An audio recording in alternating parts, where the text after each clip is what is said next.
The all-new Acer Aspire Lite. With up to 13th Gen Intel Core i7 processor. Enjoy sharp visuals on a full HD display. With a flexible 180-degree hinge. Lightweight at just 1.59 kilograms. Powerful, flexible, and ready to go. The Acer Aspire Lite, with up to 13th Gen Intel Core i7 processor and a full HD display. Lightweight at just 1.59 kilograms. It's powerful, flexible, and ready to go.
Sleek, swift, nails, power in hand, watch it go. AI smart, runs the show. Style and speed, you already know.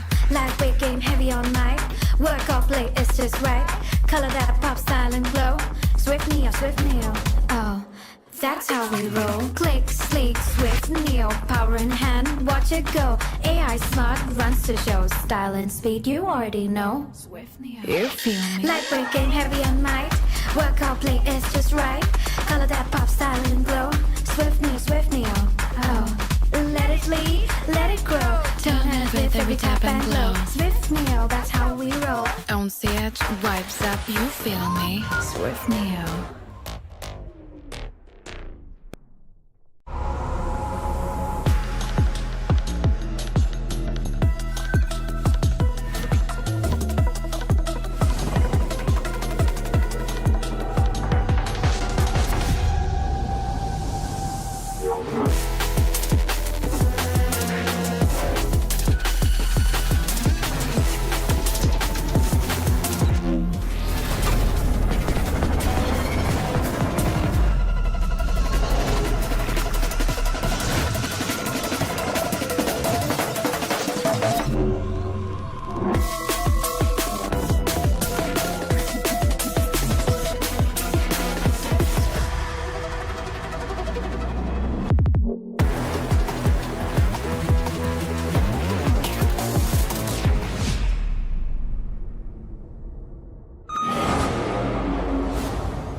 The all-new Acer Aspire Light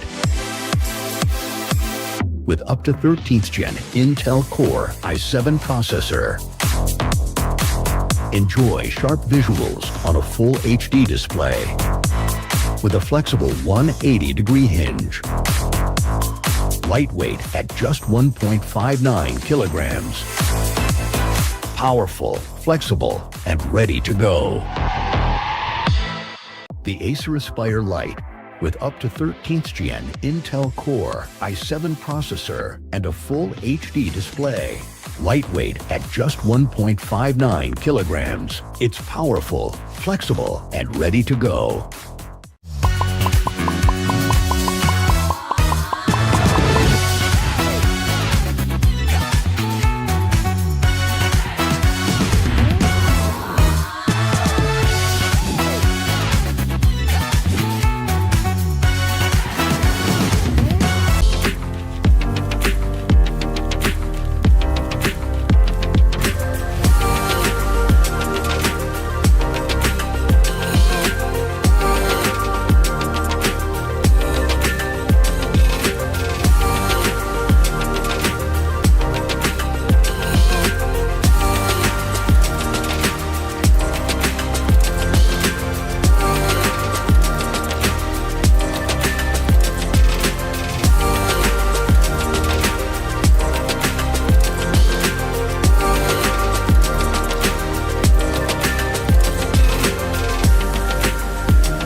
Sleek, swift, nails, power in hand, watch it go. AI smart, runs the show. Style and speed, you already know. Lightweight game, heavy all night. Work off late, it's just right. Color that pop, style and glow. Swift Neo, oh, that's how we roll. Click, sleek, swift, Neo, power in hand, watch it go. AI smart, runs the show. Style and speed, you already know. Swift Neo, You feel me? lightweight game, heavy all night. Work out, play, it's just right. Color that pop, style and glow. Swift Neo, oh. Let it lead, let it grow. Turn it with every tap and glow. Swift Neo, that's how we roll. On stage, vibes up, you feel me? Swift Neo.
The all-new Acer Aspire Light with up to 13th Gen Intel Core i7 processor. Enjoy sharp visuals on a full HD display with a flexible 180-degree hinge. Lightweight at just 1.59 kilograms. Powerful, flexible, and ready to go. The Acer Aspire Light with up to 13th Gen Intel Core i7 processor and a full HD display. Lightweight at just 1.59 kilograms. It's powerful, flexible, and ready to go.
Sleek, swift, Neo, power in hand, watch it go. AI smart, runs the show. Style and speed, you already know. Lightweight game, heavy all night. Work off late, it's just right. Color that pop, style and glow. Swift Neo, oh, that's how we roll. Click, sleek, swift, Neo, power in hand, watch it go. AI smart, runs the show. Style and speed, you already know. Swift Neo, You feel me? lightweight game, heavy all night. Work out play, it's just right. Color that pop, style and glow. Swift Neo, oh. Let it lead, let it grow. Turn it with every tap and glow. Swift Neo, that's how we roll. On set, vibes up, you feel me? Swift Neo.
The all-new Acer Aspire Lite with up to 13th Gen Intel Core i7 processor. Enjoy sharp visuals on a full HD display with a flexible 180-degree hinge. Lightweight at just 1.59 kilograms.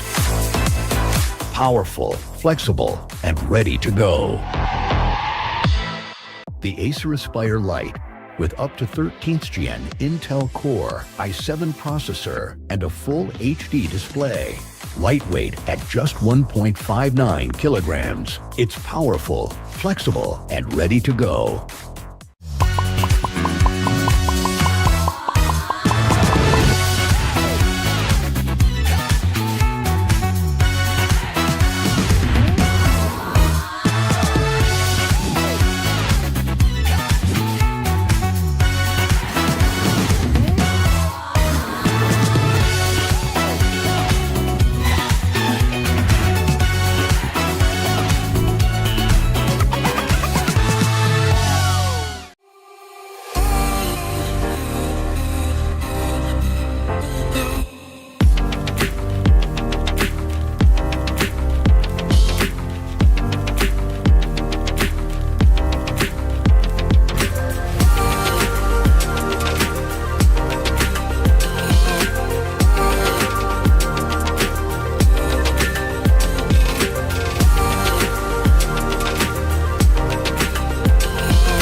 Sleek, swift, nail, power in hand, watch it go. AI smart, runs the show. Style and speed, you already know.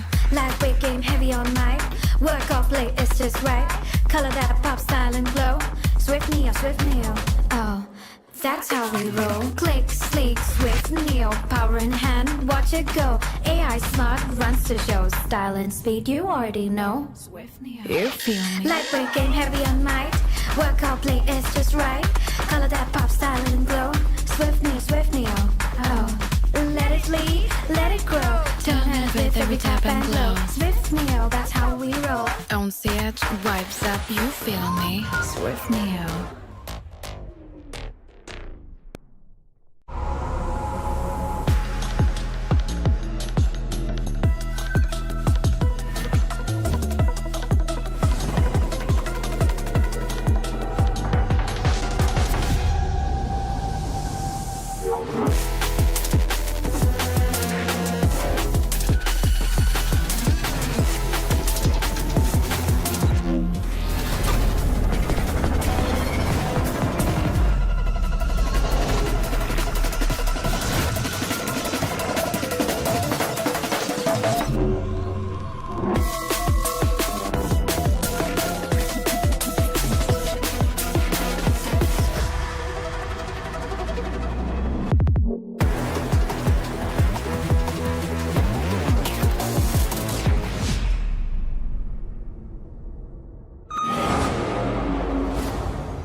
The all-new Acer Aspire Light with up to 13th Gen Intel Core i7 processor. Enjoy sharp visuals on a full HD display with a flexible 180-degree hinge. Lightweight at just 1.59 kilograms. Powerful, flexible, and ready to go. The Acer Aspire Light with up to 13th Gen Intel Core i7 processor and a full HD display.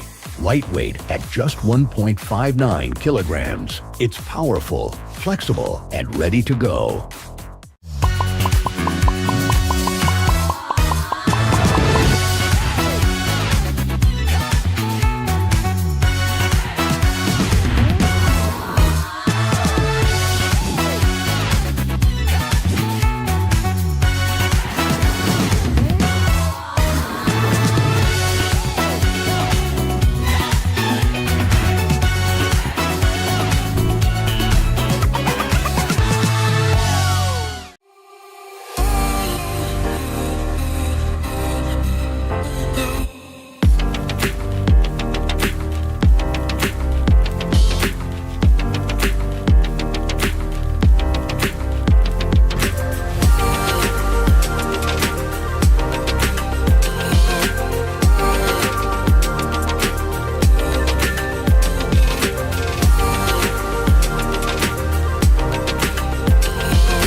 Sleek, swift, Neo, power in hand, watch it go. AI smart, runs the show. Style and speed, you already know.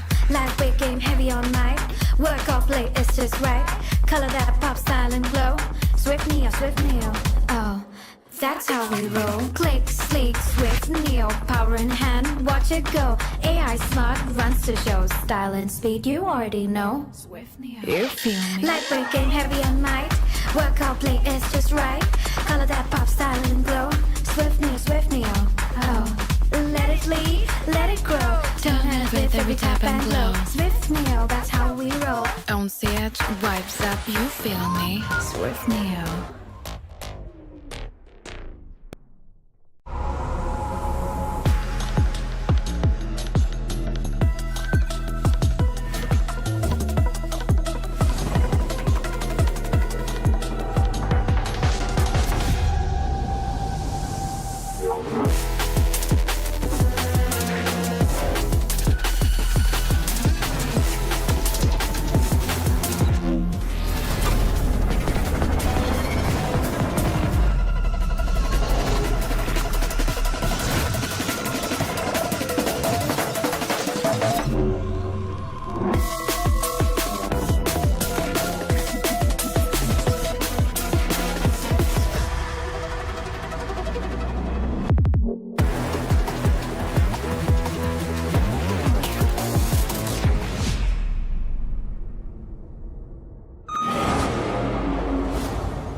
The all-new Acer Aspire Light. With up to 13th Gen Intel Core i7 processor. Enjoy sharp visuals on a full HD display. With a flexible 180-degree hinge. Lightweight at just 1.59 kilograms. Powerful, flexible, and ready to go. The Acer Aspire Light, with up to 13th Gen Intel Core i7 processor and a full HD display. Lightweight at just 1.59 kilograms. It's powerful, flexible, and ready to go.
Sleek, swift, nails, power in hand, watch it go. AI smart, runs the show. Style and speed, you already know.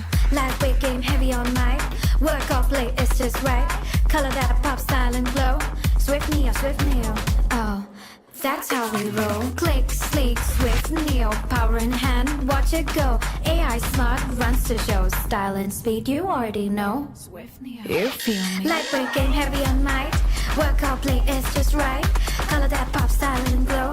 Swift Neo, oh. Let it lead, let it grow. Turn it with every tap and glow. Swift Neo, that's how we roll. Don't see it, vibes up, you feel me? Swift Neo.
the all-new Acer Aspire Light.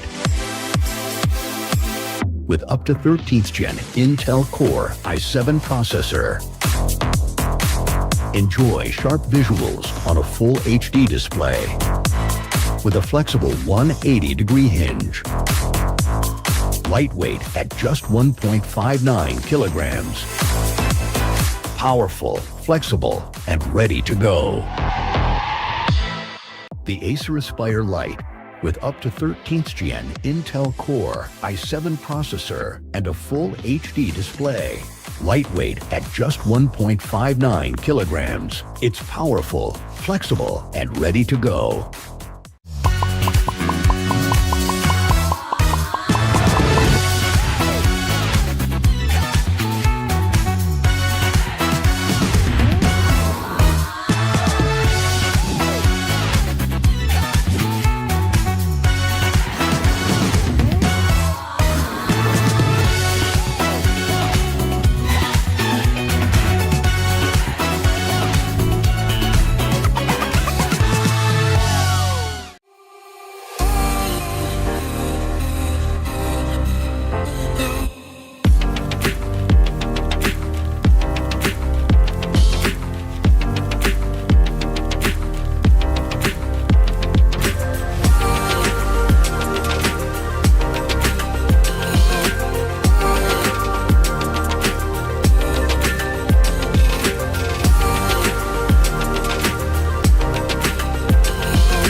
Sleek, swift, Neo, power in hand, watch it go. AI smart, runs the show. Style and speed, you already know.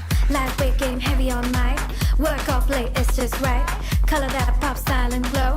Swift Neo, oh, that's how we roll. Click, sleek, swift, Neo, power in hand, watch it go. AI smart, runs the show. Style and speed, you already know. Swift Neo, You feel me? lightweight game, heavy on mic. Work out play, it's just right. Color that pop, style and glow. Swift Neo, oh. Let it lead, let it grow. Turn it with every tap and glow. Swift Neo, that's how we roll. On set, vibes up, you feel me? Swift Neo.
all-new Acer Aspire Light.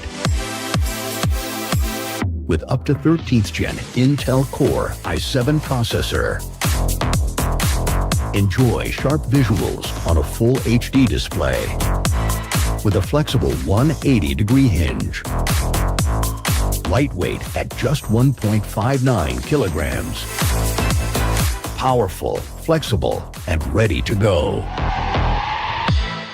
The Acer Aspire Light with up to 13th Gen Intel Core i7 processor and a full HD display.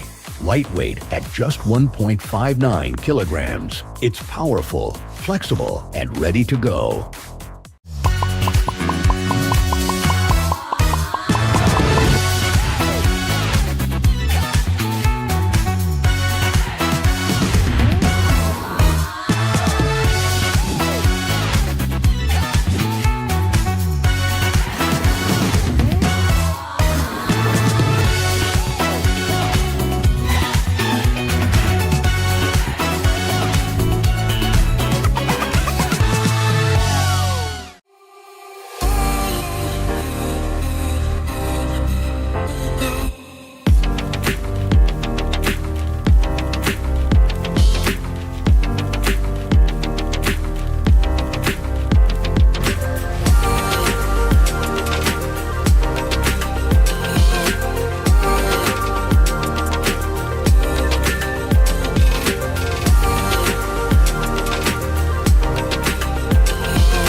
Sleek, swift, Neo, power in hand, watch it go. AI smart, runs the show. Style and speed, you already know. Lightweight game, heavy all night. Work off late, it's just right. Color that pop, style and glow. Swift Neo, oh, that's how we roll. Click, sleek, swift, Neo, power in hand, watch it go. AI smart, runs the show. Style and speed, you already know. Swift Neo, You feel me? lightweight game, heavy all night. Work out play, it's just right. Color that pop, style and glow. Swift Neo, oh. Let it lead, let it grow. Turn it with every tap and glow. Swift Neo, that's how we roll. On stage, vibes up, you feel me? Swift Neo.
all-new Acer Aspire Light.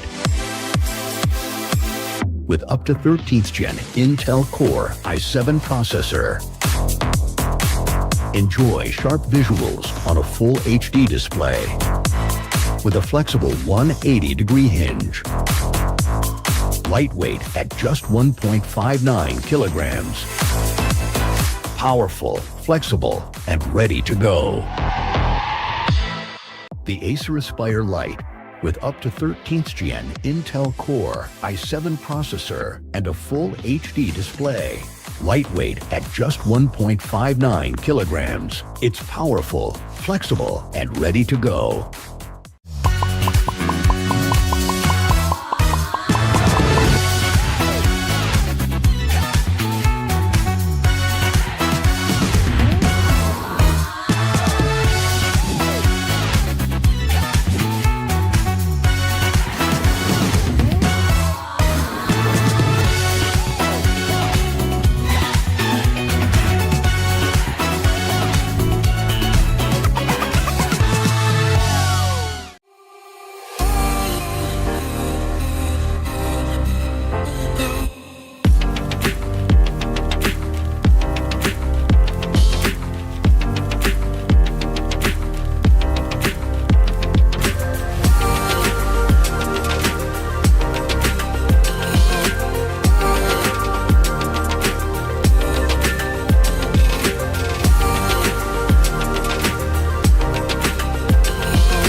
Sleek, swift, nail, power in hand, watch it go. AI smart, runs the show. Style and speed, you already know. Lightweight game, heavy all night. Work off late, it's just right. Color that pop, style and glow. Swift neo, oh, that's how we roll. Click, sleek, swift, neo, power in hand, watch it go. AI smart, runs the show. Style and speed, you already know. Swift neo, You feel me? lightweight game, heavy all night. Work off play, it's just right. Color that pop, style and glow. Swift neo, oh. Let it lead, let it grow. Turn it with every tap and glow. Swift neo, that's how we roll. On set, vibes up, you feel me? Swift Neo.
Welcome, ladies and gentlemen, to the APAC Predator League 2026. All these teams, they've gone through their own regional qualifiers, and now they're here at this grand stage. My name is Sir Cloud, together with IC Baby 12. We will be your storytellers for today. How are you feeling today? I'm feeling good as well here.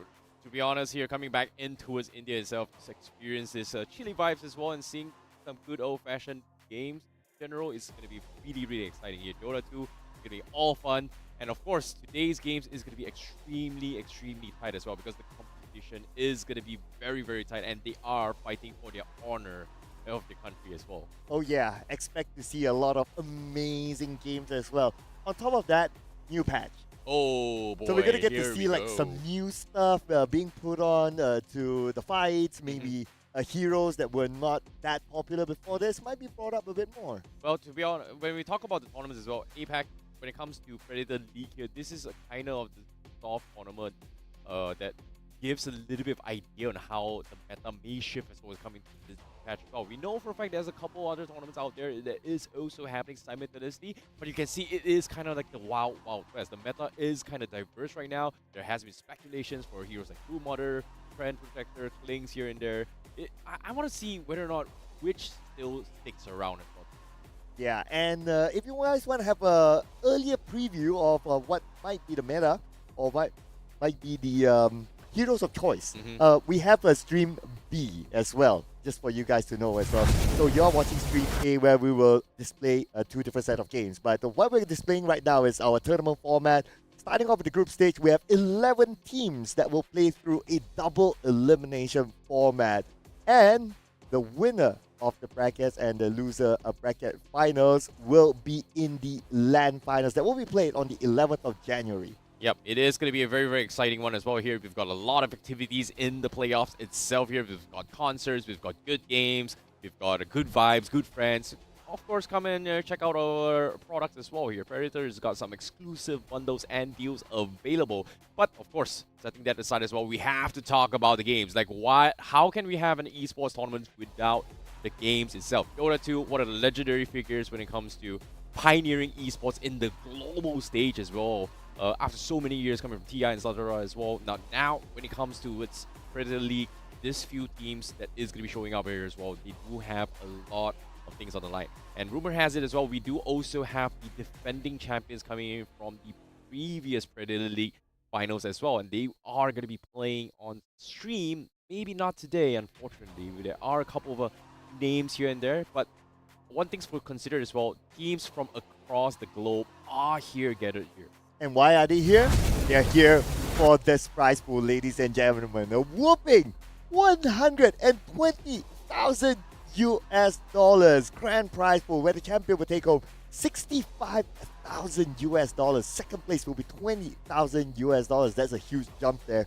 Third place will be 7,500 US dollars. Fourth place will be the same as well, 7,500.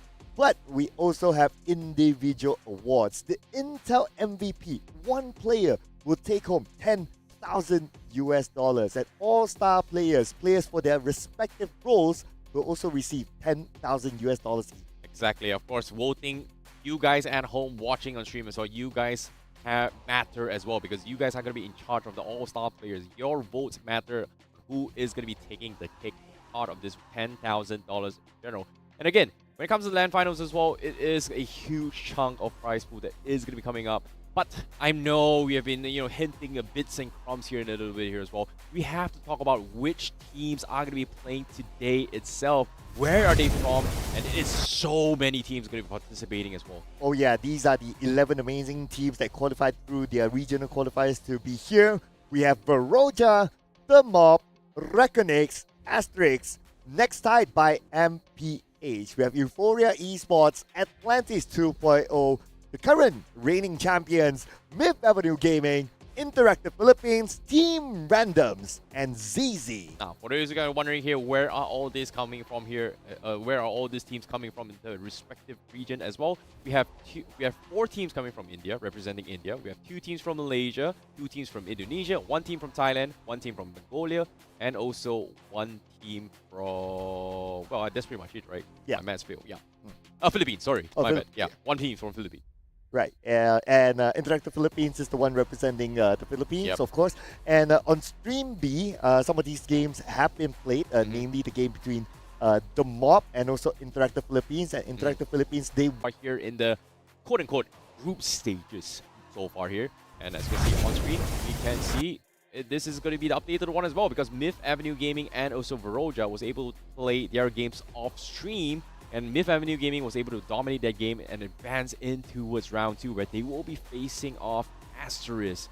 And then, of course, in the bottom side as well, we have Next Tide by MPH going up with ZZ, Euphoria Esports going up against Interactive Philippines, and also Atlantis 2.0 that is also going to be playing and waiting for this upcoming match, which is going to be Reckonings going up against Team Randoms in the first round. Oh yeah, and that is going to be the match that we will be watching really soon. So I can't wait to see how it will turn out, because, well, we can talk about the teams a little bit now, right? So Reckonings, they are the top seeding from the Indonesian region, and Team Randoms, they are the 4th seeding from the Indian region. So, I mean, based on paper, you're pinning like the 4th placing against the 1st placing. I mean... Let's be honest, Sir Cloud, you are the first person I do not want to sit next to when I'm watching the cinema. You have literally spoiled the man. movie for me, saying that, oh, you know what, top 1 versus top 4, who's gonna win? Yeah, pretty obvious, isn't it, huh?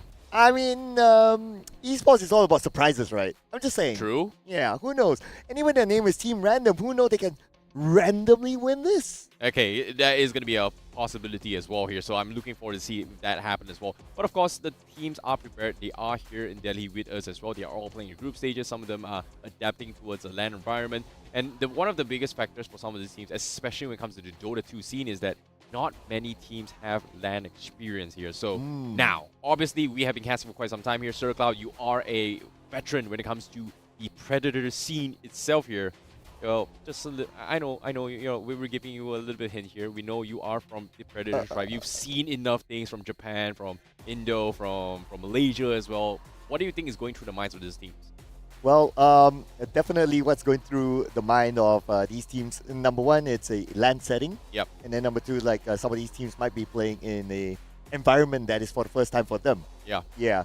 Team Randoms, obviously, they're from India, so it's basically home ground for them. So they might have the comfort of the environment, the setting, and so on and so forth. But for Reckoning, it's probably going to be new for them. However, the players of Reckoning, these are top-tier players. They are teams, or they are individual players who have even played in World Championships as well. So they have that experience of being all around the world. So I believe that this wouldn't be too much of a foreign experience for them. Exactly. And for those guys watching as well, of course, Team Reckonings here as well. In Your Dream is a star play from back then as well, as mid players from multiple T1 teams. And In Your Dream is going to be the guy you have to be watching out for representing Indonesia. Is he going to be stomping his way through his mid lane here? That's going to be a completely different question as well. Every single team has their priorities set differently as well. And based on their trends so far, a little bit of hit teaser for you guys, Myth Avenue Gaming tends to funnel their resources on allowing their pause one to actually, you know, get resources instead. Whereas for Reckonix, I feel like they are going to channel In Your Dreams and just pump it out with a lot of farm and then start to snowball from there.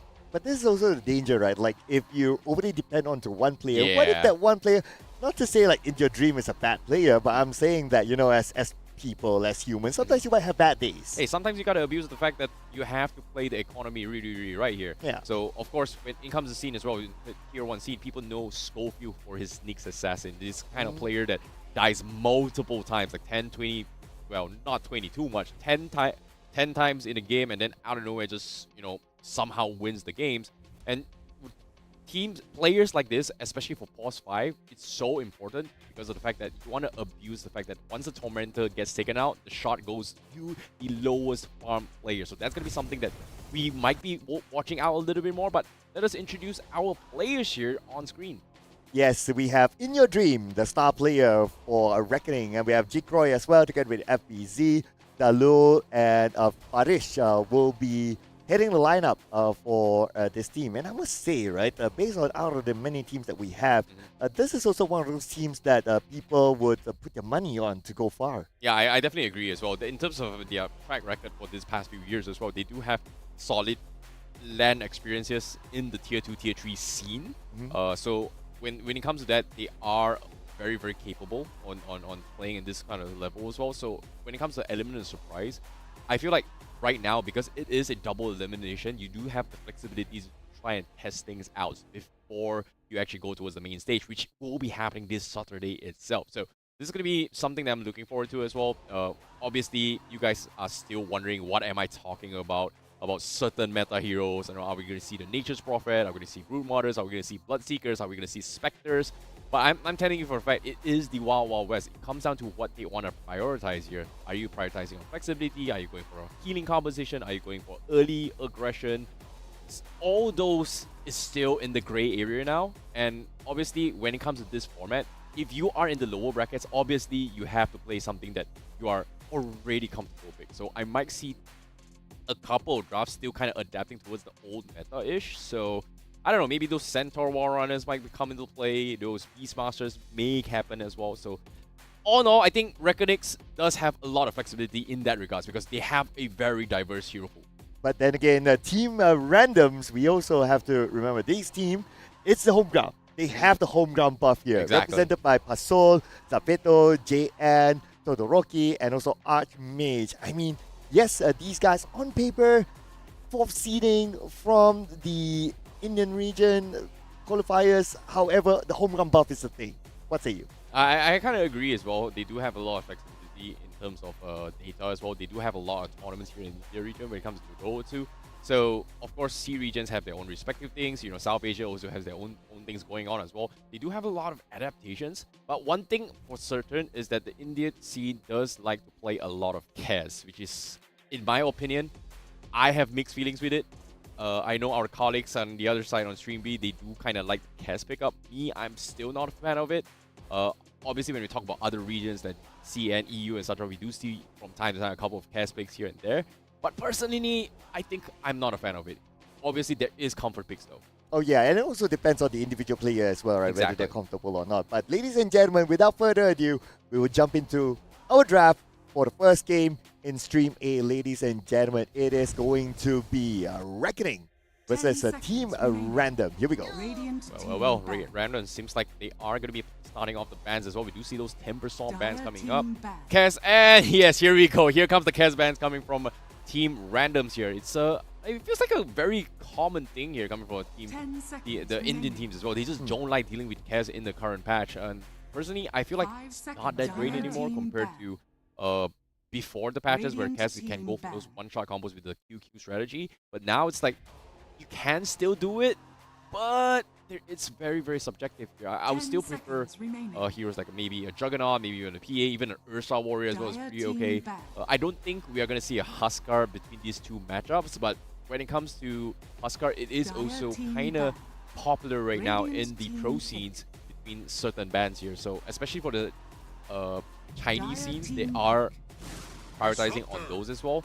But seems like Randoms, they are going to go for the first pick, Disruptor instead. So I think a couple of notable ones that is still out or open here is going to be the Trend Protector, which arguably a lot of people are speculating that it could be a core trend.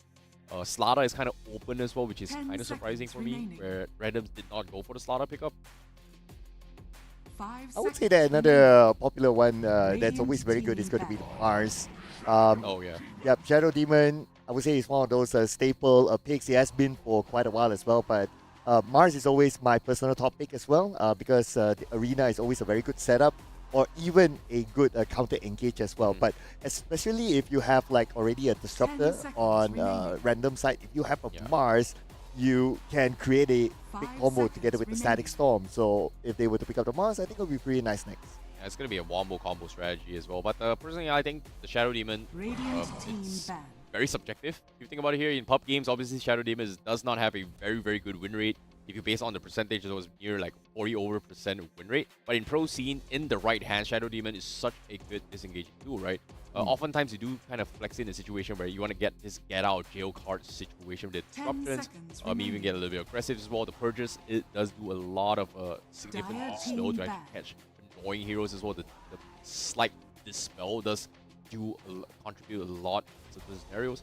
But it seems like Team Randoms, they are going to ban the Morphling and the Gyrocopter, which is kind of surprising. Okay, Warlock ban, I get it from Reckonix. Just because there is the potential golems and also the healing factor that is going to be play. Omni Knight is still kind of open as well if you want to go for those Garden Greaves, Holy Locket kind of build. But personally, with Kling's ban right now, I feel like Reckoning still has a lot of options when it comes to the carry role. Mid lane is still undecided yet. Ember Spirits, okay, you know, Invoker is still up as well. There's so many, but it seems like Reckonix, they are going to go for the Tiny, so this is going to be a mid-Tiny coming from Reckonix.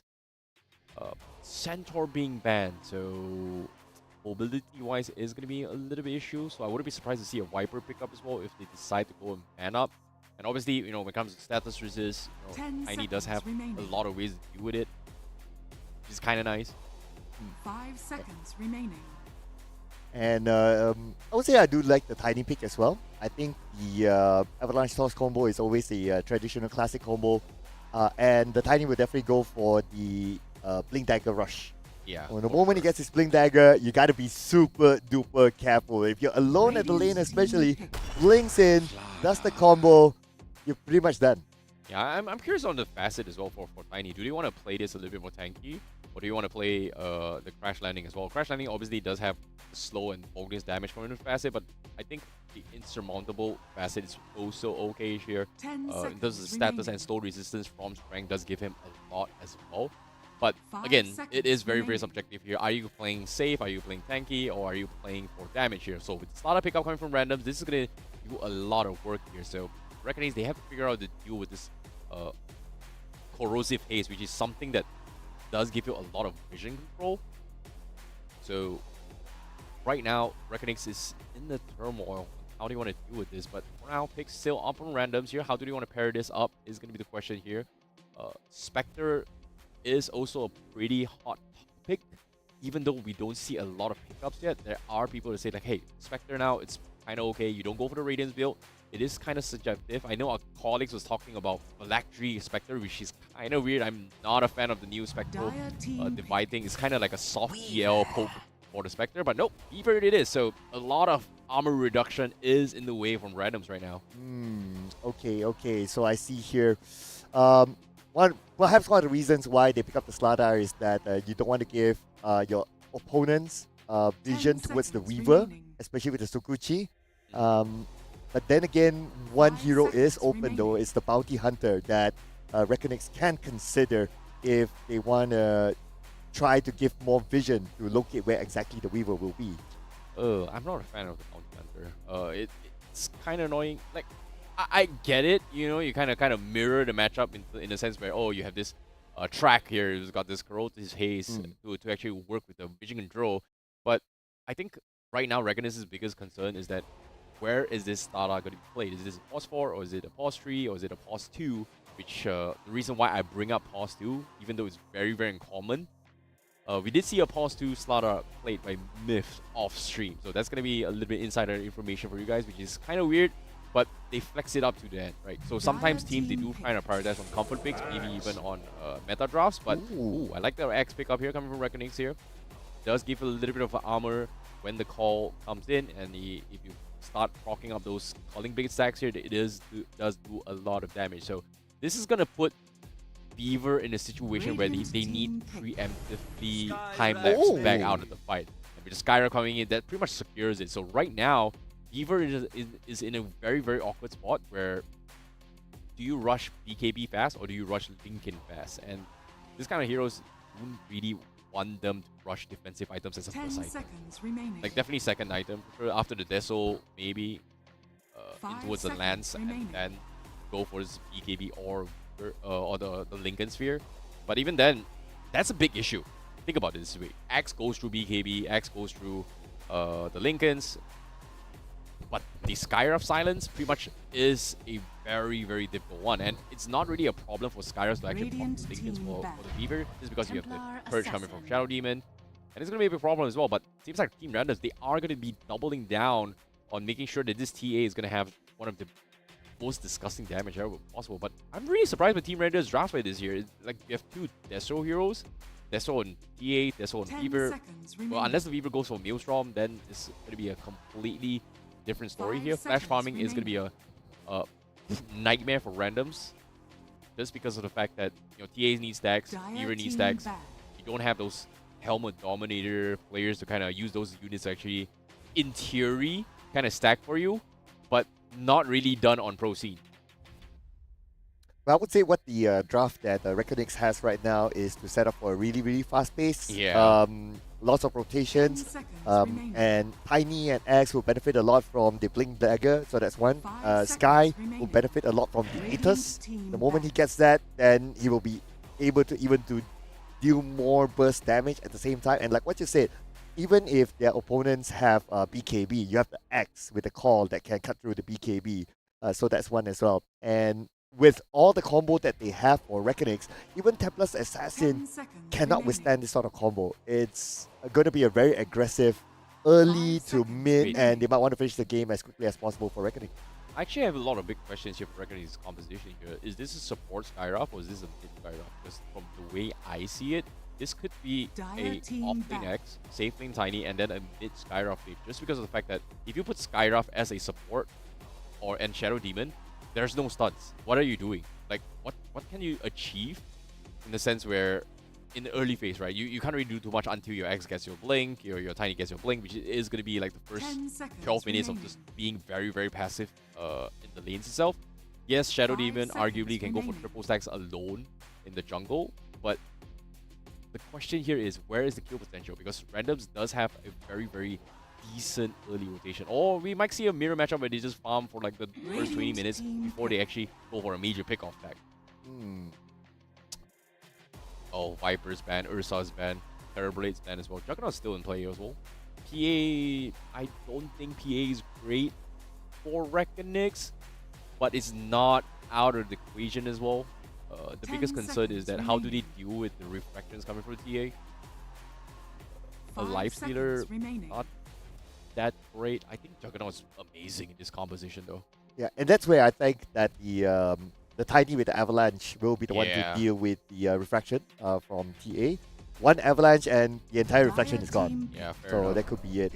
But we're going to see the Invoker. Okay, so that's why That's an they don't Invoker want support. to put. Okay, so that's why they don't want to put the TA in the middle, even though maybe they might have that initial thought. Now you put the Invoker in the middle because you don't want to deal with the Tiny directly because of the Avalanche.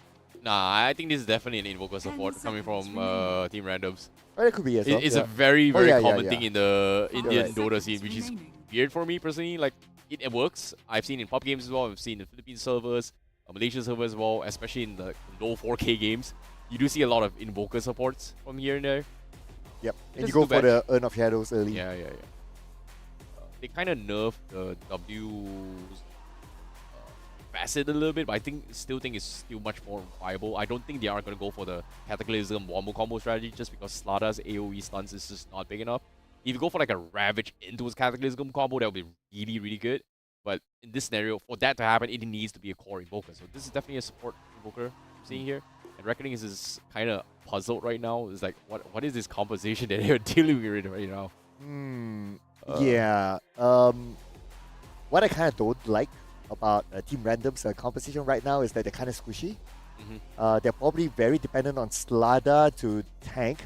But then again, Slada also has his own potential to come up with stuns and also to kind of make plays. But if he goes for full tank, then I don't know. It's kind of scary for me. I feel that Reckonix, they are a little bit more balanced in terms of the draft that they have right now. Yeah, they have a little bit of flexibility as well. Definitely for mid Skyrath isn't too shabby here. It's great. Naga Siren comes in play. Reckonings here this is gonna be a support Naga. Wait, yeah, it's no, sorry, core Naga. This is gonna be a support Tiny, mid Skyrath. Wait, off lane X support Tiny. Yeah, support Shadow Demon, support Tiny. Off lane next, yeah. Yeah, makes a little bit more sense. He could Yep. go support Naga, but I think now the current trend as well, support Naga is really, really viable actually.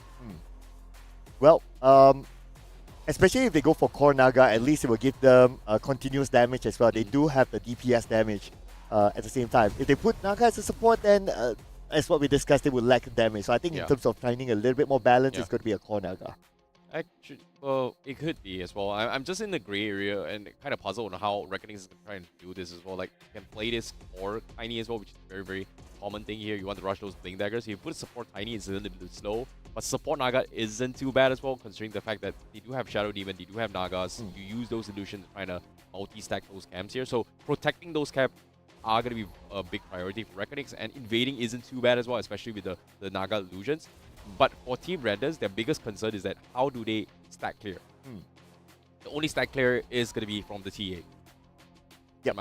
And I would say they are very dependent on the Slada to make initiations. Yes, the Disruptor can kind of make initiations with the Static Storm and all that, but it doesn't put people in place as quickly as they would like. It's not like an instant stun sort of thing. It takes time for it to animate. So I would say that they are highly dependent on how much the Slada can make the plays for them. Yeah, I'm curious to see how Reckonix actually plays this year. Team Remnants as well, they do have a very comfort pick. Definitely for it. It is a comfort pickup as well. They've got a very solid I wouldn't say one-dimensional, very straightforward draft where they're just relying on those armor reductions and then hope to burst somebody out if they go for the pickup. And like you said, Slada is going to be key here, coming from Team Randoms. And for Reckonix, it's all about playing safe and farming your way through here. So I want to see who's going to be playing support here. Is this support Skyrock? Is it mid Skyrock? But without further ado, we're going to be jumping straight into a game here on Stream 8 itself, because this is going to be the match between Indonesia versus India. And here we go, ladies and gentlemen, the opening game for Stream A. And who's going to take a game at number 1? All right, and we'll also be able to answer your question soon. Yeah, it's going to be very... I'm just at a loss of words, because if you're playing... Like, oh, it's pretty obvious it's going to be playing Naga, it's going to be playing like this. But this is a big problem here, because all these teams, they are playing from different regions, and comfort picks and the way they play is very, very different from what we usually see here. But it seems like In Your Dreams is going to be playing the Tiny, so I'm assuming this is going to be a safe lane Tiny? Maybe mid... sorry, is it going to be a mid lane Tiny? And then support Naga, from what I'm seeing. Yep, it should be a mid lane Tiny here. And one of the theories that you mentioned as well, right? You want to try to funnel a lot to your star player, which is in this case for Reckoning is going to be In Your Dreams, playing the Tiny. So that kind of makes sense as well. Yeah, I'm not a fan of this Shadow Demon Skyrock support duo, just because there's not a lot of stuns. But the poke damage is ridiculous. Like the purge in towards the spams coming from the Arcane Bolt from the Skyrock does a lot of damage. You are looking to try to zone them out. So I guess they do have a right idea here. Seems like the draft make work here. They're going to go for a tree lane down bottom. So it is going to be an interesting one coming from Reckoning here. There's going to be a lot of action down bottom here. But it seems like everybody's going to get their normal runes here. 2 each. Nothing super crazy. And it is going to be... Oh, you are right. It is an Invoker mid lane. So that's a Beaver support? No, Slada support? Beaver off lane? Okay. Okay, no. So here's the thing, right? Not a fan of this, but okay. If they put the Invoker mid lane, at least they won't be overly dependent on the Slada to make the plays. Yeah. You can have the Invoker with the Tornado, EMP, everything combo. So he can start it off first if the Slada is not able to. Yeah, I agree. Seems like there is going to be a little bit of packet loss happening here. They are going to try and take a little bit of pause to try and resolve this issue. But personally, I think I want to see how this actually works here. Okay, this is Disruptor support. We are going to be seeing the Minor Tornadoes coming in from Invoker. Nothing super crazy. Hive Mind. Okay. Coming for Weaver, there is gonna go for... Oh, it is a support. We do have blood grenades up on that as well, so it is gonna be a Slaughter Core coming from Team Randoms. Yeah, that's kind of... I think it's okay, you know, having Archmage play Sunstrike rather early as well, rather than going for QW early in the build as well, go for a lot of kill potential. And in this case, Slaughter stuns instantly. You are gonna be seeing a setup where the Sunstrike is gonna connect. So pretty easy one. So Reckonix, they have to be a little bit careful. Not sure if Jigroy is going to be able to dodge the kinetic field here. And oftentimes there are a couple of things where you can Fantas out of the kinetic field. And even the Mirror Illusion, if you place yourself at a certain angle from the kinetic field, you can actually get out of it. You time it well. So I'm curious if Jigroy is going to be able to do that. Is going to be the question. Yeah, that's why ideally the kinetic field has somebody to set up for him first. Hence, that's going to be the role of the invoker. Yeah. Like your tornado, you don't even need to think about the EMP, right? By the Yeah. time the tornado comes in, you raise the kinetic field. That would have enough time for him to trap whoever that is targeted by the tornado. So I think that is the kind of setup that Team Random is going for. Yeah, that's going to be exciting to see here how things are going to be happening. But for all things considered here, this matchup between X isn't too shabby as well. The X is going to be A-okay. He's going to be able to safely farm as well. He's going to be able to invade the jungles as well, seeing that there is 3 people up top from coming from uh, Team Randoms. Obviously, when we talk about the wall portal as well, you can actually take the gateway and just rotate very easily, but it's still going to take some time, you know? Yeah, but speaking about taking time, right? The Blink Dagger is going to be super crucial for Reckoning. Yeah. We talked about it, right? Okay, X needs the Blink Dagger and Tiny needs the Blink Dagger. So the game will kind of be dictated on how fast they can farm the Blink Daggers. Knowing that these players are playing these heroes, I believe it shouldn't be a problem for them. But of course, it's a competition at the end of the day. If they don't get their Blink Daggers as quickly as they would have liked, then it might be a problem for Reckoning. Hey, the win condition is going to be based on those timings, right? So they are emphasizing their resources into that direction. But let's see how things are going to be happening here. Going to be taking a little bit of a while here. Apologize for the small little bit delays here. I want to ensure the integrity for all the players, making sure that they are playing in the tip-top conditions to play with the best of the best. But bottom lane, seems like they are going to try and go a couple of disruptions here. Did he just disrupt his teammate? Yeah. I guess it is, maybe not. No, No, it's I the just read opponent. the video, his Because his opponent. teammate FBZ is behind him. Yeah, so yeah. yeah, they're just poking here at this point. Oh, small little things here. Disruptor got poked. Nothing much you can do about it. Yeah, Todoroki is behind anyway. Yeah. So I don't think they will make a full-on engagement. You kind of have to make it trades as well. Thunderstrike is annoyingly okay-ish when it comes to poking. But I'm still surprised that they're still going for the double Iron Root branch. The price kind of increased as well. I was expecting people to just kind of ignore the Iron Root branch and then go for a different build, like Brave Band Braces is pretty okay as well. They do have the tendency to actually go for a little bit of switch ups as well, like those Mars as well goes into Soul Ring, etc. But obviously, shared tangles is going to be a problem for the carries as well, just because the duration has been halved.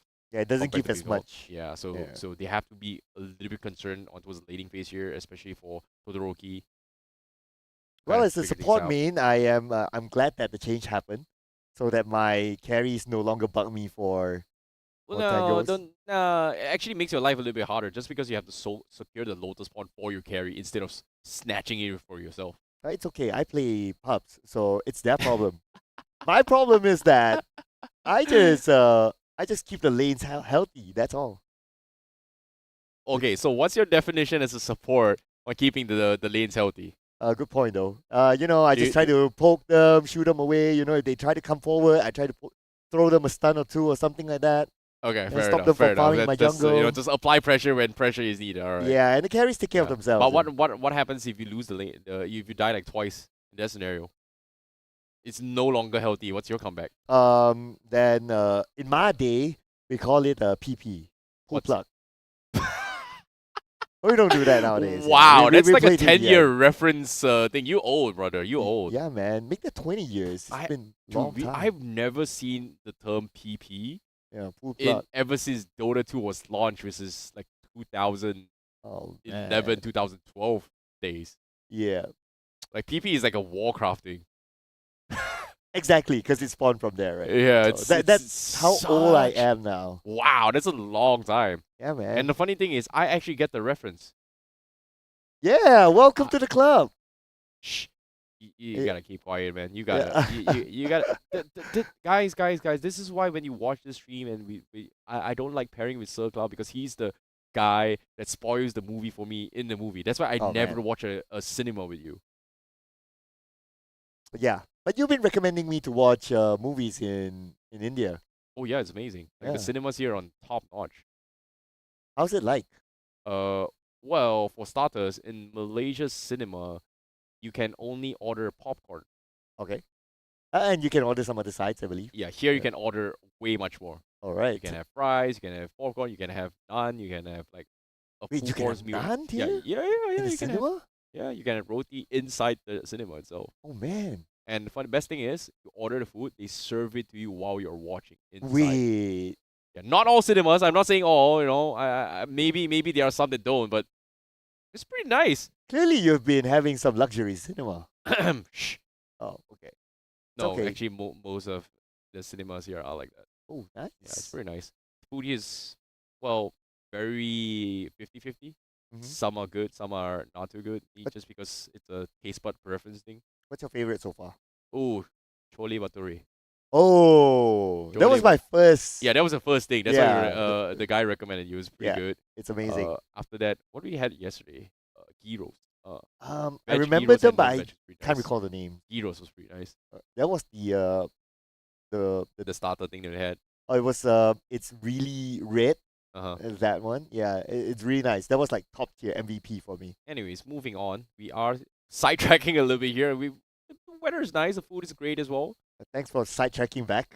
Yeah. Yeah. Now what do we talk about? Well, I mean, one of the players are chilling without the headset, so it's a Seems sign like there that is a little bit of issue here, a package issues here. So nothing much we can actually do about it. But when it comes to Dota, I think the biggest question mark and fun is that what's the most fun drafts to do in a tournament? most fun drafts. Yeah. Okay, I played this draft before with a bunch of friends, but you can probably only do it once. What? You put all the bursty mage type heroes together. So five In five, mages, yeah, five five. warriors kind of scenario. Yeah, for which example, does like- does no longer apply in Dota.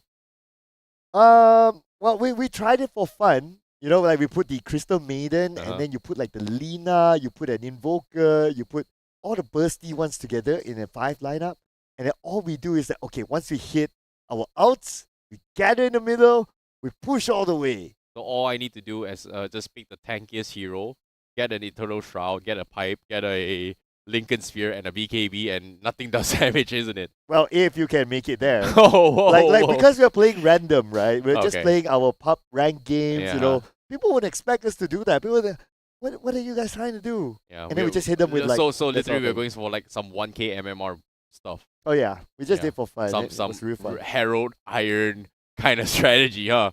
Unranked. Unranked strategy. Unranked, even better. We don't reveal our actual MMRs. Yeah. What about you? What's the most fun? Hmm. Well, back in the days, Oh. 3 to 4 metas ago, I do like those Bloodstone Scepter combos on Viper, Bloodstone Scepters on Bloodseeker, Bloodstone Scepter on the Razor back then, where the intervals on the Eye of the Storm was really, really broken, and the third skill actually procs anytime there's somebody nearby you, and it just gives you so much sustainability that you're just unkillable. So that's something I'm looking forward to. Right. But you know what else that we're needing to go through? What? Is a break. Okay. So ladies and gentlemen, we will take a short break to allow our players to reset, refix whatever that they need, and we'll see you guys after this one.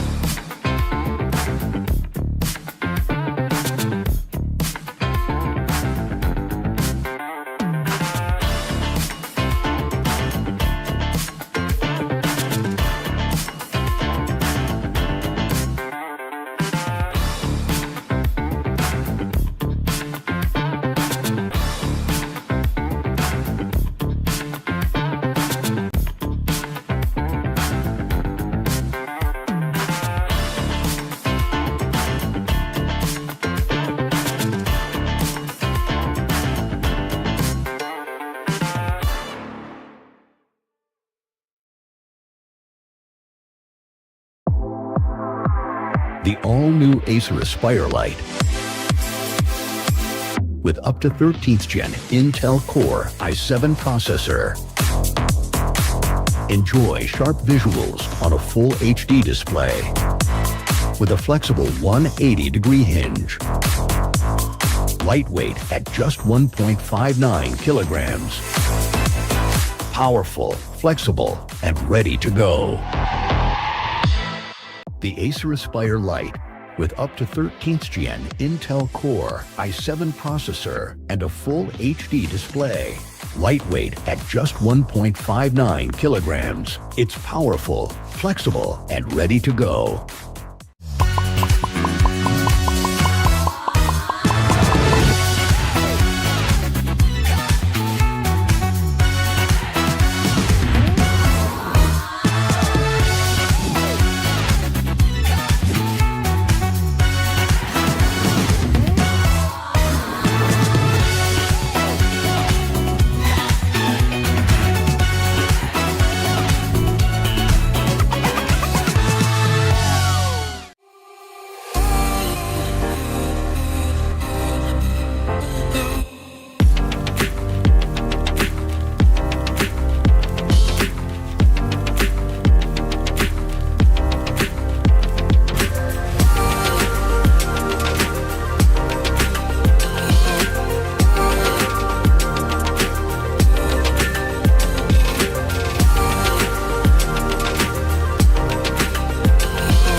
Welcome back, ladies and gentlemen, to the APAC Predator League 2026. My name is Sir Cloud, together with my buddy here, Icy Baby 1-2, and we'll be jumping into the game real soon. Yeah, we're going to be jumping straight into the game here very, very soon here. It seems like things have been a little bit resolved here. We saw a couple of games, a little bit of moments here, and the players are prepared for the game. I know you guys are excited here. Apologies for the slight delays. Of course, we are going to try and ensure everybody is playing a tip-top condition to be making things happen for the entire tournament itself here. So obviously when it comes to the game itself, I think now the biggest question here is how does Team Random and also Reckoning is going to be playing here. For those of you guys just tuning in as well, the team that is going to be playing right now is Team Reckoning going up against Team Random. We have Indonesia versus India right now. Yes, and these two teams, of course, they qualified here through their respective regional qualifiers. However, on paper, Team Reckoning, they are the top seeding from the Indonesia region. Yeah. And for the other team, Team Random, they are the 4th seeding from the Indian region. But they do have the home ground advantage, the home ground buff, basically. Okay, fair enough. There is a lot of things that they can do as well in this scenario. And in this case, I think Reckonex does have a lot of opportunities to actually kind of capitalize as well. Based on the drafts as well early on, if you guys was just tuning in as well, we had the little bit of a question mark in terms of how they want to lay in the face here, but I do believe that Naga Siren on the safe lane is going to be very, very interesting. But without further ado, let's not waste any more time. Let's jump into the game to proceed on how things is going to be happening here. It seems like it's still currently paused. Yeah, we're building the anticipation here. We're building it. You feel the anticipation? I feel a lot of suspense, that's for sure. Oh yeah. I feel a lot of anticipation and starting to get towards a situation where things are, how do I put it, teasing me to a point that it's so frustrating. Yeah. I'm being teased so much. Well, you know what they say? What? Good things comes to those who wait. Fair enough. Patience is a virtue. Without further ado, we're going to be jumping straight into the game now. Oh yeah, and here we go. Alright. And so far for both sides, I mean, it's still pretty early in the game. But for Reckoning, they have a little bit of the advantage when it comes to last hits. But no surprises there. I mean, we're talking about a Tiny here in the middle, and it's played by the star player in your dream. Yeah, seems like he's went for the crash landing as well. He's looking to try and burst people off. In terms of the runes as well, they do have a little bit of water rune for both sides, so nothing crazy. You have bottles coming from bottles, but you see bottom lane, there is a lot of aggression here coming in from Shadow Demon as well. This pressure coming in from the low is just getting a little bit annoying here. Decimate just takes so much damage, magic damage. And what's really interesting is that this axe didn't go for call build, which is kind of common, and it's just going for battle hunger to try and trickle away. And look at this, Todoroki just cannot lean properly, and it's all about this poking strategy as well. Defensive disruption, trying to use those illusions to try and scout out information in the wall. This brilliant play. I'm not a fan of the kill threat potential, but the poking potential is ridiculously high here coming from Reckoning. Yeah, But speaking about poking, looks like Paso being poked down to about 10% of health to keep himself nice and safe behind. But at least he's playing the support, so if he's not at front line trying to get those last hits, still not too bad. Well, when it comes to illusion strategies as well, sieging for towers is going to be really, really annoying to work with, especially when there's just so much illusions to work with. Random is now put in a situation where they solely depend on the startup pickoff, and oh wait, Todoroki's in a little bit of trouble here. He does decimate top through as well. Seems like the Lu doesn't have the Shadow Poison that can do with it here, but he did catch him, so they are going to try and make a kill attempt. No, he is going to find better hunger. No, he can't get the last hit. Ooh, he's going to be fine, right? Yeah, he's fine. Maybe not. Dalul is there. Oh, he's dead. He's dead. Oh, They found him. He's gone. First blood. Give it towards Dalul. Support gets it, but it's okay. They still get the first blood. Now Zapeto is going to be the next target. Okay, 2v1. Now he's running for his dear life. Someone save me. I need help. And the bandit catches him. He is done for FBZ. The disrupt comes in, but it doesn't matter. They get the kill. That's 2 kills down there, but there's also another kill that actually happened at the top. The Slaughter went down. Oh boy. Things didn't really go too well here in this scenario. Seems like things are crumbling here, coming from Team Randoms as well. But the Slaughter go down, in this case, is the win condition in towards the middle lane, mid-stage of the game. Yep. Even though this is just 4 minutes a game, you can see a very, very huge disparity in terms of CS as well. Normally, you would expect everybody kind of trying to mirror this up, and I don't really want to talk too much of the fact that, oh, you know, it's only a 2K net worth difference. It's not much big of a deal, but when it comes to early game, this difference does help you a little bit more in terms of the scaling factor coming to mid-game. So in this case, whoever hit those 6 timings is going to be very, very crucial, especially for the XP contest as well. Those XP shrines in 7-minute mark is going to be very, very crucial. 1 level difference will make or break in terms of the skills, especially coming from the supports. Yeah, I get your point, right? Like, if it's like 30 minutes and it's 2k difference, that's okay. But if even it's 10k like, is fine. Yeah, 10k, 30 minutes, it's still okay. You can come back from that. But if it's like 4 minutes and it's 2k, well, that's a lot. FBZ on this off lane is level 4 now. Rogri is level 3. 1 level difference. The glimpse back coming from FBZ, I don't think he's going to be able to kill him as well. He just don't have the kill potential. Like the poking potential coming from this Shadow Demon and X, Battle Hunger, just making sure that the TA just can't do much is just very, very tough. But right now, he's going to try and zone out the Slaughter once more. This Slaughter just can't take a break. Yeah, just waiting to net. No, is he going to go for it? Nah, they're going to let this one go. But then again, Pasul gets the lure. Okay, so a little bit of a trade back here with FPC now pretty low. I'm pretty sure they will go for it. Just one more hit for the finish. Todoroki should be able to get it though. No trade back by either side by FPC! FPC still survives! What? Are you kidding me? Oh no, wait, FPC, he might go for a kill as well. He might get a little bit greedy here if he goes for the Battle Hunger, but seeing the Weaver around, seems like he is not going to go for it. Oh no, he goes down! What? What? What? Are you kidding me? He was trapped. He was just trapped. I love the high five. Easiest money of my life. I would say, like, oh no, he overcommitted. You know what? Should I go for Battle Hunger? Wait, the Fever's there. You know what? Let's not do anything. And oh, the Fatal goes down as well. Looks like they do pick a Disrupted down bottom as well. Reckonings. Oh man, but it must be so frustrating to not get FBZ, right? I mean, that's also a big target that you want to get because you don't want him to get the Blink Dagger that quickly. See, that's the thing I've been talking about, right? Like, the XP difference makes so much matter as well. TA was 4 just now, he was level 5. And that 1 level difference just gave FBZ a huge strength buff in terms of HP as well. So that if he was same level, I think they would have gotten the kill right there. But have to pick up once more, very good silence as well. The Battle Hunger comes in, Todoroki can't wean off those Battle Hunger, and he's just pretty much trapped, and his goes down. Goodbye. Weaver comes in for the save, tries to go for a trade. I don't think he's going to be able to do too much here as a support Weaver right now. Yeah. Oh. Look at this. It's going to be Slaughter. Surely going to go down this time. Not able to get away at all, especially with Decoy's net. And it's 8-1 right now. It's a little bit unfortunate as well. But now, Tiny in your dreams. 40 CS in the compartment here. This is 7 minutes in the game. I think he's about to reach it. Nah, he's not going to go for the blink yet. Still doing pretty okay. A bit of an overextension here, but Zapito now silenced, and there's a good amount of burst damage. Pasol is there though, but I'm not sure what Pasol can do at this moment. The answer is nothing, and Pasol, Sakuchi's away. Yeah, this. Oh no! wait. He's dead. He doesn't he's even out of have time mana. dash. He's out of mana. He's gonna get rolled over as well. And RKZ comes in, goes for the dunk, and that's gonna be a point available. And now even the Invoker is gonna be in trouble as well. Archmage needs to get out. It's level 6. Goes for the tornado. Oh, and here comes the second chop. Double kill for FBZ. Tower is under attack. Oh boy. It almost feels like they came in one by one, just And to give fed them. themselves away. Yeah, Yeah. and just fed them. To me, the Weaver and the Invoker should have just left.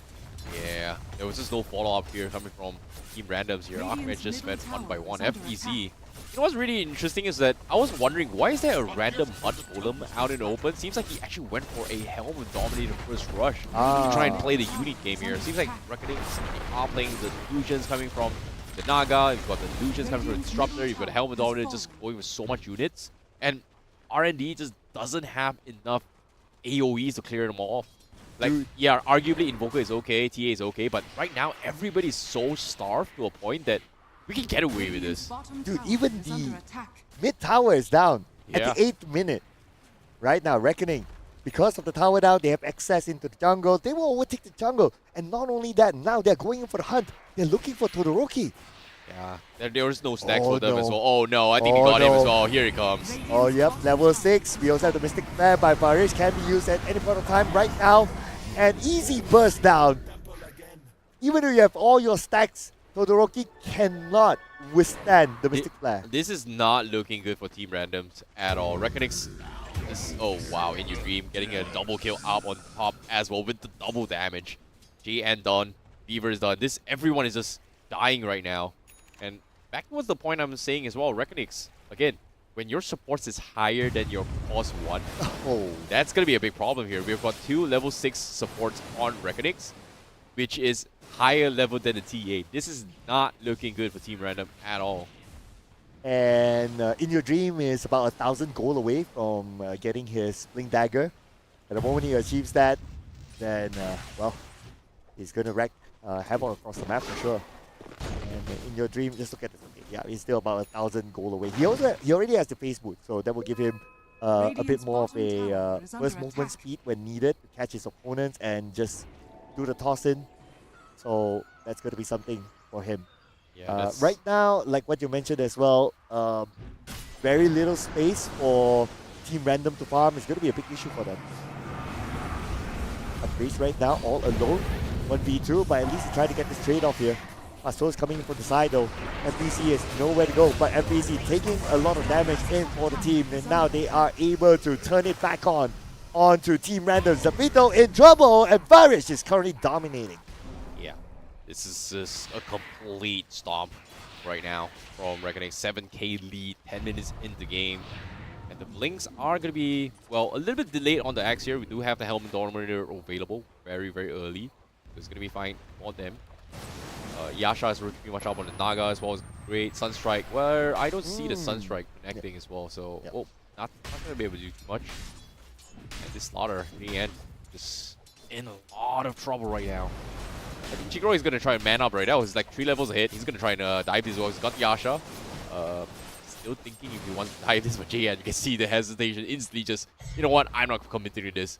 He's about 1.4k net worth away, or 1.4k gold away from the Blink Dagger 11 minutes in. So that's going to be a sign of concern here. And We're talking about a 4-level difference at the top Yeah. lane, so even I wouldn't want to commit to that relationship. Hold up. What Oh. now? Oh, okay, sorry. I mean, some past trauma. We can forget Okay. about that. Okay, fair enough.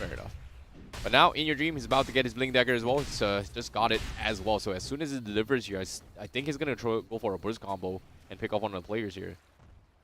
It's going to be huge. And it's arrived. Okay, here we go. First Blink Dagger in play. Ooh. Going to be the big review coming from In Your Dream. He's going to go for the hunt. He sees the Invoker. I think he's going to be going for it as well. But the Beatball to clear the wave, that is a sign of concern. I think, oh, like money is going to be more important here. Blink Dagger has been reviewed. Random, they have to be a little bit careful here. And seems like nothing is going to be happening. They are going to just take farm across the map. And even Reckoning's here. They were able to stack the camp off aggressive stacks away from Random. This is just so much resources denied for Team Random right now. And Jikra just picked up a bounty rune, so that's a little bit more bonus for Team Reckoning. Okay, smoke's up though. Tiny smoke. Okay, in your dream, smoking up. They're looking for the target at the top. They're going for Slaughter. Trying to find where JN is at.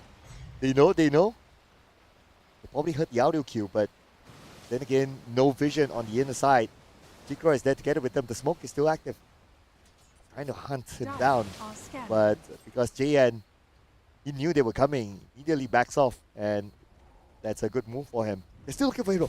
In your dream, going in. Here comes the Blink Dagger, Mystic Command combo. JN will definitely go down here. Silence for the moment. Still surprised, but still, nothing will stop him from going down. Yeah, this is going to be really, really awkward as well. Mystic Flare is not available. But Archmage was going for counter push, but they do get a little bit of pick off here from Marish here. The aggression coming from Reckonings is going to be paid off. Oroki looking for a little bit more. Tornado connects on In Your Dream. Can he get out? He's out of mana though. Oh, here he comes. He gets the magic one, but the toss trying to buy the time a little bit more, but he is going to delay it and unavailable. And that's going to be a double kill for Todoroki.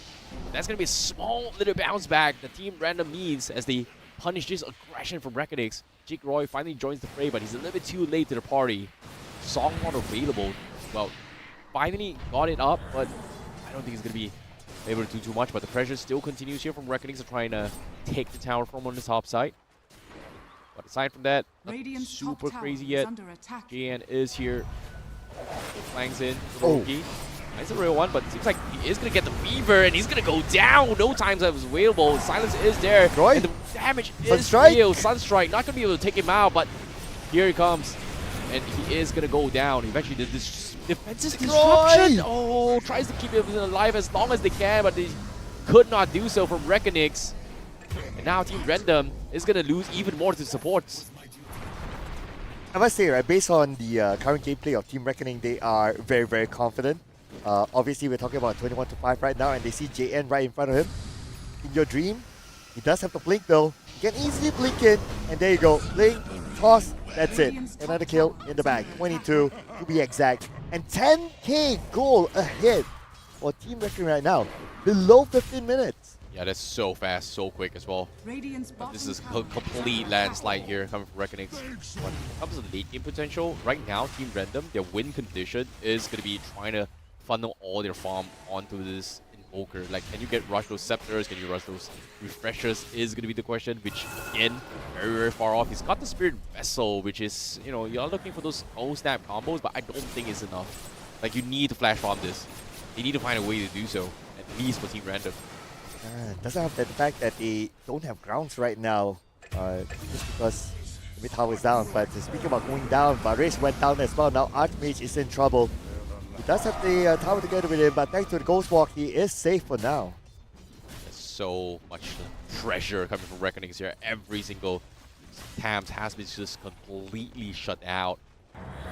Team Random just wavering away, trying to do something. This support Weaver is just a big question mark for me. Like, what else can he do? It's just so awkward. I mean, he is aiming for the Atos, but before he's able to get the Atos, there's nothing much that he can do at this moment. Oh, Todoroki. He's there all alone, surrounded, and he knows exactly where he is. It's a matter of time right now. Yep, the ball will force him to move, and that's it. Nothing much you can do about it. The chop comes in. FBZ. A lot of stacks coming in here. 4 stacks available on the next with the pulling axe. There's going to be a lot of armor to work with. Got the Crimson Guard. Didn't actually go for the blink here, so he's going to go full tankiness. The preemptive measure to deal with the armor reductions with the Slardar and maybe even the SO pickup later on has been dealt with here. Reckonings is already one step ahead right now. Like, you don't need the blink on the X here. You just wait for the disruption, setting him up, and go for the call. Just go full armor reduction. Done. Yeah, well, what Substitute can do is pretty much nothing. He can't even clear the lanes at this moment. They don't have enough damage to even clear out the illusions. Even clearing out the illusions itself is starting to be a big problem for Team Random. And now they are getting control of the top triangle. Team Random, they have nowhere else to come. Oh man. Here we go. Nah, nothing much. Oh, okay. Spirit Vessel is there. In Your Dreams is just so far ahead. He's not going for the stat boost with this, but he is level 13, so he's pretty far off the network here. He needs some sort of pickup potential, but Arish, he's going to get caught up. That's going to be the blink coming from Slaughter. That's the win condition that they needed. They go for the pickoff. They need to back off. Reckonix, they're going to try and give chase to this. An instant back off from Random, so this is going to be huge, but Jake Roy, he's very, very close. Does he go for the song for setup here? It's going to be the question, but the toss comes in. Avalanche? The Tornado tries and saves the fate though. Here comes the Static Storm, but it's not going to do any much as Reckonix just completely manpowers them. Oof. And now they have control again of the top triangle, especially with the fact that they put a ward there, Team Random. Yeah, they saw Sky, but they didn't know that he put a ward there, so it's going to be a free triangle for Reckoning for them to clear off and farm. Complete overpower here coming in from them. Now, need a little bit of more time here. TA's very close towards the Desolator, so that's going to be a potential small little window for Todori to actually kind of bump his way through. The moment that they are going to be able to sync up a combo, go for pickoffs here, this is going to be Random's game to potentially come back. They got the Desolator at least, so that's a key item for Todoroki. Yeah, he just got it as well. That's huge. Yeah, and he's going for the Blink Dagger next. It's going to be an important one if he wants to engage. But speaking of an engagement happening at the top, it's a little one last hit needed, and In Your Dream will send him to sleep. Yeah, another big pickup as well. Black Tree is up on Tiny as well. So the one-shot combo is just insane right now.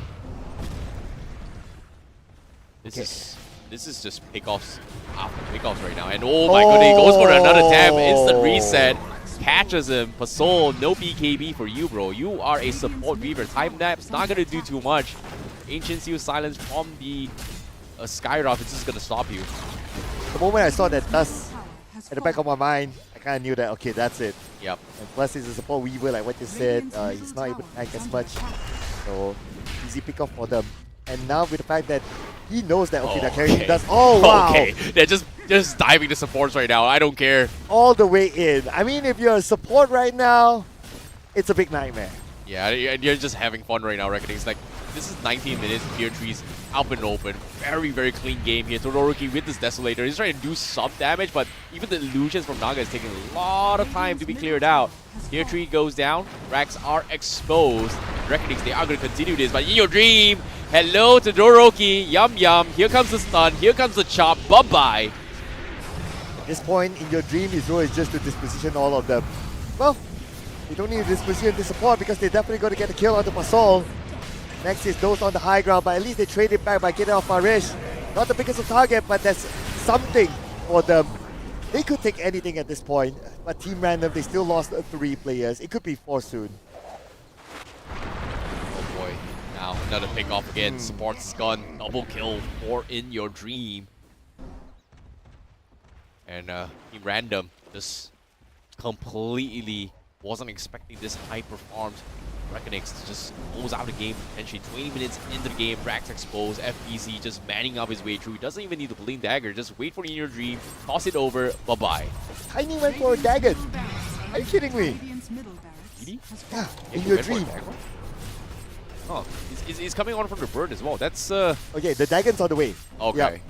Okay, this is like Being sent in. this is just one shot Yeah, first combo. Oh no, there you come go. on, no way. Oh no. Oh no.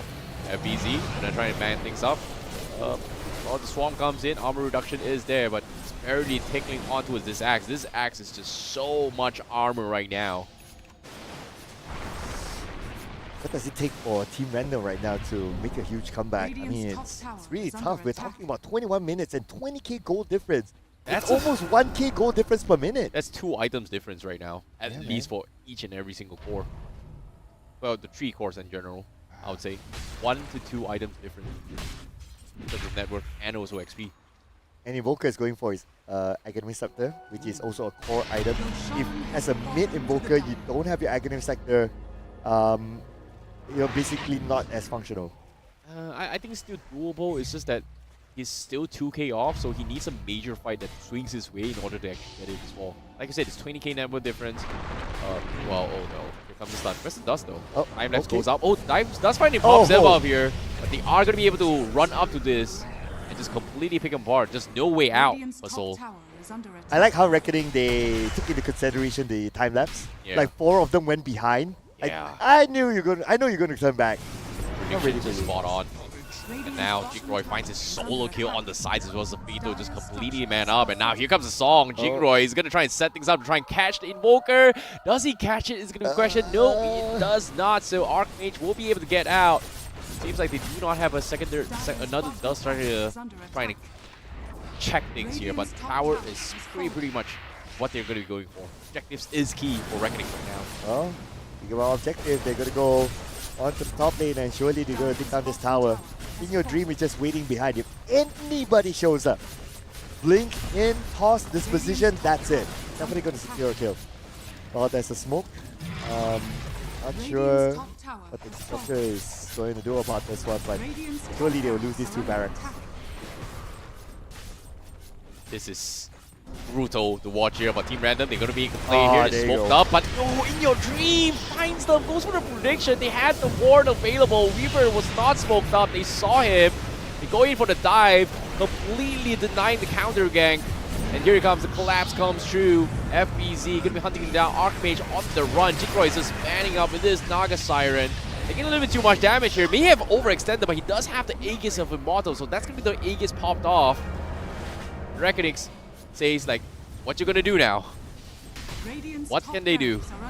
But they Team Random even went for the buyback, so if any one of them goes out right now, then it's gonna be pretty tough. Yep, there you go. They caught one, and it's gonna be JN going down. JN, one of the players that actually went for the buyback, if I'm not mistaken. Oh boy, this is rough. Rex exposed one lane once more, 2 lanes done, everything is gone. E4 still standing, and Reckoning is looking to try and close out one of the fastest game here for the APAC Premier League here. But In Your Dream, once again, another pickoff goes in. Zafito not having the time of his life at all. This support, instant buybacks from Disruptor trying to go and pick off here. I think you can see In Your Dream gets Cliff's back. He's going to try and reset his way through. He's just got his bling. I think he's going to try and go for Zafito one more time. Well, they're still going to go for the buyback, so let's see if they're able to set this one up because they don't have the Slaughter. The Slaughter is supposed to be the big playmaker for them, but without the Slaughter at all, then well, it's going to be quite an ambitious move. Boy, Rams comes in, EMP trying to catch his way through, but In Your Dream again, he goes for Zafito. He goes in, blinks, there goes him out. Buy back, dive back, brother. And now the rest of the team will follow. Archmage gets picked up by Jingroy. Calm FBZ down, diving calm fountain. down, They even calm toss the down. Skyrim in. Mega kill for the low. Oh. Everybody is just completely stomping their way through. JN finally gets a return kill here. Gets on the Skyrim, but gets tossed back. In Your Dream waiting for his skill. He's got the Dagon available. Fact, actually, he's there, and he is also going to go down. And that's going to be a team wipe here as Reckonings just wipes the floor. Tier 4 exposed. And Team Random, the only one left that has the buyback is going to be the TA, which needs those farm. And it seems like, well, it's going to be GG, I guess. This game is pretty much done for. Well, Team Random says no, there's no such thing as GG in our dictionary, my man. Never give up, never back down, man. We're going to play till the very end. Now we have 3 players we're going to go in for it, but speaking about going in for it, Reckoning goes all the way into the fountain, immediately deletes the 3 players from Team Random that showed up, and finally, GG is called. That is a very, very clinical game from start to finish. Reckoning is just dominating on every single lane, and they will advance in towards the next round. Doesn't even break a sweat. You can see, oh my goodness, easy peasy, lemon squeezy. Yeah, he's like stretching. It's like, oh man, okay, are we done yet? Yeah, they were just waiting for the GG to be called. That was a very, very convincing game, I would say. Yeah. Reckoning. A team that, again, like you said at the start of the game, you know, this is a team you have to watch out for going into the grand finals potentially if they make it there. So it's going to be a very interesting one. How Reckoning is to be. Yeah, I mean, we are talking about Indonesia's top seeding team. Yeah. So they are definitely one of the favorites to go all the way here in our tournament series. And what a showing by them. Game 1, I guess it's also a good introduction to tell everyone else who they are. Wow, it's a statement as well. Like $60,000 champion is a lot of money. So And the MVPs. Ooh, yeah, MVPs as well. Like I think In Your Dream is definitely a standout here. in my Dude, we're opinion. talking about one player potentially getting $10,000 as an MVP. Intel MVP. That's a lot. insane. That's a lot of money. Yeah. Sure. I want a $10,000. What would you do with 10,000 US dollars? Put it in a bank. Smart move. Yes. Yeah. Make the banks rich. Wow. Anyways, moving on. Yeah. Going into the game as well here. We hope you guys enjoyed that small little game as well here. We do have more matches to come here, but it is still the early stages around, so we will progress over time after this entire day as well before we actually proceed with the upper brackets, lower brackets, and also the grand finals, which is going to be happening this coming weekend itself. So that's going to be a lot of excitement coming in through, and obviously we do see a couple of top contenders so far. Reckonings is going to be the team to watch out for, and Myth Avenue Gaming, obviously we haven't seen them on stream yet, but they are the defending champions from 2025's APAC in Malaysia. So that's going to be something that I'm eyeing to watch out for. Yeah, and based on the bracket as well, they won their first game. So, I mean, obviously, because of that, they progress through the upper bracket. So, hopefully, one of these games you'll be able to see them. Yeah, I'm looking forward to see how things are going to be going here. But for now, this is going to be a very, very smooth sailing here. We did not get the luxury to actually see the couple of the potential meta picks that is going to be coming here. Trend Protector, maybe even the Bloodseekers, or maybe even Klings as well. I know for a fact that off stream we do see a couple of Klings gameplay here, but that's going to be something I'm looking forward to. But before that, let's take a look at the highlights on how things went through here in the previous game from Reckonings itself here, because that was just complete domination in every single lanes here. And personally, initially I thought that, hey, this Skyruff and also Shadow Demon is not going to be too much here, but the amount of zoning pressure that they have allowed here for Reckonings, just not able to do anything. Like, the Battle Hunger was pretty much the key zoning skill that they just needed to do a lot of damage and zone out the TA itself. Dude, the safe lane area where you have the Axe and also the Shadow Demon, they were just very, very disruptive. I mean, continuous damage, you have burst damage, you have a lot of poking capability, and you have a lot of finishing capability as well at the bottom. And the moment Sky starts to just roam around, supports the bottom lane as well, then you start to see the kills just starting to roll in. Yeah, this is so much to actually work with here. Even Zapito, he's just getting completely hunted down. Like, we know for a fact we have this hunting bounty track thing. And I am pretty sure, like, if this was a normal game, in your dream is just spamming that on him. Oh, yeah. That was just brutal to watch. Like, you see another highlight moment for In Your Dream. His link toss has been spot on. But the Dagon was a little bit of a big question mark. That was, you know, a little bit of add salt to injury moment, but considering how far ahead they could get away with it. Dude, if the net worth is not like 15k, 20k difference, you wouldn't see the Dagon. Yeah, I don't think you'll see the Dagon. Yeah. I think you see a little bit BKBs coming up. Yeah, the Dagon is just like, okay, we're like 15, 20k ahead, let's just go for it. Yeah. Let's just have that internal race between all of them, like who will get the best KDA. Yeah, obviously they are also going to be fighting for that here. Unfortunately, those awards are not going to be counted here in the group stages here. We will be counting those MVPs when the grand finals happen this coming Saturday. Hey, maybe it's between them, like who has the lowest KDA buys dinner or something. Okay, fair enough. You have some very, very interesting friends. Oh yeah. Unfortunately, they don't buy us dinner. Okay. They buy themselves dinner. So just reminding my friends out there who's probably watching the stream. Okay, fair enough. But all things considered here, the Static Storm idea was really, really smart here.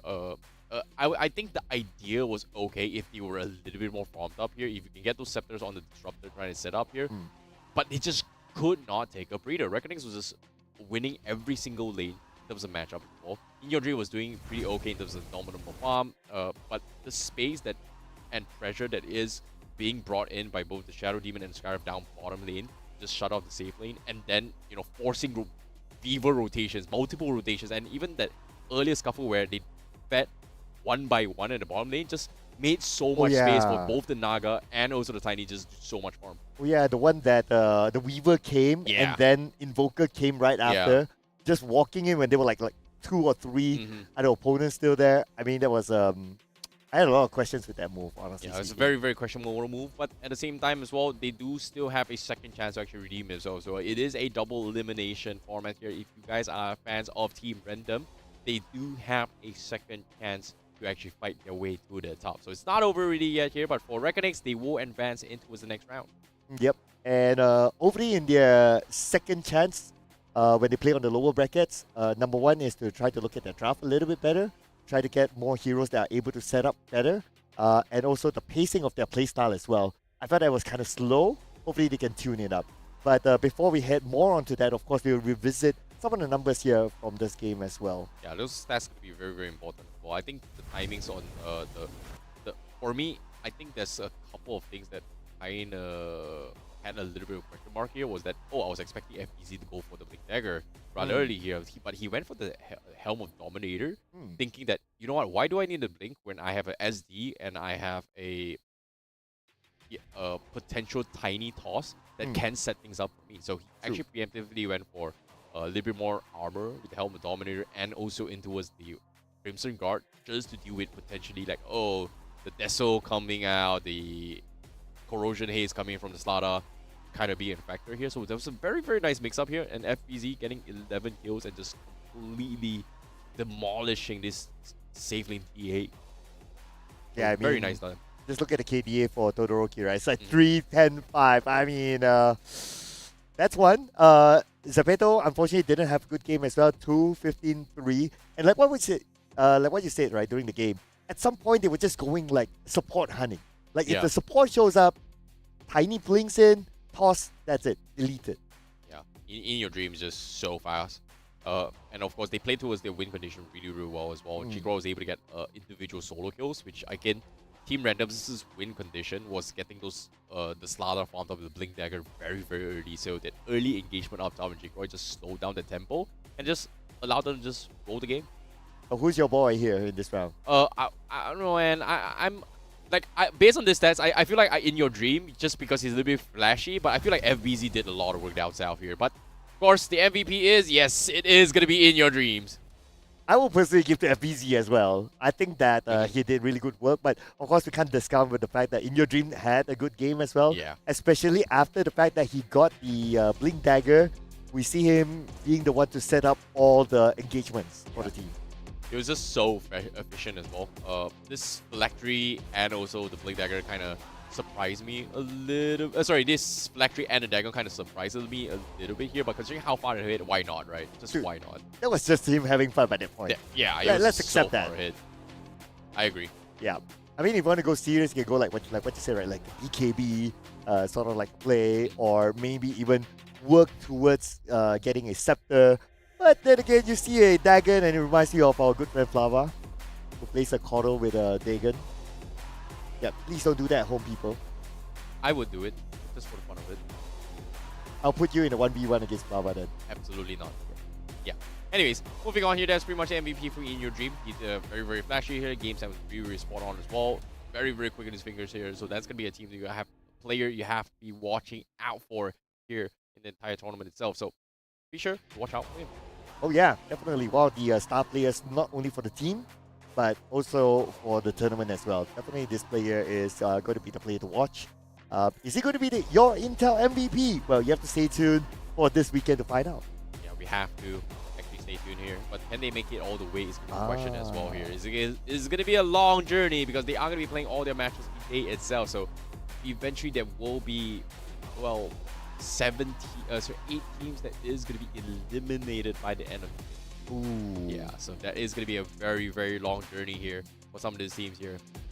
I mean, we're talking about a huge prize pool, so huge prize pool, huge sacrifice. You need to do everything that you can to try to get that #1 spot. Yeah. Anyways, moving on. Seems like there is going to be more matches to come here. That was pretty much it here between Reckonings as well as Team Random. We hope you guys enjoyed that small little interaction here, but of course Reckonings definitely took a big, big win on, I would say, the fun factor, that scenario, which was pretty fun to work with. Oh yeah. I mean, it's a good first match here for Stream A, right? Yeah. I really thought it was going to be a supporting poker coming from Team Random. So Oh, I gotcha. really thought it was going to happen, but he actually stuck with the mid lane. Yeah, by the time you see the next Invoker, you probably see a support Invoker. So things might just happen that way. I mean, that's the beauty of DOTA, ladies and gentlemen. And you know what else is beautiful? What? It's our break time. So ladies and gentlemen, before we head on to our next match, we will take a short break and allow our teams to get ready. We'll see you guys in a little bit after this break.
the all-new Acer Aspire Lite.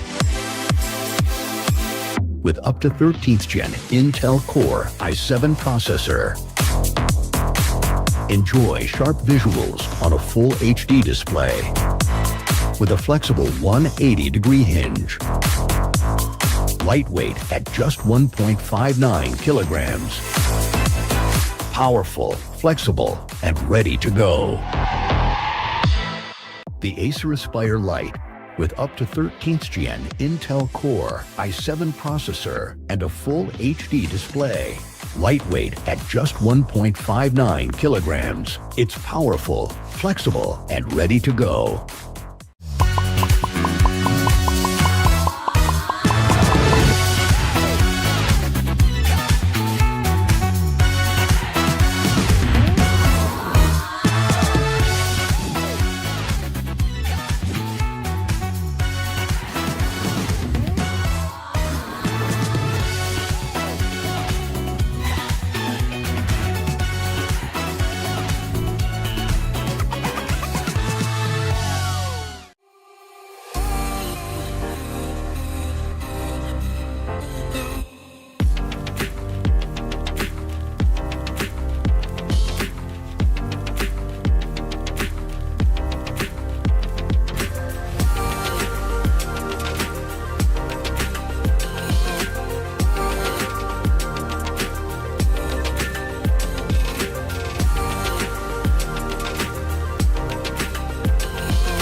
Sleek, swift, nails, power in hand, watch it go. AI smart, runs the show. Style and speed, you already know.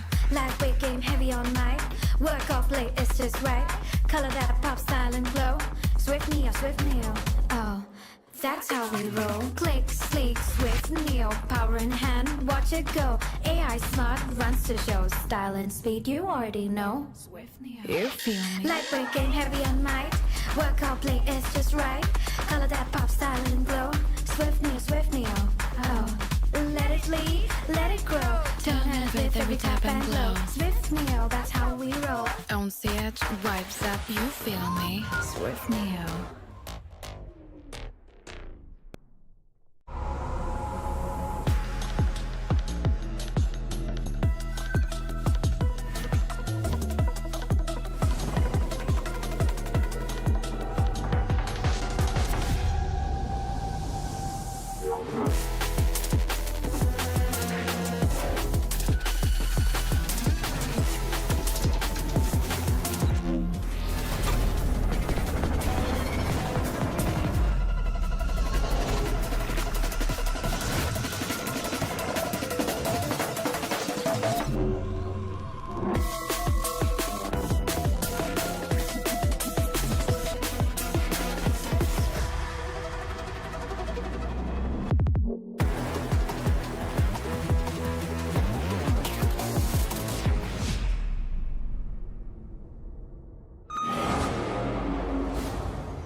The all-new Acer Aspire Lite with up to 13th gen Intel Core i7 processor. Enjoy sharp visuals on a full HD display with a flexible 180-degree hinge. Lightweight at just 1.59 kilograms. Powerful, flexible, and ready to go. The Acer Aspire Lite with up to 13th gen Intel Core i7 processor and a full HD display. Lightweight at just 1.59 kilograms. It's powerful, flexible, and ready to go.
Hello everyone and welcome to the Asia Pacific Predator League 2026 year. And with our digital partner Flipkart, my name is ICBaby12. Joining me is going to be Sirkar as we take you through the commentaries for today here on Stream A. Just now we saw a little bit of action here coming from India versus Indonesia. But now this upcoming one is going to be an interesting one as well because we are going to be having a little bit of action between Mongolia versus Thailand. Oh yeah, it's going to be a very, very interesting one indeed. And there are some players that have a little bit more experience playing on the international stage. And speaking about playing on the international stage, of course, we are here live from India, and that's where the players are playing as well. So that sort of experience will be very important for these teams to win the next game. Exactly, and I'm looking forward to see how both of these teams are going to be playing here as well. It's going to be ZZ versus Next Tide by MPH. It's going to be very, very interesting as well. We have teams from Thailand and also for ZZ. But of course, for those guys watching at home as well, have been asking, hey, where are the brackets? This is going to be on screen right now to show you how the current standings are for each and every single team that's going to be competing both between Stream A and as well as B. But guess what? Now, based on the current standings well from Fifth Avenue Gaming here, the defending champions has won 2 of their matches, has advanced themselves in towards round 3 as the next team that is going to be advancing to. This now upcoming stream here, we're going to see first time on stream between any brackets here. It's going to be Next Tide by MPH versus ZZ. Next Tide from Thailand, ZZ from Mongolia. Ooh, and what's going to be interesting is that after Reckonex, they won their game against Team Random, the game that we saw before this. Their next opponent is going to be Atlantis 2.0, who is the top seeding from the Malaysian qualifiers. So it's top seeding from Malaysia, top seeding from Indonesia going to go at it at each other. So that's definitely a match that you don't want to miss, ladies and gentlemen. But for now, we're going to focus on the Next Time by MPH versus ZZ, and it's going to be the first game for these two teams. It's going to be very, very important them as well here. Briefly caught them a little bit of games here, but their draft priority is going to be a little bit different as well. We do see a little bit of heroes being prioritized and towards the drafts themselves. But in case you guys are wondering who they are, this is going to be the matchup. It's going to be Next Side going up with ZZ, Next Side being Thailand, and ZZ from Mongolia. And for the players themselves here, there are a couple of teams that you have to watch out for. No chance is going to be somebody you have to watch out for. And of course, I think Fearless, those are something they have to watch out for coming from Next Side. So these are 2 veterans in their respective scenes here. However, rumor has it as well, there might be a potential final game for ZZ. Some of the players might be retiring right after this. So this is going to be that last hoorah here from ZZ. Can they make their way through is going to be the question. Oh, maybe their minds would change if they become eventual champions. Who knows? Oh yeah, fair enough. And it's like, hey, we already won it. Might as well go for the next season. Yeah, fair enough. Who knows? But nevertheless, we're going to introduce the players from the respective lineups. So we're going to start off the first lineup that is Next Tide by MPH. Ladies and gentlemen, represented by these amazing players. And here they are, 9NZ, Kao, Good, Fearless, and Wonjong.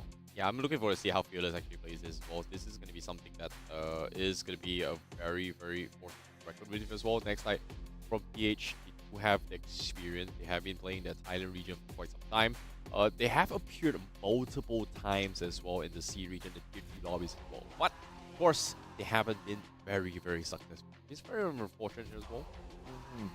Yeah, I do agree that the fact that Fearless is definitely the player for to be watched out for.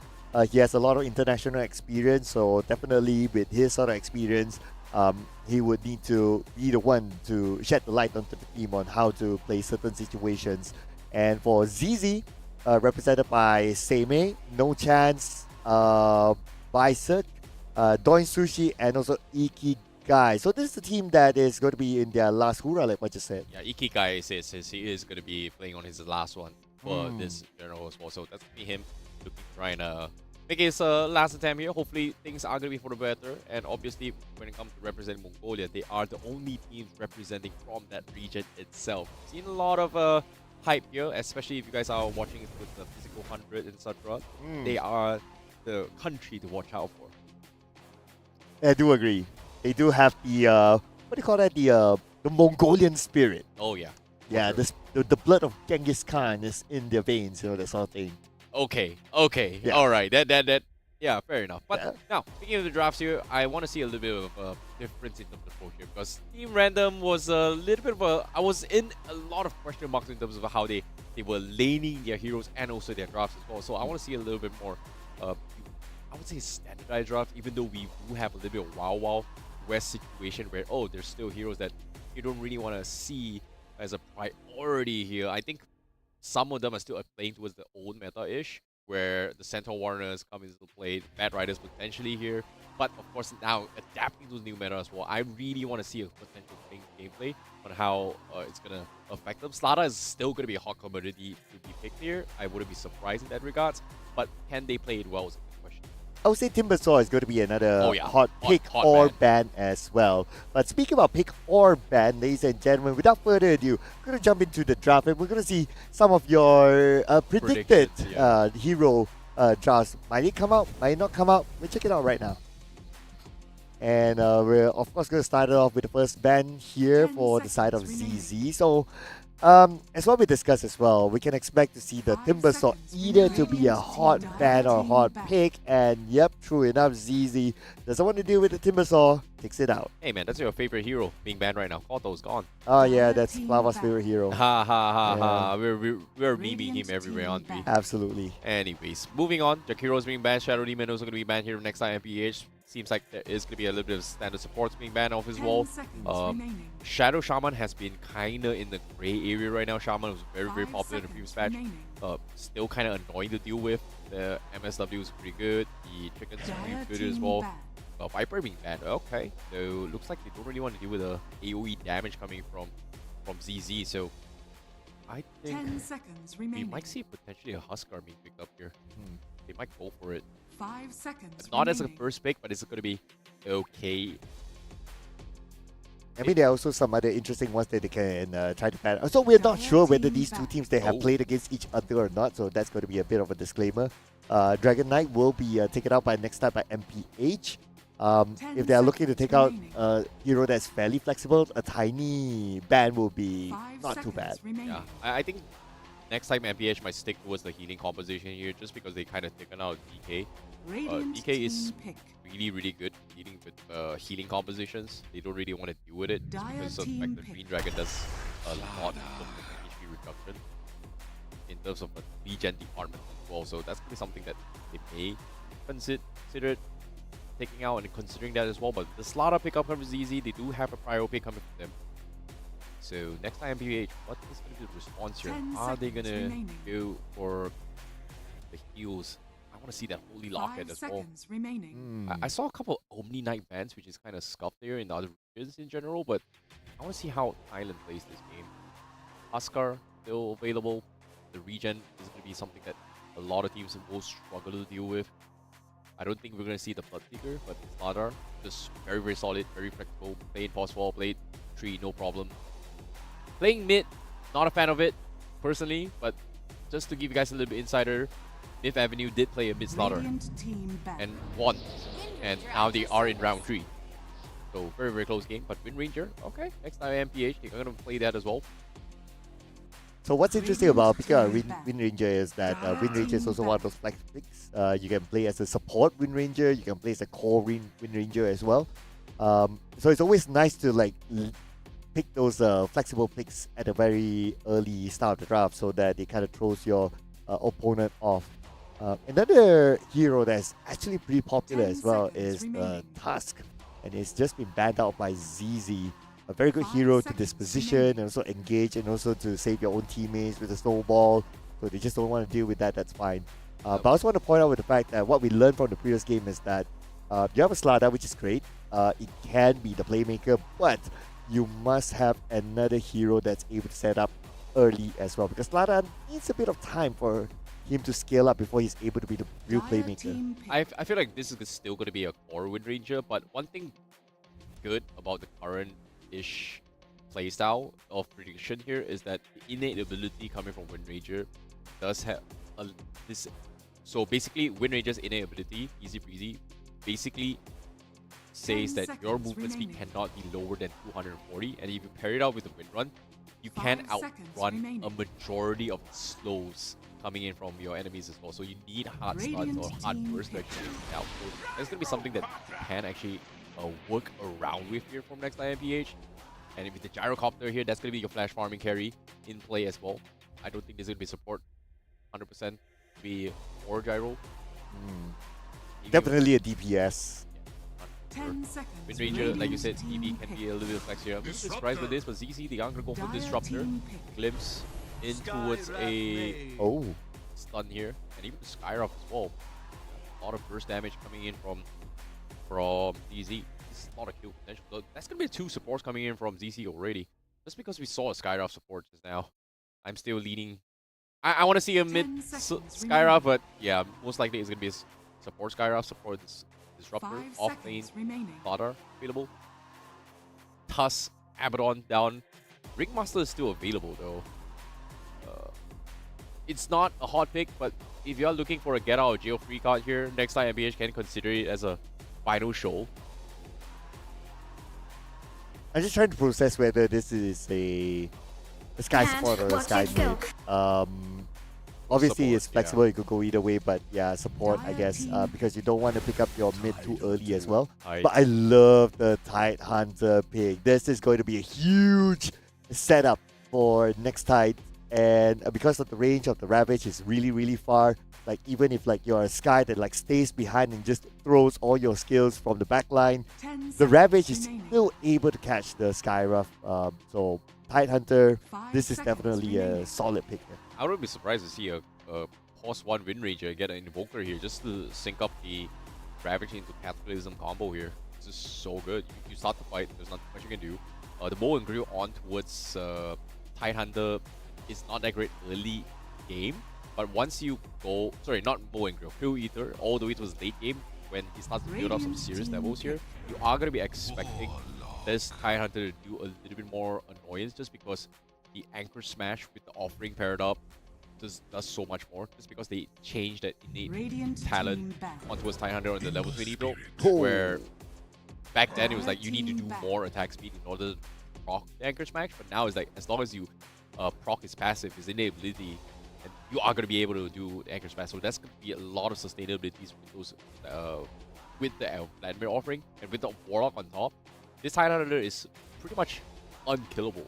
10 seconds I like the Ember Spirit remaining. pick though. I feel that for next time by MPH, they don't really have a hero that can lock down the Ember Spirit for now. They have to build the right items. For example, at Aethos, for example, or maybe a Hex, Dire but they will come team obviously back. later. So for now, they would ideally need a hero that can give that level of suppression towards Ember Spirit. Yeah, and right now, this Slada just can't really do too much with Highlander just because of the 10 the seconds inability, remaining. right? Like the blubber. But like you said, Ember Spirit is okay. Warlock to double down on the healing as 5 well. So we are seconds not going to be seeing remaining. the Trend Protector this game for next time MPH at least here. Maybe they could go for Trend Protector. There has been a lot of memes here talking potentially that, hey, you know, Scepter Trend Protector is great. But if you play the Trend Protector as a force 5 and you get an early Tormentor in the 20-minute mark, you should be able to get a lot of vision control across the map. It's no longer unlimited vision though. It's like the actual proper ward now with a 6-minute cooldown before it expires. But Ursa comes into play. So it's gonna be the big standard here for ZZ.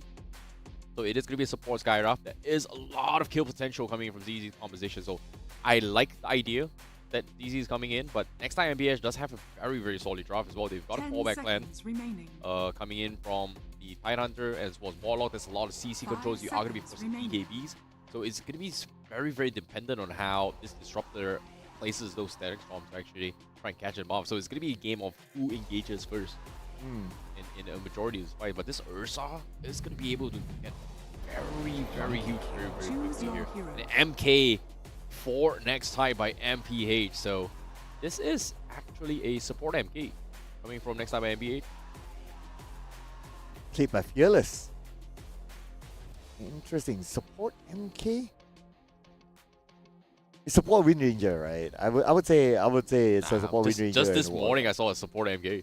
Oh man. Just now. Like just this morning in a pub watch Get Marty. I literally watched a match and it was like it was a support MK. Is it a pub match? No, this is an official tournament actually. Okay, you're right. I mean, it's going to be real interesting though to see a support MK coming out. I would have liked at least a support Wind Ranger. At least support Wind Rangers, you still have some level of lockdown that you can play with. You have the power shot as well to just poke. So I think it would be kind of nice. But okay, support MK.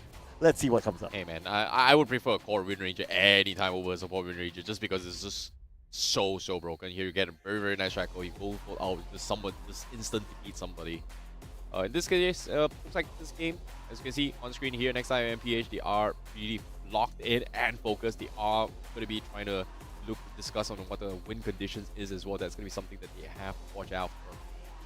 The one that they might find trouble is going to be Ember Spirit. They naturally don't have enough hold down or lockdown for the Ember Spirit, so they will be item dependent. They will be depending on whether it's like the Hex or maybe even like the Atos for the Ember Spirit. That's going to be very, very crucial for them. But at the early stage, they don't really have an answer. So that's a little bit of a window for the Ember Spirit to try to put as much pressure back into their opponents as possible. Yeah, I don't think the Ember Spirit is going to be a problem. It's just that rotation-wise, Ember Spirit just out-rotates the other team. But going for an MK mid, it's not that bad.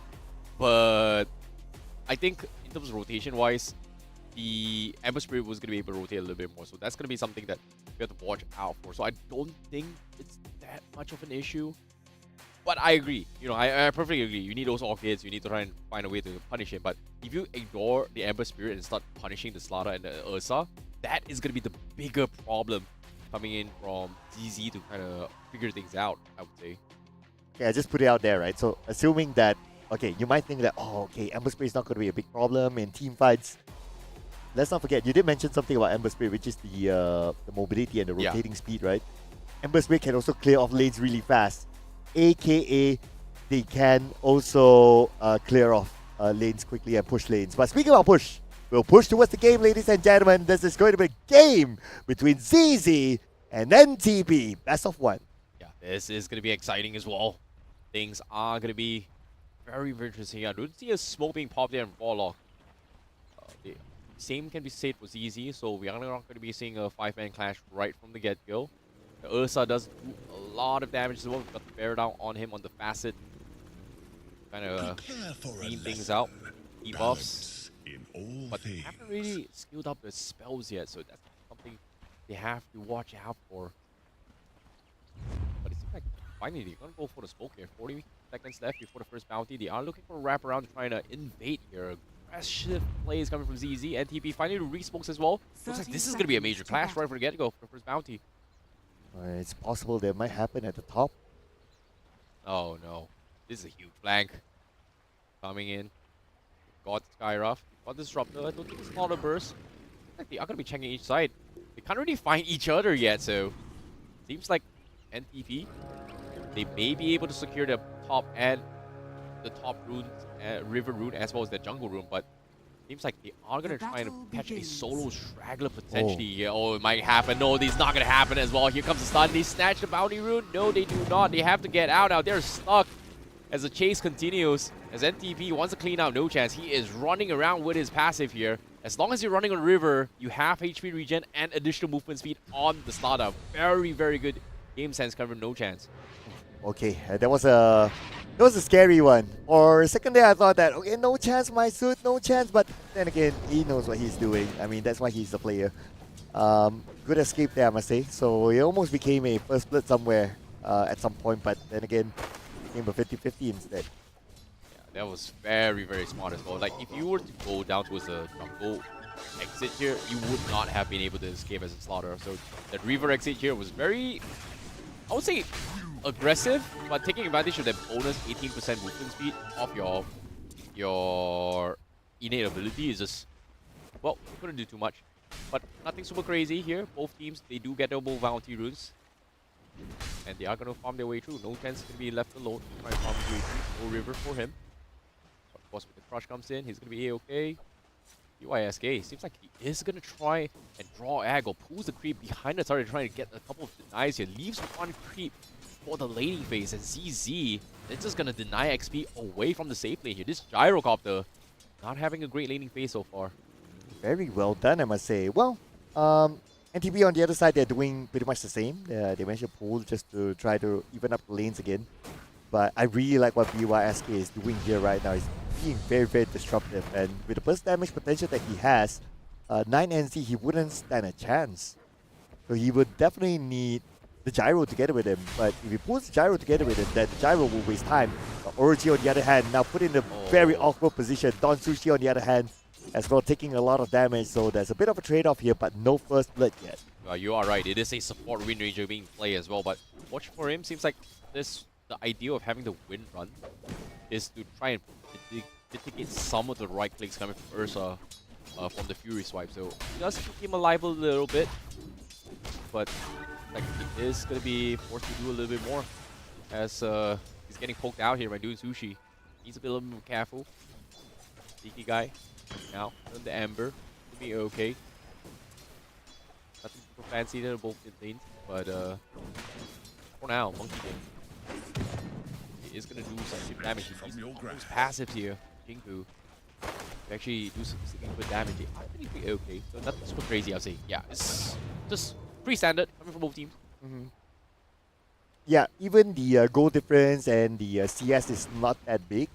So this game so far is still pretty tight, I must say, between the two. With this kind of pacing, we might see the first blood take a bit of time. Maybe even now, because Seimei right now commits all the way in. Good is one in trouble. And first blood will be given to Seimei, but immediately Orochi trades it back. Seimei goes down. Is it worth it? Kind of okay, I guess. A call for a safe lane. I'll say NTB definitely won the trade. Technically, well, Ursa got the kill first, so he did get the XP first. But Iron Hunter, it's not that bad of an issue here. As long as you kind of slow down the Ursa, it's okay. I would say it's still 50-50-ish. Because nothing super big change that will affect the other lanes here. But what I do know now is that DOTA is in a lot of trouble. He is going to slow down pretty good. No chance comes in. He is getting sustained really, really long though from the heals coming from this Warlock. And he somehow still makes it out alive, but instead they turn and say, you know what, that's just not worth it. Let's focus on 9Z and sit, and that's going to be by SK that gets the kill instead. Well, respect to your supports. They do what they can to keep your cores alive, and that's what exactly 9NZ did. So, great work, I must say. As a fellow support, I truly understand the feeling. People don't give enough credit for those kind of plays for a support. And with the fact that he managed to keep his teammate alive, well, he can continue to farm just like what we see here. But right now, see Ikigai 1v2, Orochi's there behind. And Ikigai nowhere to go. He's still at level 4 though, so he doesn't have the randoms with him. But Fearless is not going to overcommit in this case. Orochi does have the power shot, and it's going to be an easy kill from behind. Well, now looks like at the top it's going to be no chance, all alone, 1v2, and they're going to go for a chase. Are you going to go all in? Looks like they will. Very, very confident move here. No chance. No chance to get away. And they will no longer pursue because BYSK shows up behind them. BYSK, surely with the burst damage, should at least be able to get one trade off, but it looks like the answer is not. Plata or Plomo, enough sustain for him to survive. Yeah, they miscalculated that as well. That's a 2-point Shadow Word coming in from Warlock as well. There's a lot of heals coming in this Gyrocopter. So pretty much something that you have to worry about as well. 2 points Rocket Barrage, you cannot underestimate that as well. Not a very early Falcon blade, but bottom lane, look at this. Anytime the glimpse comes in, good. Bang mode down. They lose the Disruptor, but Seimei was able to take him down. But now he's going to try and go for a little bit more. Orochi still has the wind run. Going to try and kite his way through. Seimei says, you know what, it's just not worth it here. As he backs out, 1-for-1 trade down bottom as well. The power shot, tries to get a dirty snipe, but no connection. Yeah, because he knows that there's the wind run, so it's not worth it to try to pursue that one. And plus, there's that power shot towards the very end, so great consideration there to just back that one off. Fearless returns back into the middle. But Ikigai, he's currently at level 5, so if there's any opportunity, it is right now for them to try to get that kill onto Ikigai. But Ikigai has backup, so Fearless, even with the double damage, he's not able to pursue further. Yeah, he definitely just backed off as well. Doesn't want to risk losing out too much in terms of trade just because of the double damage on the MK. It's going to snap very hard. Nice little poking, but you can see the pressure is on. Every single objective is being contested here by both teams. Here, every single rune down towards the feet. This is just, I would say, the intensity of the level of the competition is just really, really high. But it seems like we are going to see a rotation up top as well. NTP looking to try to set things up with this Gyrocopter. Ooh. But then again, 9NZ does not have his golem yet.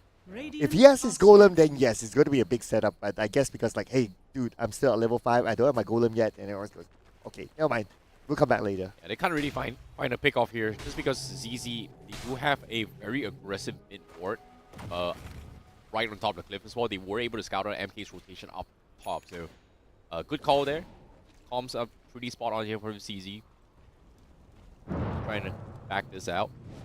But right now, it's all about a little bit of farming here. In terms of CS department, they are pretty 50-50. But ZZ does have a little bit of upper hand here. And they're just in no rush. There's no reason for the rush them here. Just because they have... Oh, never mind. Speaking of which, another pick up down bottom as well. Seimei actually picks up the Tidehunter. Yeah, and like what you say, right, no rush, because at this moment, Ikigai, he already has his Remnant. So with his Remnant, now he can be the one that will just go in, just get a bit of farm, come back out, nice and safe. And like what we discussed, NTP, they don't really have the answer towards the Emperor at this moment. And speaking about finding an answer, right now they're trying to find an answer against Ikigai, but Ikigai again with the Remnant goes in and gets a kill onto Orochi just like that. And Orochi didn't know what hit him. At the same time, he managed to bottle a haste rune. Yeah, that's a huge pick off as well. And Ikigai is going to try and go more. He still has the haste. He's going to try and poke his way through, but nope. Doesn't want to risk it. Full mastery is just a little bit too strong. Yes, the Wukong's command is down, but they forced out major ultimates coming from NTP. As we get back towards the farming phase, but looks like Plata a little bit low here. No chance. They might actually go for the jump on this. They do realize that Warlock is not around. Seems like he's going to try to make a attempt. TPs are coming in. Gyrocopter calls arms comes in, but can they burst him in time? But the save from the side from the MK buys a little bit more. Doesn't matter. Still goes down, but they trade 1-for-1, and now no chance. Needs to run for his dear life. This MK gonna give chase, but no chance. He has the power of the river. He still has the mobility. He might be able to get out. He's regenerating, but it doesn't matter. He's stuck. There's no more places to run. He will go down. Great timings here coming from NTP. But still, they managed to pull like what, 4 players towards them.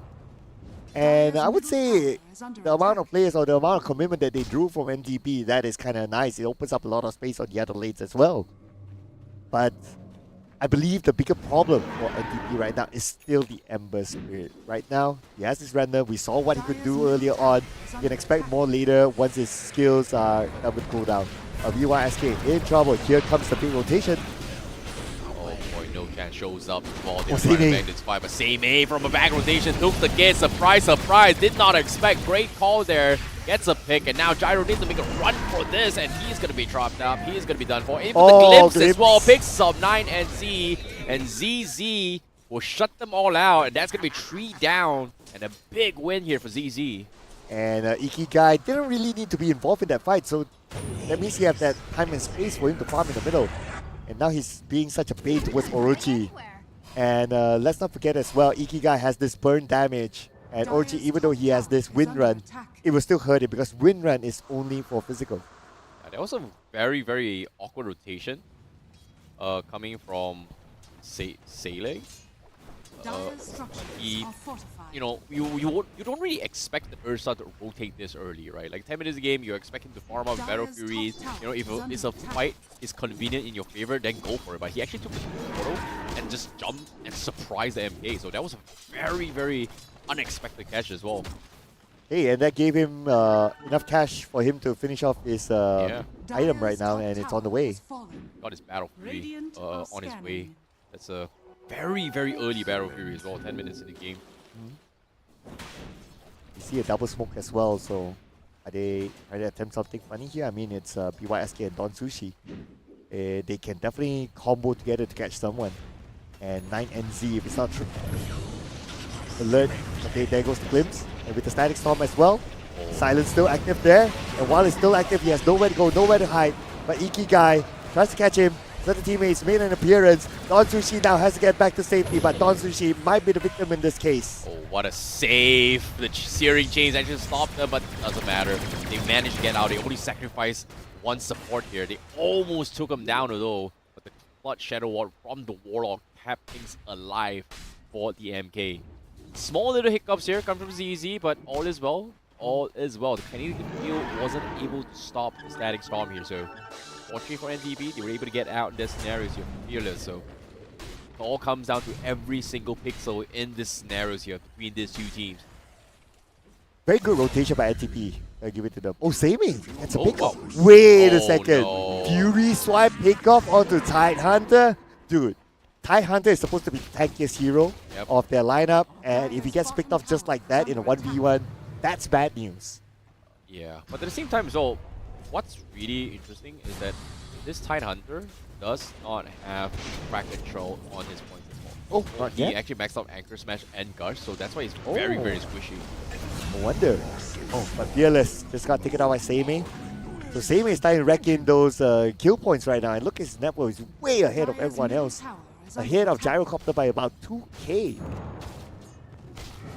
But at the same time as well, Tidehunter actually not going for the and now Samey, they found a huge stack here coming from NTP. With Battlefield, they are going to clear it out, so that's a lot of juicy gold for him as well. 7.6k net worth right now. And the Ursa is getting close to securing his Blink Dagger. The moment he has it, that's going to be good. And then again, Don Sushi is in trouble. It's going to be a 4v1. Caught on the outside while he was planning that ward. Is it worth it for him to get the ward in? Yeah, I guess so. It's okay. Yep. Now, just be a little bit split push here. This aggressive ward out of Roshan as well. It seems like they might actually potentially set it up for the Ursa trying to take it down very, very soon. So ZZ does have a win condition, but at the same time, seems like he's queuing up Basher in this place. And then it was BKB. Seems like they are going to try in a game here. Like everything's good. All good. Game continues. Oh, double All smoke. little spikes. Right comes in. Uh-oh, Mystic Bear, he's done. He is trapped. No way out. Needs the BKB. Needs some sort of force staff to save him. No items like that yet. Still rather early. 13 minutes in the game. And unfortunately for 9NZ, he blew his teleportation to go up north, but nobody is there left for him to save. And speaking about nobody's there for him to save, Good went down. Finally got his 1 point on his Kraken Shell, but then again, no other defensive items. He's actually aiming to go for the Scepter fairly early. So he's not going to be as tanky as he would have liked. Yeah, agree. But actually, if Shrine of Wisdom in the favor of Seimei is very, very far ahead here in terms of XP as well. He's actually opted to switch for a Blink Dagger on this Ursa. So Battle Fury, Blink Dagger, actually coming through, but here comes. BYSK looking for the pick, but Orochi goes down. Seimei going to be continuing for more. Ikigai pretty much getting surrounded here. He needs some sort of backup, but he's trying to bait for a fight for the team. Now Mystic Fang comes in, Good comes in, and here he comes. Seimei comes in, takes a jab, but a big combo comes in, catches them all back. And the Golem is there, but they're somehow surviving. This Gyrocopter keeping things alive, it's just not working out. They need to go for more. Power shot! TP's back, gets the snipe, takes down Seimei. What a buyback coming in from him. Ochi, I can feel the struggle. He's trying to run, tries to get a power shot onto BYSK, but fails. Unfortunately for him, no chance at the shot to say, you stand no chance against us. Double kill to no chance. Wow, what a catch as well. Well, it wasn't really a buyback here. He actually died so long that he came back and then got into the fight. That was just insane. Wow, it was that long, that fight? That's kind of long-ish. A little bit of a question mark, but at the same time, the win is still a win. They still take down the big bad bear. That's going to buy a little bit more time, but what expense they traded for NTP. That's a lot of trades here coming from NTP as well as ZZ. Wasn't expecting that fight. There was a little bit of a scuff situation, but all right, I'll take it. Dire's bottom tower is Yeah, under I was kind of worried as well. The fight was a bit extended. But I guess it's okay for ZZ since they're now ahead. And especially with the fact that they have a Roshan, they have an Ursa, so taking the Roshan is going to be easy for them. Radiant are scanning. Yeah, very quickly as well. Roshan has fallen to the Now, Radiant. and they continue to take a little bit more objectives for tier 2s. Still available to grab, but there is a tier 1 down bottom. Seimei continuing his farm. But NTP, they cannot afford to contest anymore. They have to respect it, they have to back off. They have lost a couple of major fights, and now Ikigai getting a pick off as well. This Gyrocopter is just not having it at all. Dire's Dude. That's a middle tower huge is under catch as well attack. from ZZ once more. Right now, NTP, they still don't have an answer to Ikigai. From the start of the game, they don't have any heroes that can naturally hold him down. I mean, you can't blow a Ravage just for the Ember Spirit. You can't. It's impossible. They need the items, and if they cannot farm like this, and if Ikigai is just going around the map, just looking for kills just like this, it's going to be really hard. Here comes the Remnant, moving in. Ikigai getting very close, but BYSK says, you know what, Ikigai, you're kind of slow there on your feet. Let me finish it up for you. Yeah, he's got a Spirit Vessel to try and pick him off as well. Nice little bit of switch up here. But Seimei, here comes, goes for the blink. He's going to go for the MK. There's no way out. Where are you running? You tried to backdoor and cut the creep waves. We see you. We know what's happening. And you can see the call-outs coming from Seimei as well. Oi, oi, oi. NTP wasn't expecting this. Initially, it was a little bit of 50-50 odds, but the moment this Ursa gets a little bit out of control, you can see Seimei as well as Ikigai just getting a little bit of confidence in this game. So much confidence. Oh man, it's gonna be pretty tough. Okay, Plata, he needs to farm really quick. So at this point, NTP cannot be engaged in fights. It won't bring them any benefit. They need to outfarm their opponents first, then they top four fights. But especially if you have an Aegis or the Immortal still active, you don't want to take the fight. Yeah. Dire's middle tower King is of under which, attack. keep like gone to Shidi to scout all this from Orochi and 9NZ. They are gonna try to make a 10, but it seems like they are gonna stay Radiant's slow bottom approach tower here, is trying to under starve out NTP. They're looking for some sort of farm across the map, but it's just not enough farm. Using an ulti trying to clear the creep waves. Not ideal, but it seems like NTP, they're just in no position to fight at all. And Ikigai now, Dire's he can middle play tower alone, is but if under he does have his attack. teammates, get away. Radiant's Oh, bottom teleport? tower is under attack. He got away. Okay. They did catch him. Oh, but they are going to catch Good. No, it's fine. Okay. Now they kind of realize that, okay, Good is starting to be a little bit tanky, maybe because he has like the 4-point Kraken Shell, Yeah. so that's okay. Now he's got 4 points. So let him go now. I was expecting him to go for offering Dire's top that maze tower rather is under early, but attack. considering the fact you can't just outtrade Ursa, I guess he is going to try and play the Gush build later on. but he needs levels, definitely. Like, this Highlander definitely needs... Wait, he didn't go for the Creo either. He actually went for the Crack as well. So, he is looking to try and play tanky. Huh. Permanent damage block when enemy heroes dies under the effects of Anchor Spam. So... okay, sure, whatever. I was expecting Creo either, but alright. Oh, looks like not so alright here for the side of NTP. They just lost 2 players just like that. It's a blink and you miss it moment, ladies and gentlemen. And again, Ikigai secures another kill just like that. 9NZ stood no chance as a support. A little bit of tricky situation here, but seems like he is going to try and go for the catch as well. The Trojan hates connects. He's stuck. And Seimei, oh, a little bit sidetracked, but it doesn't matter. Slow is there. He's going to get slowly mowed down. And good. He's going to try and outrun this. Does not have a blink though. Very close to his items, but is pretty much poor right now. So no major losses, but he is going to feed a kill. And that's going to be Ursa continuing on his arm here. As this Ursa still having this Aegis, you can see the NTB is just in situations where they just want to bleed out the expiry on this Aegis in water before they start making things happen as well. You know what?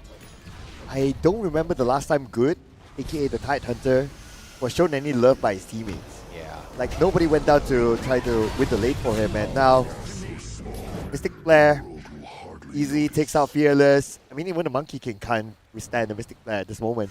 It's gonna be really hard. Seimei is just tormenting them right now. As long as he's got Aegis, NTP knows for the fact that they cannot afford to fight. Once you blow out the Ravage, once you blow out the Golems, that's it for the first fight. But what's next is gonna be extremely difficult. So we're hoping to try and capitalize this on this as well as EC just continuing to do so. DOTA, however, has been finding some sort of farm across the map, but he still needs more items here. Looking for a Manta Cells, not exactly the biggest items to work with, but it does help with the Searing Chains coming from Ember Spirit. But aside from that, I don't think that's going to be enough damage here. That's going to be a little bit more time here to make a comeback coming from NTP. And speaking about comebacks, they have to come back in 13k gold difference at this moment. And the gap is starting to be really big. And just look at the chart, right? It's just going to the moon here for ZZ at this moment. And I would like to keep an eye on what might happen at the bottom. They seem to be grouping up here. Maybe they are thinking about trying to get Slaughter. Yeah, they should. They could. Oh, a lot of Lotus there, but nothing crazy. Farming their way through. They're going to try and ensure that Tata has a smooth farm here.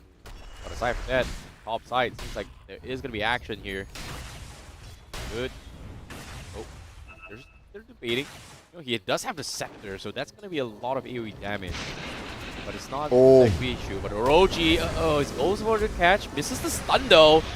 Goes for a little bit yield to buy time. Mystic Flare from behind to try and catch Plata.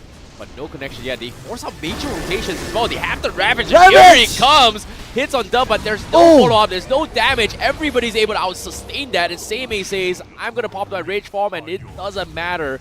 Ravage or not, where's your team? You're all by yourself. Shuts him down. MK from the flank with the double damage, but he does not have the health to engage this. And no chance. They saw him. He needs to get out. He wants to man up. No chance. Here he comes, but no, he made the wrong play. Seimei goes in, catches him, takes him out. Mistakes were made, and now the Glimpse even catches Orochi. And he's going to be in a little bit of trouble here. Kinetic Field catches him. The ill is there, and Seimei will mow him down. And that's going to be a double kill for Seimei. Once more. Wait, you think it's done? They're looking for more right now. It's not over yet. They're looking for good. Good 4-star by 9NC. Ah, but Glimpse back to the back. He has nothing else to defend himself. We have 3 players there. It's just a matter of time right now before Good goes down, and he will go to the hands of Ikigai. Yeah, the moment this Disruptor has 4 points into Glimpse, you can see as long as he has vision, the U cannot outrun them. And NTP getting completely mowed out.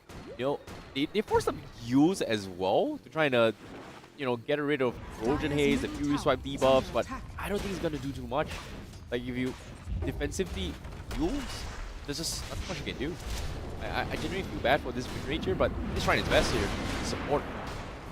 Yeah, I mean as a support, there's only so much that you can do at this point. Yeah. 9NZ and Orochi being chilling behind. It almost feels like they are kind of just deciding on what to do right now. I mean, honestly, if I were them, without this amount of space and with the level of rotation that ZZ has, especially with Ember, as a support, if you go out, it's scary. It's Halloween every day. Yeah, right now there's just so much things to have to worry about as well. Ursa is out of control. The Slaughter is kind of out of control as well, which is a little bit awkward. But one thing is that Slaughter now has BKBs as well. So NTB, they cannot just solely rely on the chaotic offerings in towards the Ravage wombo combo. Right now, they need a proper follow-up to actually burst them down. It's going to be very, very tricky here for NTB. They have to be very, very careful here just because of the fact that they need to buy so much more time for Slaughter to come online. This Gyrocopter needs so much more items, and that is going to be their win condition. Oh man. I mean, the Ravage was pretty nice. Yeah. That was the one and only Ravage that we saw earlier. It did catch like maybe all 5 of ZZ, but then again, the damage output for NTP isn't there. So like what you said, right? NTP just needs to farm to get enough damage output before they can execute another Ravage. But speaking about execution now, we're going to be on to Orochi. And Orochi, where is he going to go at this moment? Even Don Sushi is making a showing right now. Easy glimpse if needed, but who needs that one? Enough Thunderstrike to get Orochi. Yeah. Now, easy. Continuing here. 9NC. I think he's going to get a solo kill here. He doesn't have vision. Oh, finally sees him. Oh no, where are you running? Goodbye. 1, 2, 3. Bye-bye. Hey, Iki guy. Come on, man. Hey. This is the real definition of KS. Yep, the 100%. But guess what? They found even one more as well. Plata with the Manta is going to try and dodge the Corrosion Haze, but it doesn't matter. He is trapped. He is stuck. Mystic Planet comes in, and by SK once again with the steal. Dude, somebody give no chances to kill, man. That guy has been trying for 2 times in a row. So yeah. I mean, they probably got a couple of others, but in those 2 attempts where he actually started it off, he didn't get any of it. Oh, he got 6-1 and 11, so he's a team player. But now good. Mimo down, and his glimpse back. Bye-bye. Bye-bye. It's gone. Sayonara. Yep. It's starting to get out of control here for NTP, I would say. Oh, no, okay. He thought it was a MK neutral in this disguise. Maybe he blinked for it. Oh, but anyway, again, here comes the same problem. If you're a support, you're not going to have a good time right now. The moment you step out, players like Ikigai, okay, 4-star goes up to the high ground, but Ikigai, he does hit the random behind, so he can still go back. The moment he's done with his mission, in fact, he got 2 of them! Double kill, including with the slide of fist. Oh boy, Shiva's up. Ember Spirit is just so tanky right now. He even has the Shivas. Right now, this Ember Spirit is not a damage dealing Ember Spirit. This is just a magic damage Ember Spirit at this point. Yeah, and you have enough damage overall. I believe it's... He actually opted to go for Flame Guard DPS. He actually 1 point onto the right side here on his level 50 talent. So that's very... Yeah, this is magic tank Ember Spirit. You're not looking for your, Maelstrom, Crystallis, physical build Ember Spirit right now. Yep. So this is definitely, throws people off guard, but NTP, they're in a lot of pain. Yep, so at this point, of course, if you're NTP, you need like a Pipe of Insight to try to negate all that magical damage. And Power Insight is always very good for them, especially with the fact that they're going up against a Disruptor. Even if the Ember doesn't go for a magic damage, it's still very good. But now with the fact that he's going for a magical damage, NTP, they have to double down on the Pipe of Insight. Very, very good here. Glimpse comes in, Roji getting a little bit of protection, but he's still getting kited around, getting poked away. No hard commitments yet from ZZ. They don't really want to give a free kill, or maybe a comeback from MTP. So very, very easy picks here.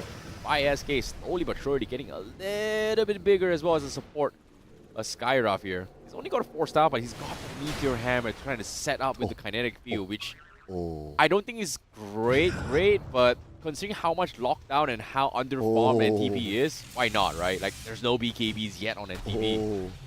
You mentioned about setup. They're setting me up against a good... Yep, that's a very, very long glimpse there. Yes, Ravage though. Is he going to blow the Ravage? I don't know about that, but maybe he will. Even if he does, there's nothing that he can do much about it. Fearless shows up, Joan shows up, but all of them went down just like that. At least it's a 1-for-1 trade right now, but good! Finally, after all that, Ikigai finishes him off. Well, 1 more to go here. We do have a Plata or promo that goes down to the hands of No Chance. Yeah, this might be just game right there. Like, oh my goodness, they bleed out the Ravage. static storm well placed as well, immediately stopping the Monkey King from doing anything in this scenario. It was just completely rough to watch.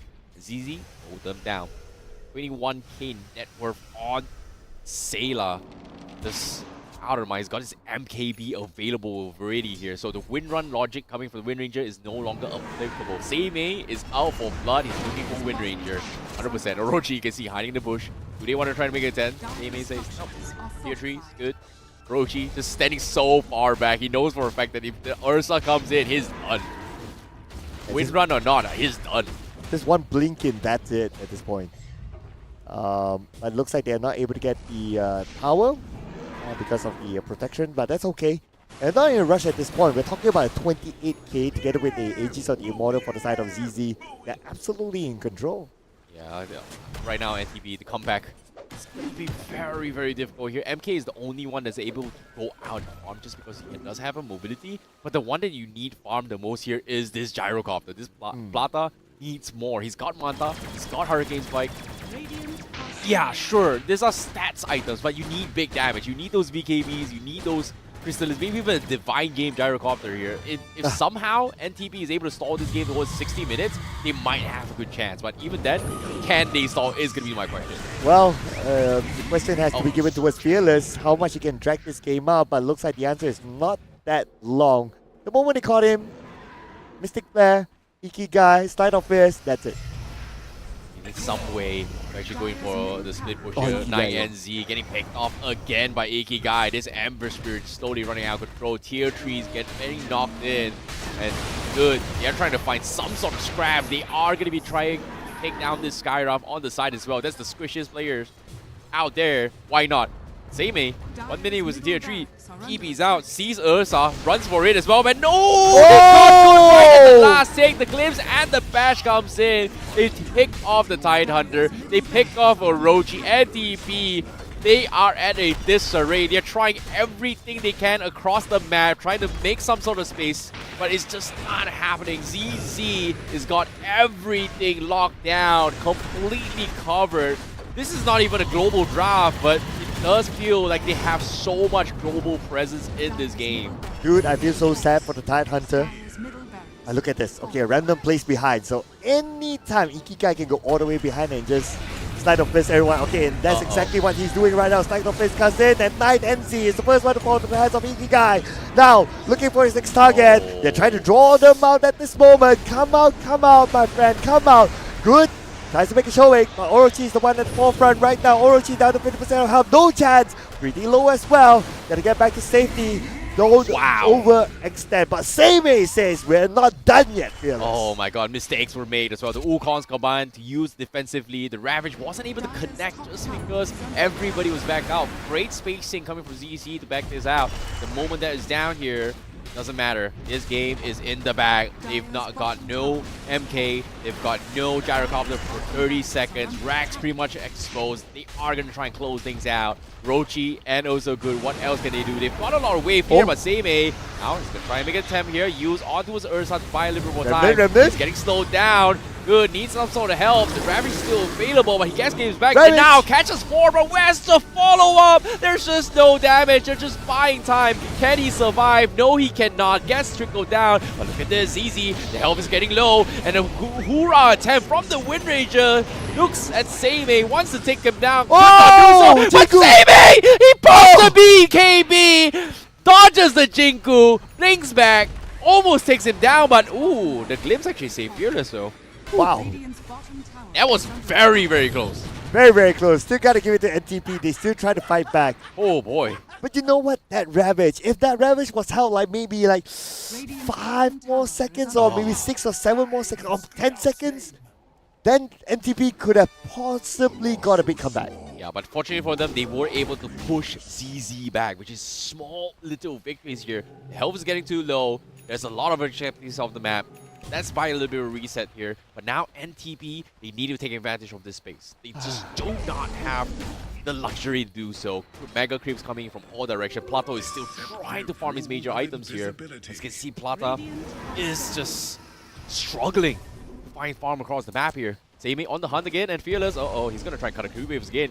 They're just very aware of this Meteor Hammer to try and check him out, but he goes for the mid. No, he runs into Seimei! He could not cancel! He wanted to buy time, could not one-shot the creep, and now they take him down with the MK down with 70 seconds. They lose the Warlock. NTP may have just lost even more in this scenario.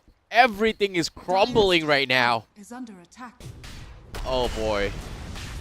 They're trying everything. They're pulling every single pocket strategy to do so. But by sacrificing the MK, look at this. Plata is able to buy a little bit of space. And the Divine is being queued up. That is the win condition.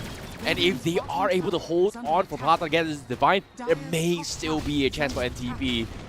It is going to be a game of rush here. It is going to be a game of time. ZZ knocking on the tier trees. They have to focus their way through. Plata with the stun. They found Orochi again. Nice Eel dodge, but the Ember Spirit is there. Forces the Remnant. He's buying a little bit more time, but he eventually goes down. But Rax are exposed. NTP, they need this Gyro online right now. Rax gone. ZZ knocking in. Oh boy, what a game. What a game. But what's the status of the Gyro right now? Okay, I mean, I don't know. I mean, yes, like what you said, the last ditch effort for the Gyro is to get the Divine Rapier, but is he able to? I don't know about this. It's definitely a go big or go home sort of strategy here for NTP. It's definitely all in, no doubt about that. But ZZ, I'm sure they realize that matter and they try to end this game as quickly as possible now. Yeah, it's really tough. Like, you know what's the weirdest thing here? We just saw the graph. It's 48k net worth difference between ZZ and NTV. That is a huge, huge gap. NTV has been trying to buy time by just throwing bodies across the map to make space for Plata. This is a last-ditch effort for NTP. And it's going to be very, very difficult to play this game. 54-14 right now. And it's now their attempt to go up to the high ground. NTP with the smoke, they're just waiting by the side, but ZZ without the vision, they are not going to commit. So at least at this point, ZZ is still showing some level of discipline by not overcommitting on the high ground, even though they know that they need to end the game quickly, but they found Orochi in the process. Again, Orochi is down, Plata is there, he's getting a little bit sustained, but the rest of ZZ, they are ignoring him, but they caught him in the static stomp. The Ravage tries to save some time. Can he get him out? No, he cannot. He goes down. It is over. This Gyro is done for. Everybody gets completely shut down. Beyond Godlike for No Chance. Beyond Godlike for Ikigai. Beyond Godlike for Seimei. ZZ, absolute domination on all fronts in this game. Well done to Mongolia. Well done to Mongolia indeed. Look at this, 59-14 in terms of kills. That's a huge, huge margin there. But at some point, like what you said, they're trying to throw bodies just to buy as much time as possible. But unfortunately, there wasn't enough time for them. But ZZ, Ember Spirit. Yeah. What they say about Ember Spirit, right? I mean, they don't have an answer for the Ember Spirit. Yeah.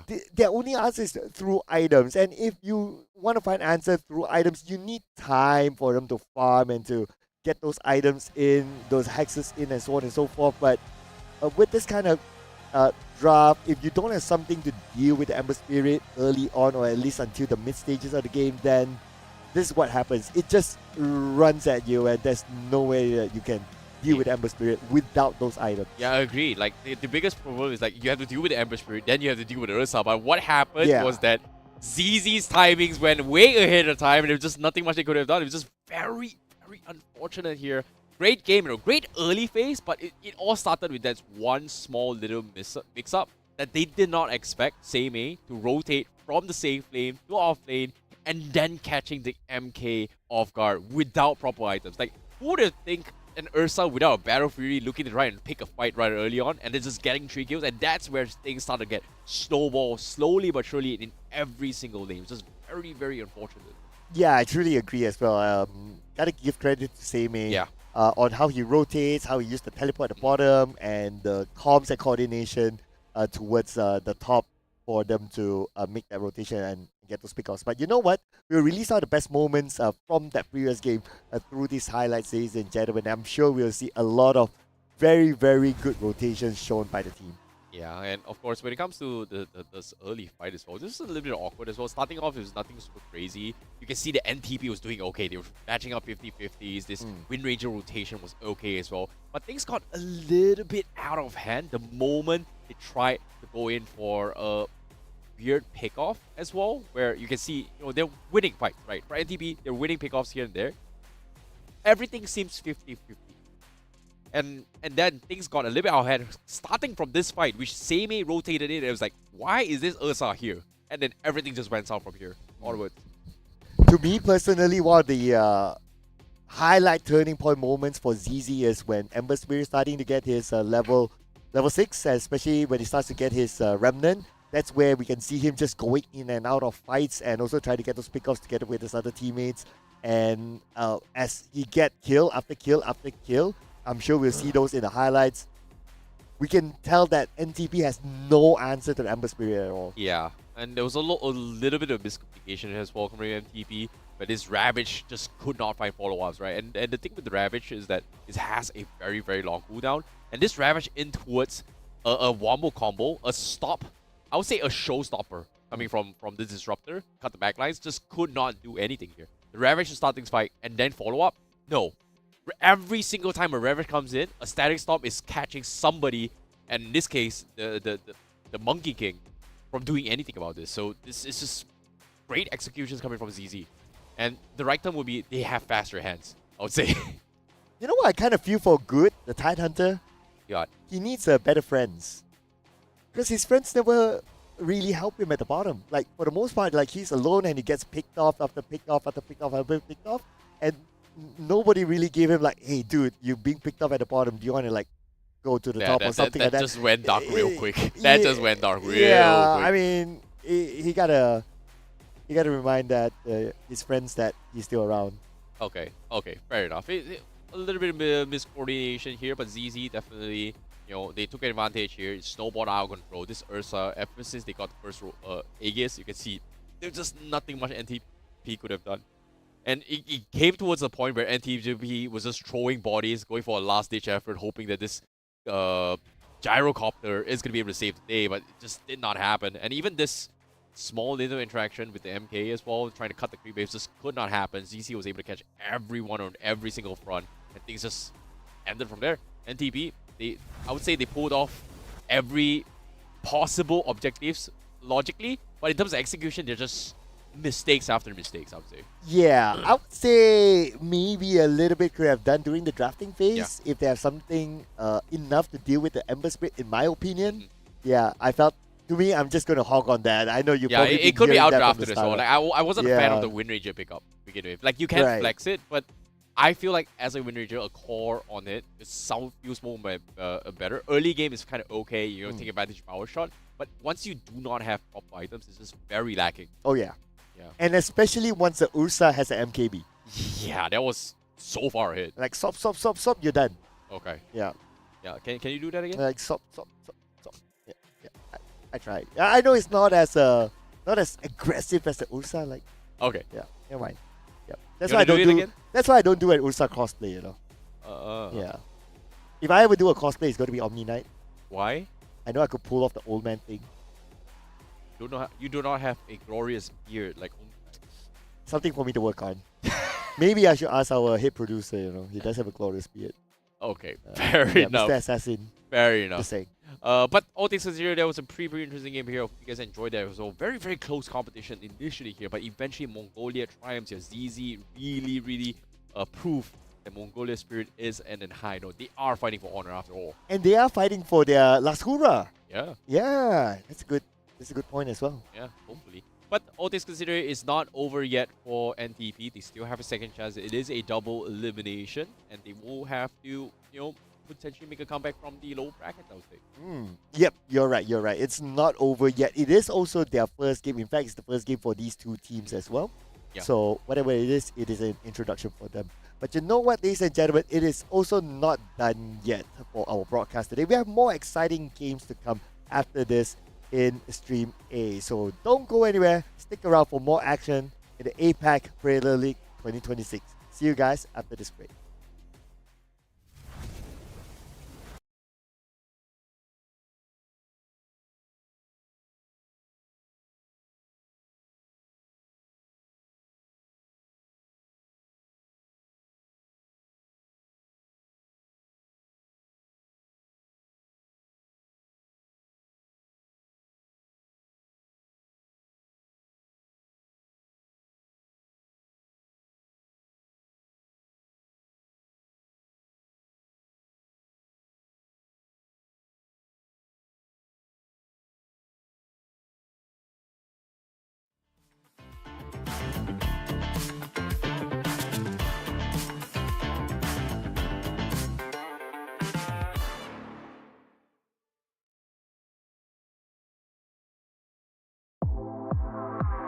The all-new Acer Aspire Lite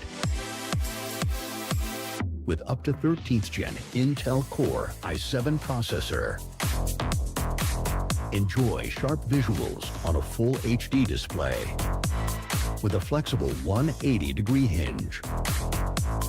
Lightweight at just 1.59 kilograms. Powerful, flexible, and ready to go.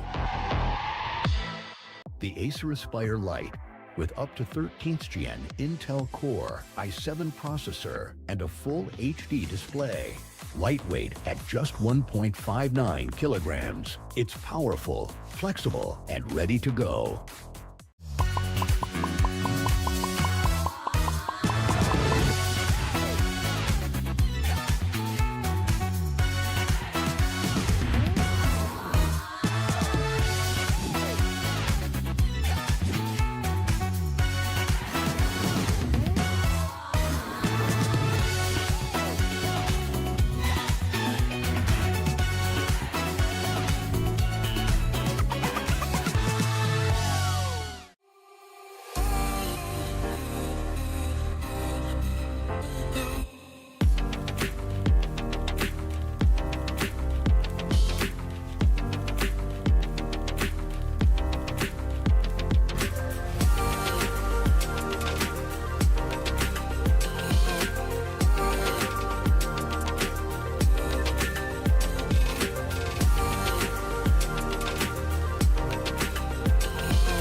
Sleek, swift, nail, power in hand, watch it go. AI smart, runs the show. Style and speed, you already know. Lightweight game, heavy on mic. Work off late, it's just right. Color that pop, style and glow.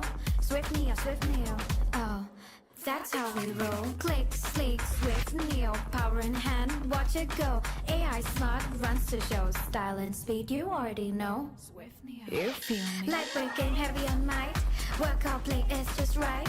Color that pop, style and glow. Swift neo, oh, let it lead, let it grow. Turn it with every tap and glow. Swift neo, that's how we roll. On set, vibes up, you feel me? Swift Neo.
The all-new Acer Aspire Lite with up to 13th gen Intel Core i7 processor. Enjoy sharp visuals on a full HD display with a flexible 180-degree hinge. Lightweight at just 1.59 kilograms. Powerful, flexible, and ready to go. The Acer Aspire Lite with up to 13th gen Intel Core i7 processor and a full HD display. Lightweight at just 1.59 kilograms. It's powerful, flexible, and ready to go.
sleek, swift, nails, power in hand, watch it go. AI smart, runs the show. Style and speed, you already know.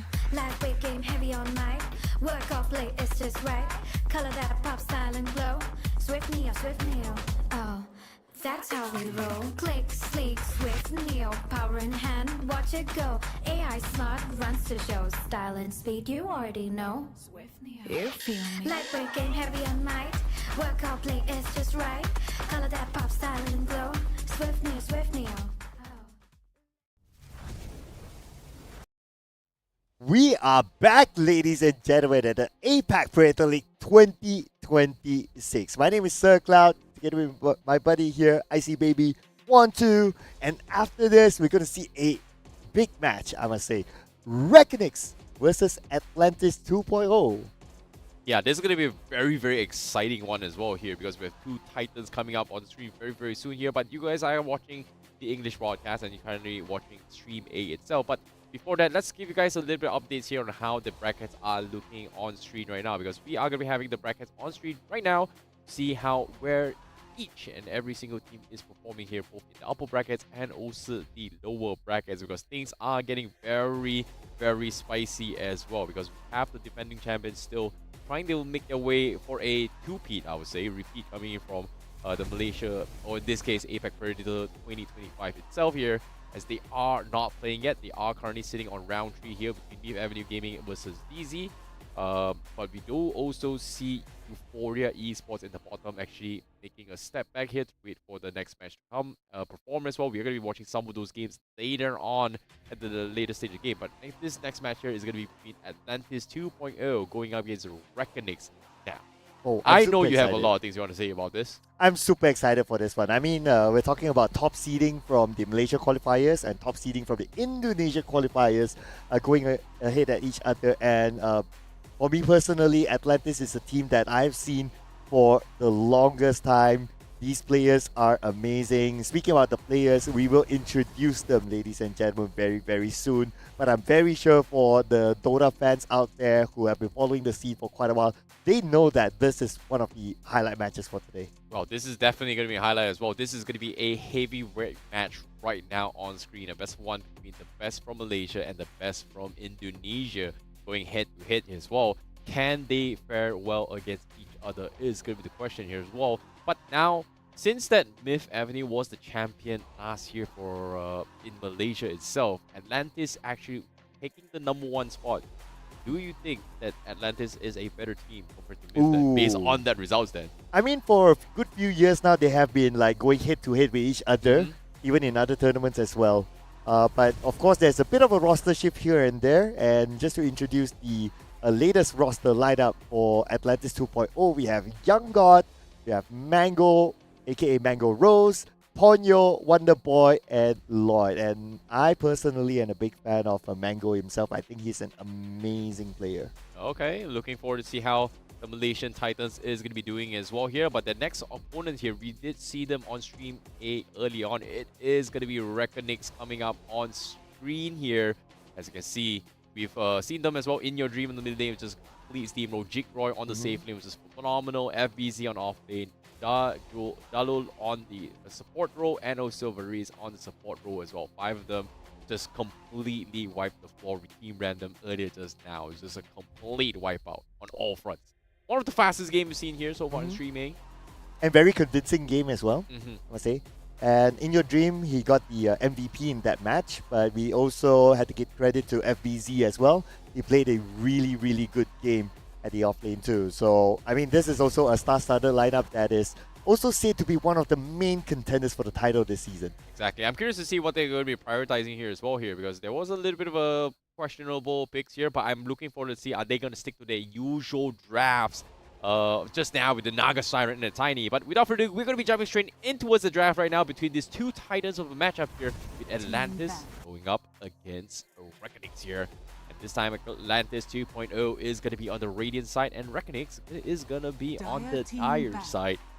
Right from the get-go, we do see DK as well as Gyrocopter being banned here from Atlantis 2.0. And a Warlock ban coming from Reckoning. And I expect Timbersaw ban as well coming somewhere The Klings ban, well, with the current meta, yes, because Klings had a huge buff, so 10 I understand seconds why remaining. Reckonings, they just don't want to deal with the Klings, and the patch is 5 kind of new as well, seconds so remaining. maybe they haven't figured out, like, okay, if the Klings were to go just all the way, the kind of gameplay, like how they're going to deal with it, maybe they're not ready with that, so they just take it out of the equation, which is absolutely fine. The Timbersaw is the next one that I expect to be banned out. It is one of the top bans right now in the meta. Dire team Yeah, it should ban. be. But Cass being banned here from Atlantis 2.0, huh? A bit of an interesting switch up here. We didn't see too many Cass, but knowing that Reckonings, especially for In Your seconds Dream, remaining. does have the capabilities of playing a good Dire mid team Cass as ban. well if they decide to go for it here. Radiant Shadow team Demon being banned, Ember Spirit also being banned here from Reckonings. Pretty standard bans coming in based on the meta trend so far. Tide Hunter's available, but I don't think it's going to be a Dire prior here. team Jakiro is also Timber. kind of a hot commodity for Yep. the team, but like I said, Timbersaw is going to be the first pick here coming from Atlantis 2.0. And with the DK ban here, somebody's got to figure a way to deal with this regeneration of Timbersaw. Oh yeah. Vipers kind of open.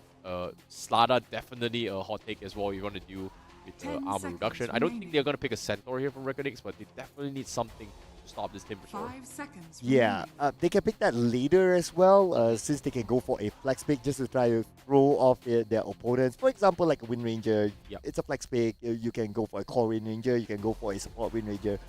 Either one is fine, so that could be one of the more priority picks for Reckoning.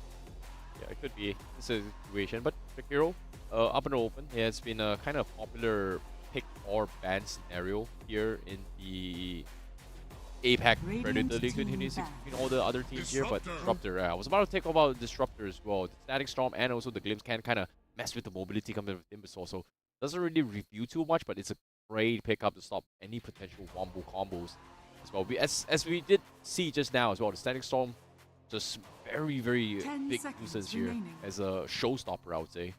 Yeah, especially if you have a 5 Timbersaw on the other seconds side, remaining. where he can just chain himself to get away. You have the Disruptor with the Glimpse that's able to pull him back, so that's not too bad as well. But of course, after you pull him back, then here comes the second question. How are they going to deal with his reactive armor, his tankiness? But that can be answered in the following draft. Yeah, it is going to be a late question mark for some of this team. But take a look here. Bans, Pop being banned. 10 Emperor's seconds being red. Void remaining. is still open as well. Invoker is still open as well. I don't think 5 they're going to seconds rush remaining. Invoker pickup. They are still a lot of options to work with. MK is also kind of in the open as well, which again, I think if you were to base off the stats coming from Reckonings just now, the tiny mid once again for In Your Dream is going to be a pickup that they may try and prioritize in this. Dire Yeah, team ban. Slada's still open. Oh, Tide Hunter bad. Slada's still kind of open here, up for grabs. Pretty surprised by the Tide Hunter ban coming from Atlantis. I think it's a good setup. So, Mm. especially with the Ravage. And of course, if your teammates have the amount of burst 10 capability seconds remaining. or the amount of damage capability, then yeah, the Ravage will be really good. 5 seconds remaining. We already have the Disruptor, can combo with the Ravage. So I guess that's something that they just don't want to deal with. Next question here is the Dire Viper is still team in pick. full, so Radiant Viper, team pick. does anybody go for the Viper? No, Ranger at your goes for service. Wind Ranger this time. All right. Wanna roll the dice? Wind Yeah, Ranger sure. support or Wind Ranger core? Feels like a support here. Again, Alright. I'm not a fan. Personally, not a big fan of this. I was expecting maybe the Ursa pickup. Again. 10 seconds. Do you think remaining. Atlantis is going to go for the Ursa pickup? Ooh. Juggernaut's in the pool as 5 well. seconds. Okay, put it remaining. this way. Ursa is good against Timbersaw as well. Yeah, it's really good as well. Yeah. So Atlantis may consider trying to snatch his away to try and make sure that this Timbersaw doesn't get picked off. But again, by doing so, it pretty much solidifies their draft, right? Your cores are pretty much done and dusted set up on how they want to play a composition like this. Radiant I'm team kind of like feeling your answer, right? no, Oh, the no, Keeper no. of the They play Light. Auto instead. Okay. Wow, let's go. Okay. I guess this will be a counter engage towards the Disruptor. Yeah, kinda as Yeah. well. It's because they need some sort of healing to actually work with as well. So the Keeper of Light works really well with the reactive armor. 10 So seconds remaining. knowing that the DK is out of the equation, you are going to force Reckonings to 5 play in a seconds situation where they remaining. need Spirit Vessels to play with, which again, will they force Spirit Vessel heroes? Is gonna be a question. I don't see a Spirit Vessel on Tiny for sure. But I do see a Spirit Vessel on towards an Invoker. So if In Your Dream decides to go for an Invoker pickup, just for the fact that maybe I can do something about it against the Timbersaw. The Cold Snap is great on cancelling the chains as well, which is okay-ish in the middle of a team fight. Well, that's not necessary for early game, but ooh, the Tiny coming from Atlantis here. So that's not going to be a repeat here from In Your Dream. Yeah, they probably saw the match and they tell themselves that, you know what, you got an MVP and it's In Your Dream, you got to respect the man, right? So you just take it away from him. But I do like the point that you mentioned about the Invoker. Not only does he have the potential of buying the Spirit Vessel, but he also can set up for the Disruptor. Like Tornado goes up, Disruptor just locks everyone in, whoever who got caught in the tornado, and then follows up with the Static Storm. I think it's pretty nice setup. I think go for just AoE damage is pretty good. Yeah. Like I would be a fan of this Viper pickup if they decide to go for it as well. It's just super tanky if Reckonings decide to go for it as well. Like, yeah, this pure damage comes from Timbersaw, and technically Viper is tanky, but it's not a strength hero. So the Timbersaw can't really take advantage of like, oh, I can shred through tanky heroes, or in this case, strength heroes in that regards as well. So it's not too shabby. It works really well with the magic burst coming from Tiny as well, just because of the Corrosion skin. Once you get your Scepter, which I don't think it's going to go for the Scepter, but if you go for it as well, it does double the stats as well. So it's pretty tanky. Or you force it towards a pipe hero. So maybe, I don't think you're going to go for the Axe here from Reckonix. I think the Mars is still in play, but I like the Mars though. yeah, Arena comes in, Timbersaw can't really get out, but it's still tankable. So they did something to do with it. But at least he gets caught in it, and then within the arena, they can throw the Static Storm, and then they just follow up from there. So I think it's pretty nice to try to lock in the I think we go Timbersaw. for the Slaughter here. Yeah, 100%. Yeah, Reckonex is just a safer pick here. You kind of want to have your safe lane and your mid lane options a little bit open. The Slaughter is just okay. You know, Corrosion Haze, no brainer. You know, reduce the armor of Timbersaw, make him a little bit more squishy to do with. With the Focus Fire coming from a Wind Ranger, it does a decent amount of damage as well. Forces Atlantis to kind of debuff their way through. Like, there's not a lot of heroes that can actually debuff Corrosion Haze, right? You have to go for those hard defensive items here, Guardian Greaves, Yos, etc., which it's not exactly great. Radiant team pick. But I wouldn't be surprised to see a Timbersaw go for Greaves and Holy Locket, which is not the most ideal pickup, but you know, just for the sake of like, oh no, I've got a lot of healing power that does not heal my teammates, but heal myself. But now the Timbersaw have to be careful of the Bat Rider as well. Yeah, that's a Lasso lot of pulls him well. back, and then Disruptor sets it up. Yeah. The Sticky Napalm just does so much on Timbersaw. It's kind of like a spell version of an Ursa Fury Swipe. It's not too bad. You know, I like to pick up a potential to take out the Reconnects here. They do have a lot of single target pickup potential. So if they catch one, burst them down, done. Lack of AoEs. And physical damage. Wait, this is a mid Bat Rider. Possible. Yeah. I think this is a mid Bat Rider. Radiant Yeah. Support Wind Ranger, mid Bat Rider here. The PL coming into place. Yeah, I was just talking about it as well. They just do not have a lot of AoE to work with. And now going for this PL. And if things start to get out of control, they really can't deal with all these illusions coming from Reckoning. Dire team But back. then again, if you kind of think about it, Reckonix, they have a lot of ways to deal with the illusions. And they have like Disruptor, they can deal with the illusions. Wind Ranger to a certain extent with a power shot. Slardar, he wouldn't mind getting hits because he can stack them up to come up with a stun on the next important hit. So that's going to be one thing as well. Bat Rider, obviously, he can burn down the illusions. So I think Reconnect, they have a lot of answer to the Phantom Lancer. So the Phantom Lancer pick is it's kind of like a risky one for me. Yeah, it's a little bit risky. Maybe Spectre would be kind of nice. Seeing Primal, ooh, wow, Primal being banned. So they don't really want to deal with a lot of AoEs. They're trying to shut things down. I don't think they would ban an Earthshaker. I don't think Reckonings is going to force an Earthshaker in this scenario. 5 seconds Well, they remaining. could, but that means this is going to be a safely Wind Ranger. maybe a little bit of awkward situation coming from their perspective. The hero ban. Didn't you like the safe lane Wind Ranger idea? Now don't like it. Now you don't like Absolutely it. hate it. It's not a great matchup against a Timbersaw off lane. Okay, Dire team fair back. point. Like yeah, he's gonna hook towards a tree and then you try and get a shackle, but your right clicks is not gonna do too much. Hmm. Might be wrong. Could be. Actually, it's viable. It's not great, but I think it's doable. Puck ban. 10 seconds remaining. Expecting in your dream to play something else. Maybe this is an off-lane 5 Bat Rider. seconds remaining. But I don't think it's gonna be an off-lane. It feels like this is a in-lane Bat Rider. Straight up. It feels like a man. Could be If, support. yeah, I was about to say it feels like a support could be Bat Rider. I support. was kind of hesitating there because there's this Wind Ranger, but then again, now we are theorizing that the Wind Ranger will play as a core, Yeah. and if that happens, then clearly Bat Rider is going to be the support, which is absolutely Radiant fine for me. team pick. Better Bat Rider as a support than Wind Ranger than Bat Rider as a core. Yeah. Right now is pretty much last support here coming from Atlantis 2.0 to match the Caudal. I think Ringmaster isn't too bad as a get out of jail free card 10 here. seconds remaining. Try and get out whoever's got the static storms to buy a little bit more time. 5 It does seconds do a little bit of remaining. soft buff here. I don't think Omni is good for the repel off the sticky napalm. Hmm. No, I don't think so. Nah, Because Omni Knight, TM. Ew. Okay, yeah. right? It has been kind of popular as well. I was about to say because Omni Knight, if his skills are all on cooldown, he's basically useless as a support. Well, you've got So- Chakra Magic, so technically he is gonna be A-okay. I mean, 10 we're talking about seconds cooldowns, right? Yeah. So that's the thing. But at least for Crystal Maiden, 5 TM seconds has remaining. auras that can still support the team.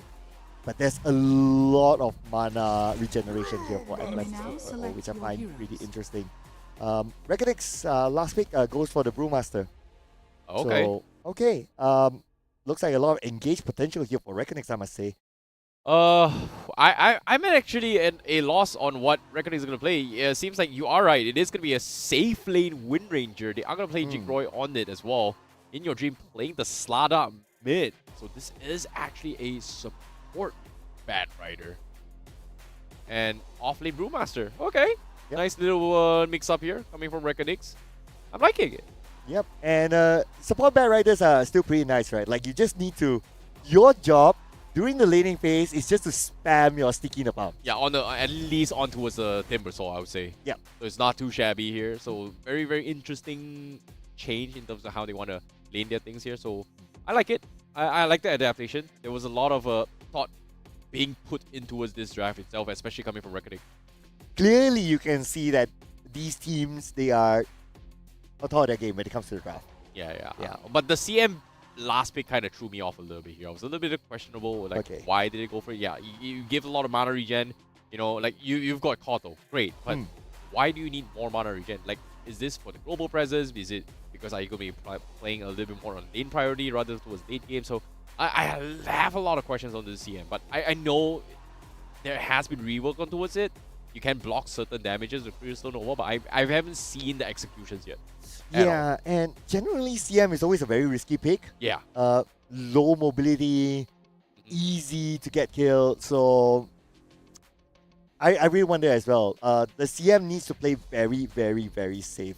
But we'll see what kind of execution can they bring onto the game, and that's what's most important here. It is the execution at the end of the day, ladies and gentlemen. We'll be jumping straight onto the game. This is going to be my personal one of the highlight matches. It's going to be Reckonix versus Atlantis 2.0.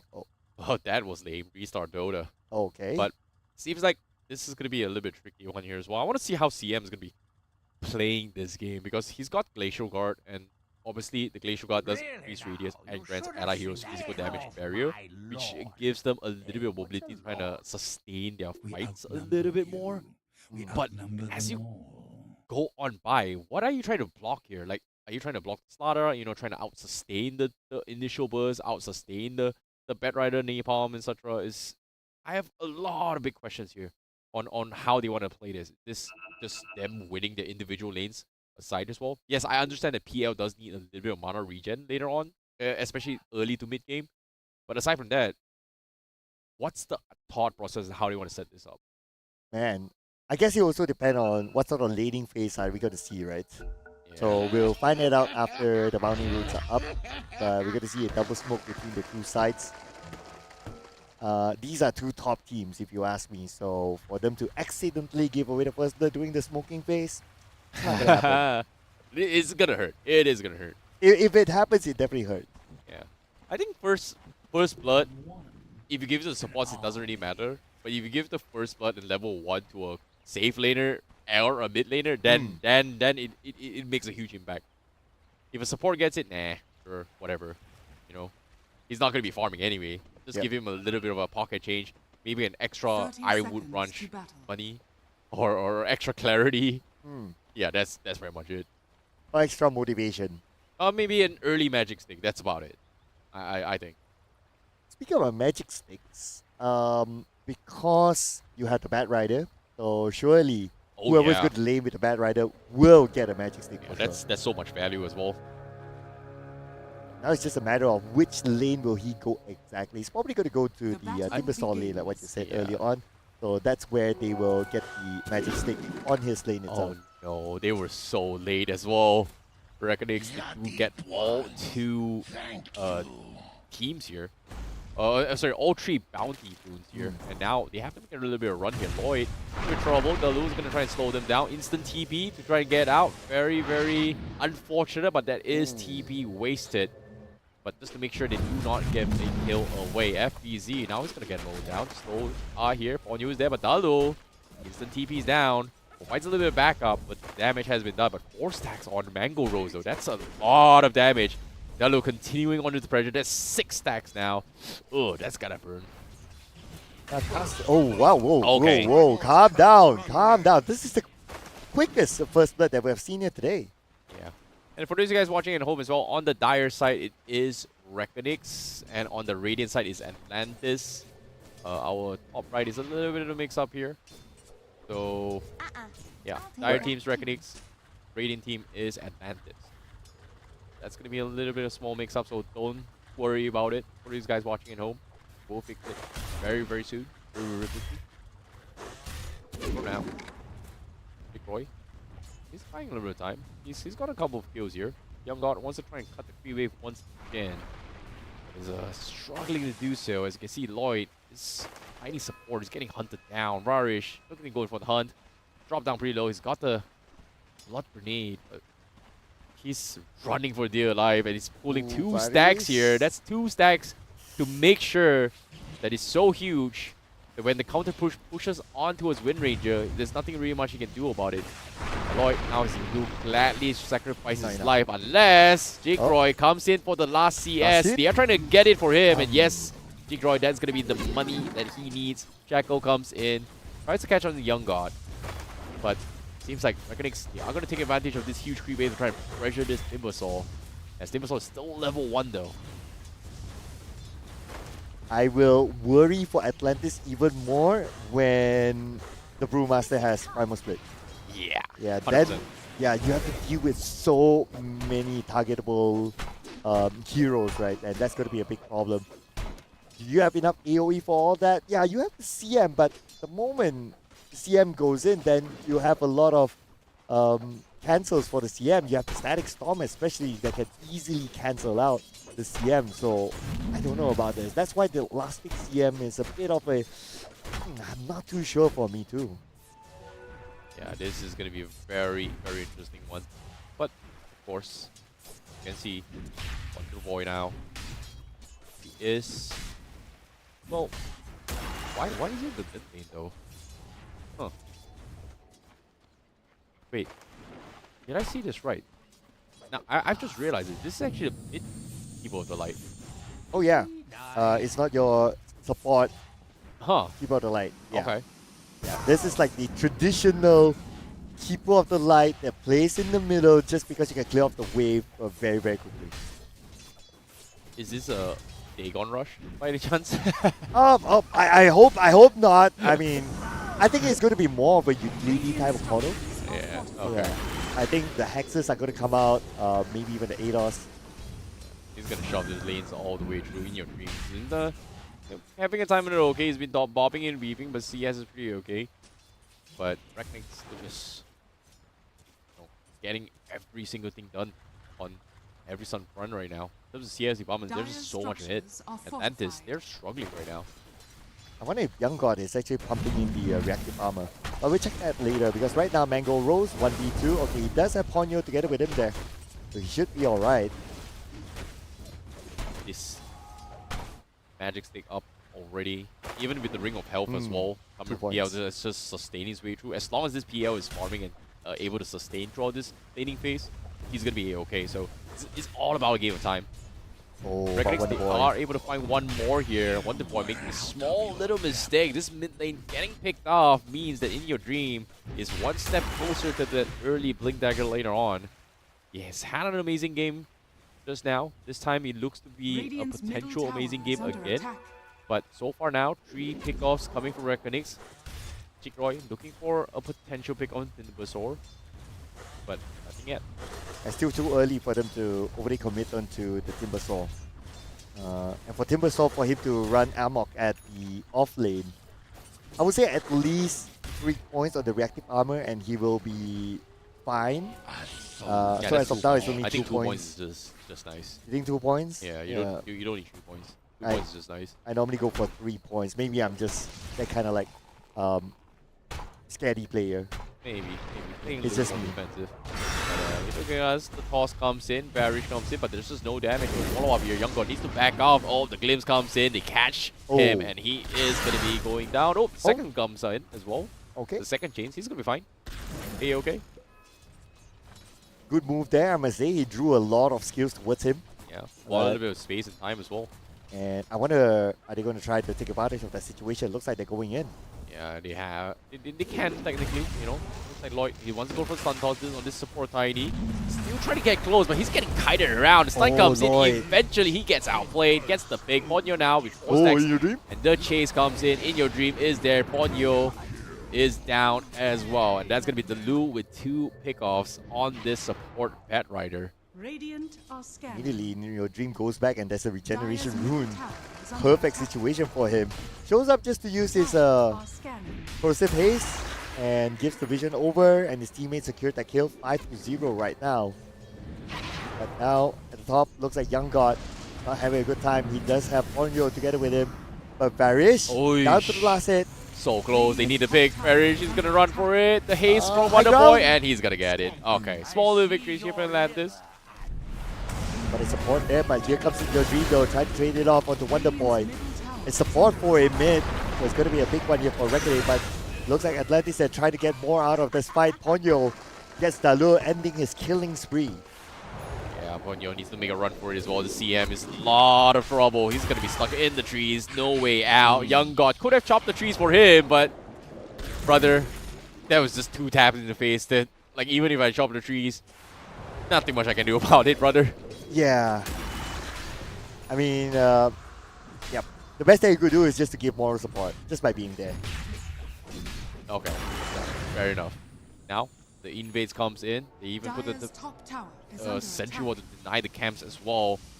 As In Your Dream, slowly getting formed up. A lot of resources and space being taken away, but one thing's going on well here for Atlantis is that Mango Rose is farming efficiently. He's got a pretty decent lane on the safe lane. Nothing super crazy in his favor. He's slightly losing out XP against this Brewmaster, but aside from that, he's not dying. So that's a little bit of a sign. But as soon as I say this, here it comes. The low comes into play, force the black off.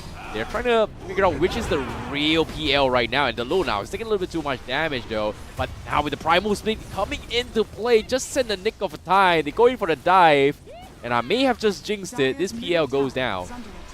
But the moment Dalu shows up, he can burn down the illusion, so that will give them instant answer on which is the exact Phantom Lancer for them to take out. So great move there. Again, strong rotation shown by them, but here comes Wonder Boy though. He's Varys in front of him. He is alone. And now he forced out Varys and his skills, and he should be able to secure this kill, but Dalu is there though. Yep, saves. Ponyo wants to go for the save as well. To get a little bit of small little pick offs here. Wonder Boy picks up the Lu. But bottom lane, Tiny comes in. Mangroves dies back again. Jigro is still here, and they might lose another one. Jigro finds the double. In Your Dream finally shows up. Ponyo now is going to be hunted down. You thought you were going to go for a hero moment. Gets two. Think you're strong, but when In Your Dream comes in your place, well, it is going to be a nightmare as Reckonix cleans them all up. As much as Atlantis wanted to go for it, but I don't know, man. Radiant are I'm starting to scanning. wonder about the Cordo pick as well. I don't think he's able to do as much as he would like. And Wonder Boy, I've seen him, I've casted a lot of his games, and a lot of his games, he goes for those kind of heroes that are very engaging, that are very like, okay, I can go in and go out sort of situation. But for a Cordo, you're not that kind of hero. So I don't think you get the best of Wonder Boy by playing the Cordo. Yeah, if you're just shoving the lane is one thing, right? But eventually, right now, I think the idea here from Atlantis is just buy time. Buy time for this PL and it's going to be okay. But Reckonix, they've gotten a somewhat of an innate clock in them where they make the call, oh, we're going to shut down Timbersaw, well, we're going to try and slow down the farm of PL and then make sure that everybody can't really buy time and just win in their win condition. Because eventually, right now, Reckonix, they are playing on a clock. If the game drags on past with the 40-50 minute mark, they have no answers for this PL at all. And that is why they focus on the pushing PL back. So out of all the towers taken out first, they take out the tower at the bottom lane. So now PL has lesser amount of space for him to farm. This Wind Ranger carry needs to really pop it up as well from Jinkroy, I would say. Like early game, look at this, Maelstrom as well, to try and potentially do the late game potential. Like early game, PL is sure, illusions easy to deal with. But In Your Dream, he gets picked out in the middle. What happened right there? Seems like he may have overextended a little bit here. Gets a 3-man gank on him. Giving Atlantis 2.0 a little bit of light at the end of the tunnel. Taking out the MVP from one of the matches today. Yeah, he was so close to his Blink Dagger as well In Your Dreams. He's like 1.6k now. He's dropped a little bit more. He lost out a little bit in terms of net worth there. That's like a 120 minus there, but here comes a glimpse. He is going to catch on towards the Cordo, and they finish him off as well. But Crystal Nova from the side stopped the low on the drag and takes him out. And Wonder Boy somehow survives this, and now Young God trying to save him as well. The Primal Split is about to bleed out, but the toss comes in. They lose the starter. The Primal Split is still standing. FBZ still kiting their way through with this Primal Split.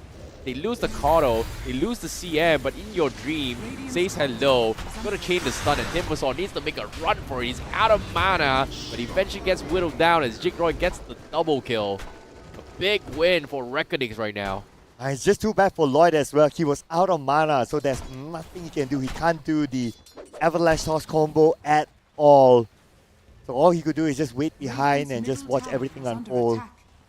Mango Rose did come and provide extra support, but again, he's not farmed up yet to the point that he's able to come out with a good amount of damage, or at least continuous damage, so he still needs the time.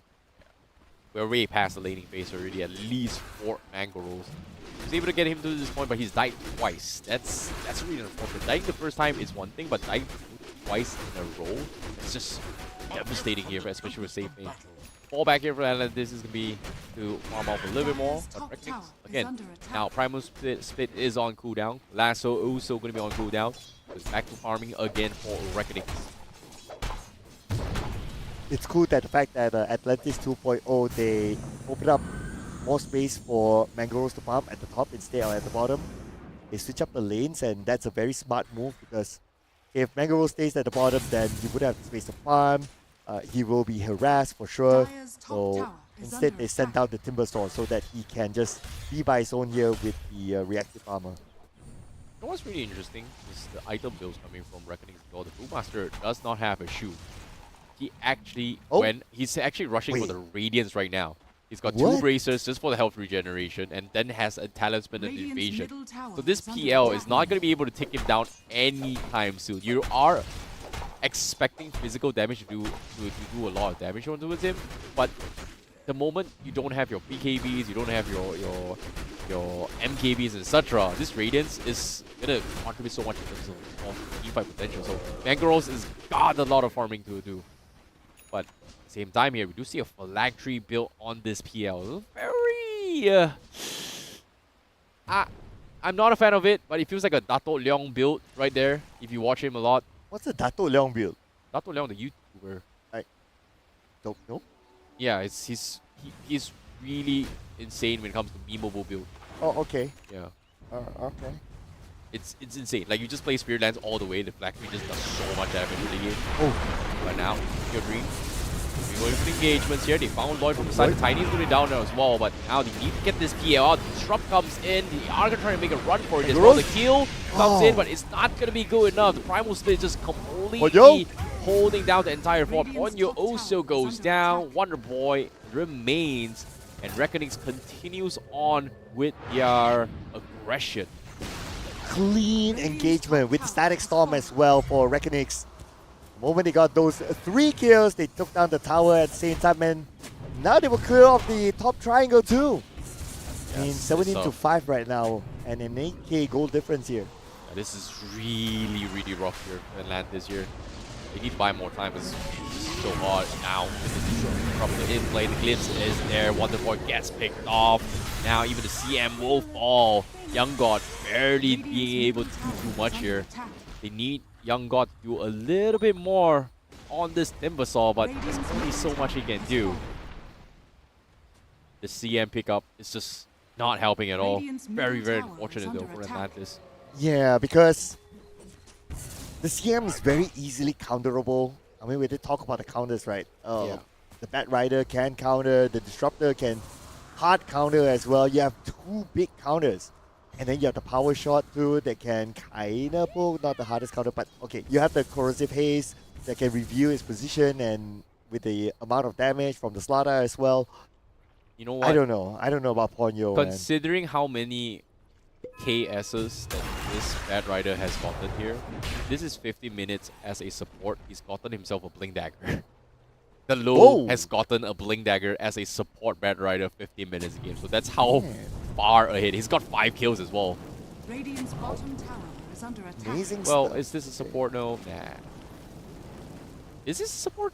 That was the support Bat Radiant Rider. structures How does he has 58 losses Radiant's bottom tower as a support? Okay, we'll try to find the answer towards that later on, because right now the answer for Atlantis 2.0 is that they lost Mango Rose in that fight, but at least they traded back by getting Yaritz. A support for a core, of course, it is better for Reckoning.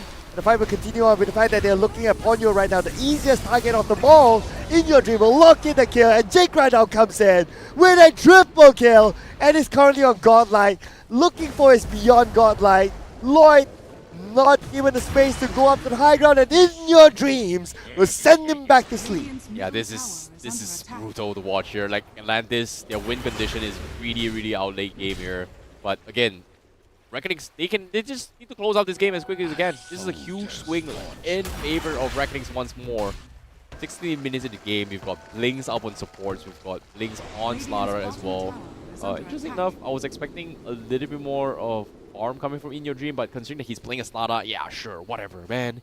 You know, I've got a Blink, all I need to do, set it up for the team, win the game. And in this case, I think having hold that thought for now. In the middle lane here, seems like he may have made a mistake. Got picked off though. Oh, Young God gets In Your Dream. Big player to go down there.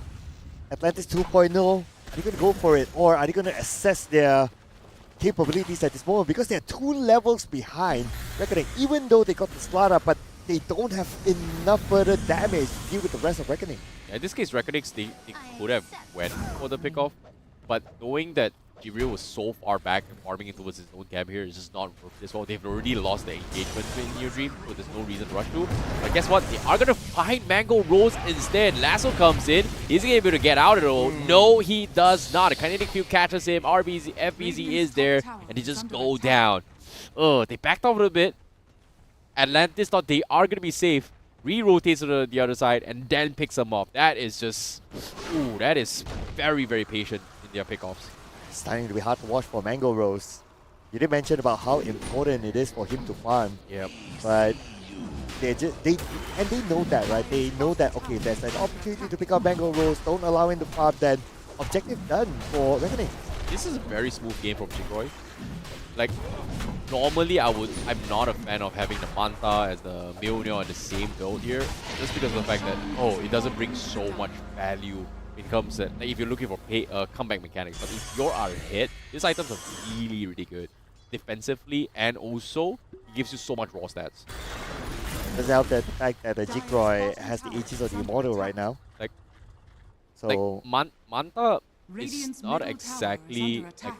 a high value damage item, but for universal heroes, it just gives so much value in terms of overall stats, especially for heroes like Winry, right? Radiant's top tower Like strength, is under intel, attack. AGI just gives up damage. So once you get Radiant are the scanning. Manta, is just so much value on it.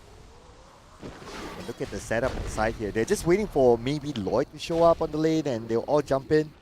But Dire's Lloyd bottom tower probably has is a under sense that, attack. okay, they're there. He doesn't have a Radiant's ward top there, tower but is under knowing attack. that he only sees Jigroy but no one else, he knows that it's not the right time for him to go in. Radiant's top tower has fallen. And now with the tower at the top taken down, I mean, we're talking about not many space for Mango Rose to farm. And when it comes to net worth of the team, Mango Rose is in the middle. This is bad news for a hero that Atlantis 2.0 will be very dependent on late game. Yeah, but of course, it's all about timing. It's all about patience. In this case, now Ponyo, CM, what can he do? Got the mecha though, but oh no, they just as soon as he shows himself, they dive him. He's pretty much a loss. Cow, out in the woods, got gobbled out by the monsters. And that's the thing about the Crystal Maiden, right? It's very, very vulnerable. You get spotted out by your opponent, like you don't have mobility, you don't have big health as well. It's an easy pickup just like that. And if you have like heroes like Disruptor can disposition you, it's absolute bad news. They even got the Tormentor up on towards the Bad Rider as well. So that means Sticky Knee Palms has no limit in terms of stacks, so that's even more damage here. As long as you're doing some sort of damage, it will multiply. And that's scary. That's really, really scary. And Dalul, instead of just dependent on his sticky palms, he's also the one going in to get the last one and also get kills for himself as well. He has a decent amount of kills. So he's doing very well for the team. And now Atlantis 2.0, they are looking for an exit here. They see in your dream though. Going in. Go. Catcher on Good King. Status Storm is dead, trying to stop his way through. The low is going to try to deal with this Impersol, but he does have a pipe, so it's going to be a little bit tanky here. Wonder Boy is pretty much standard as well, but the low gets Dagon out. He's going to go down, but can he get out is going to be the question here as well. He gets kited around and eventually gets picked off. Now Timbersaw is going to look and try to re-engage, but Shackle is there to keep it in place, and that's going to be a triple kill for Jake Roy. Heidi is there, but can we get the Ultra? Yes, we will. Jake Roy with the Ultra kill. Where's the Rampage? Well, on the other side of the map. Yeah, all the way down. No Rampage given, ladies and gentlemen. Calm down, calm down, calm down. But an Ultra kill for Jake Roy. Jake Roy right now is just running away with it. Look at this KD 8. 14-1-10. I'm really surprised that Atlantis decided to fight that. Like, it was a 4v5 situation. They decided to go for it just because, we gotta jump onto the dream. Maybe you can pick him off. Like, the Dagon definitely caught me with a surprise, but again, wasn't too surprised at all. I kind of said, oh, this could be a Dagon Keeper of the Light. And it happened. And now in your dream bottle, the amplified damage, so you can definitely go in again. And Aponyo caught in an awkward position as a Crystal Maiden. It's free food for Jikroy. And here comes Lloyd as well from the middle. But look at the amount of damage onto Lloyd. Even as tanky as Lloyd is, he could not withstand the amount of damage by the side of Reckonix. And they're looking for more targets right now. Onto the high ground. It's going to be Wonder Boy down. Jikroy with an Ultra kill. Looking for his Rampage. Rampage on the young gun, baby. Give it to him. In your dream, tries to get away. Are they going to give him the Rampage? And no! FBZ! Come on, man! No, FBZ. Come Like, you on. could have turned off your radiance, my friend. You could have done anything, bro. Like, you could have just said, hey, brother, I got your back. Be a good man. But no, I decided to keep my radiance on. What's your excuse for denying it to Jigroy? What's your excuse? Dude, what's your excuse, man? Give the man his chance to shine. Protection, bro. Fortified. Protection, bro. The Radiance is there to have attack miss effect, bro. Chill, bro. I save you, bro. I'm sorry, bro. I didn't mean it, bro. Sorry. Yeah, you can say anything I'm you just want. making stuff up at this point. Oh man. Middle tower has fallen. Oh, now they're attempting to try to defend their base. They try to catch G-Croy. G-Croy now could be in trouble, but G-Croy pushed back. G-Croy still survives though. Here comes Mango Rose, waiting for the chase all alone. But G-Croy is well protected by his teammates, and Mango Rose stood no chance. Audio shows himself, but he better get away. Oh boy. Now Rise continues as well. Heals comes in. They're trying to sustain his Lasso? way through, but the lasso catches on the corner. Static stop as well to zone out the back lines. Timbersaw can't really do too much. They need those BKBs, but he's getting completely mowed down. Beyond godlike for Jigroy. In Your Dreams is there, and GG has been called. Reckonix just completely dominating this game as they will advance into the next phase here. A very, very convincing game once more, and I believe this is an even faster game from their previous game on the previous row. I must say yes. 24 minutes. Wow, that was a quick game. We don't know is it the fastest game on the broadcast because we have another broadcast as well to compare, but this is definitely This a is on very, the faster very side, quick one. 100%. Yep, 100%. Honestly, I didn't expect this based on the teams themselves, but when they came out with the draft, with the Crystal Maiden, with the Portal, I felt defeat that time. Yeah, I kind of agree as well. I was a little bit skeptical, but again, at the same time, you know, you can see they're smiling. They're wasn't expecting a smooth sailing here, but they are just killing it. That's for sure. Yep, I mean, Indonesia top seed and one of the teams that is touted to go all the way. Reckonix, they're showing them why people are saying that they're one of the top favorites here in this tournament. Yeah, and I agree as well here. Based on this performance, top seed's done, you know, we know for a fact that, hey, Myth Avenue was here to defending champion and they were second place. Statistics says that maybe Reckonix might be the one to take the cake all the way through. They have not met yet though, so... Oh, whoa, Yeah, whoa, calm down, calm down. What, okay. So why again, huh? What are you... Chucky's my boy, okay? Chucky's my boy. Chucky from MAG is my boy. Okay, fair enough. You're a Myth Avenue fan from you guys watching at home. But before that, let's take a look at the highlights of how things kind of went down between Reckonix as well as Atlantis. Because that was a very, very, I would say, decisive gameplay. I would say the matter as well, because in this top lane as well, we can see Jikroy was able to find a lot of early engagements, just pickoffs after pickoffs as well. The rotations has been really spot on. But personally, my biggest issue with Atlantis draft is why do you put a Koto? You didn't like that, yeah? And why a CM final pick? That just did not make sense for me. Yeah. I mean, those two, I kind of like had a bit of like, The Timbersaw pick, I get it, but it was nicely countered by Reckonix with the fact that they got in a Bat Rider. So you have at least 3 heroes who was hard countered by Reckonix.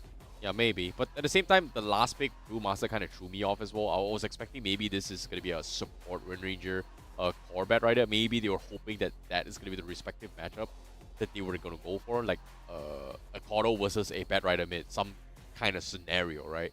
But when the matchup kind of appeared as well, I think it kind of surprised them, to be honest.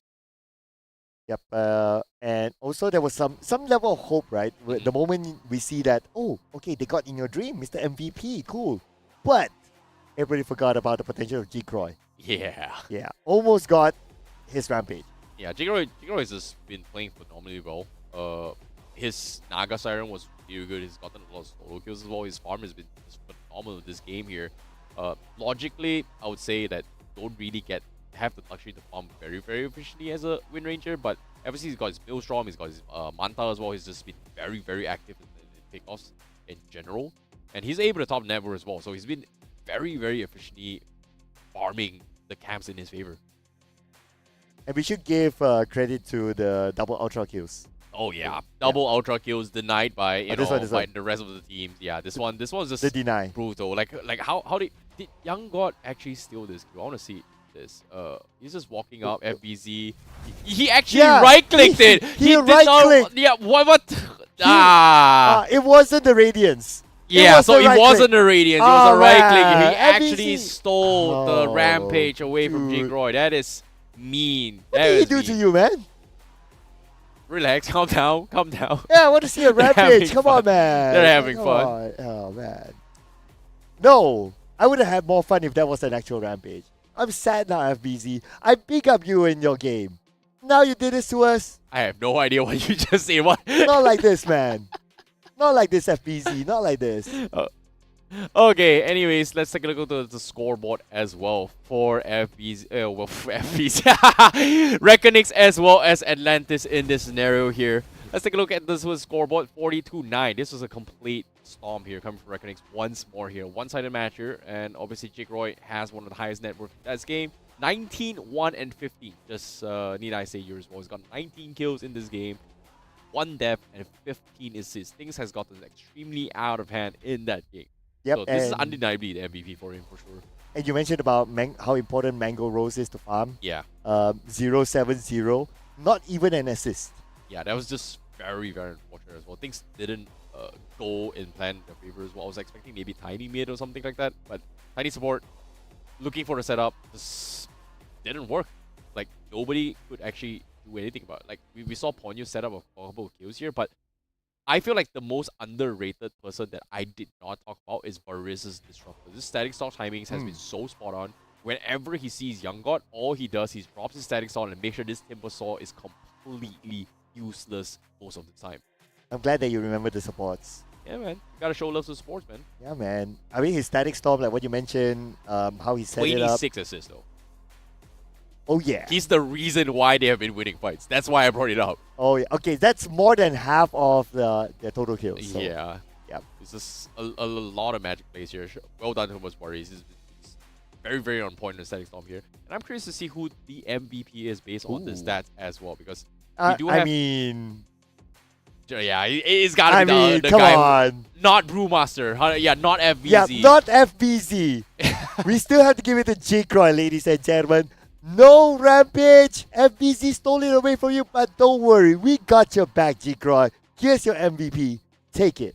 Well done. Well done indeed here. That was a very, very convincing game here. We saw In Your Dream had the MVP moments with the Tiny, but this game, Jake Roy was the star of the show. His win ranger was just dominating everyone as well. He's got a very, very good form.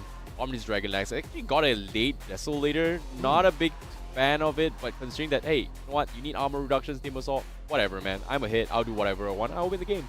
Yeah, it's just to deal with the Timber Saw. Although, technically, it doesn't need to deal with him by that time. You have already, like, the... Oh, technically, he was in a lot of situations where he had to focus fire the Timber Saw. Okay. And after the static storm, he just couldn't burst him down. That's why he was he needed to go for the soul later. Oh, he just needs that little bit more Yeah, a little salt bit more. onto... Yeah.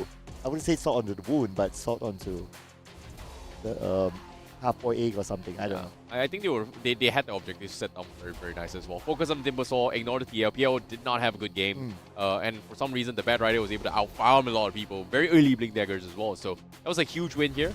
But nevertheless, Reckonix, well-deserved win. Well done indeed. And they were advanced forward. But for Atlantis, they still have a second chance. It is a double elimination after all. Yep, they still have the lower bracket run, so we'll need to check out what the update is on how the brackets are on the lower bracket, who could be their opponents. But of course, if you want to know further updates, you can check out the social medias for more updates regarding the APAC Predator League 2026. And if you happen to be in Delhi, you drop by the venue this weekend. Exactly. The Grand Finals is going to be fun. It is going to be explosive. They are going to be LAN. There's a lot of activities and content available as well here. It's not just Dota too. There is going to be Valorant available as well. So be sure to mark your calendars and come there. Yep, but for now, ladies and gentlemen, we're going to take a short break. Rest not. We are still not done yet with our day. There's still a lot of amazing matches. So stay tuned with us, ladies and gentlemen, and we will see you after this break. It's powerful, flexible, and ready to go.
sleek, swift, nailed, power in hand, watch it go. AI smart, runs the show. Style and speed, you already know. Lightweight game, heavy on mic. Work off late, it's just right. Color that pop, style and glow. Swift neo, oh.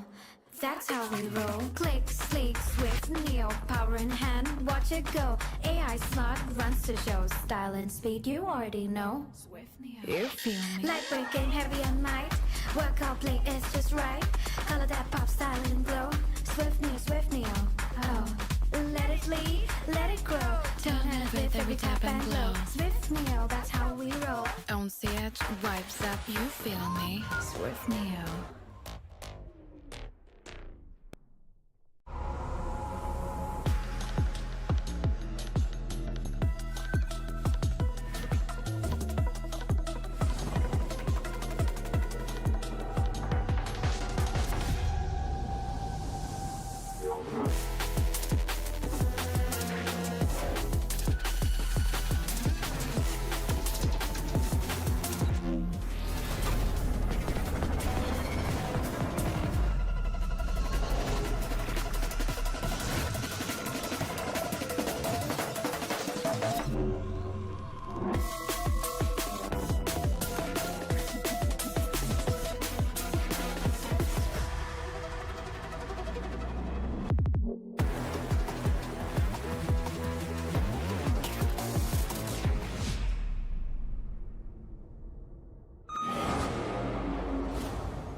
The all-new Acer Aspire Lite with up to 13th gen Intel Core i7 processor. Enjoy sharp visuals on a full HD display with a flexible 180-degree hinge. Lightweight at just 1.59 kilograms. Powerful, flexible, and ready to go. The Acer Aspire Lite with up to 13th gen Intel Core i7 processor and a full HD display. Lightweight at just 1.59 kilograms. It's powerful, flexible, and ready to go.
Sleek, swift, nails, power in hand, watch it go. AI smart, runs the show. Style and speed, you already know. Lightweight game, heavy all night.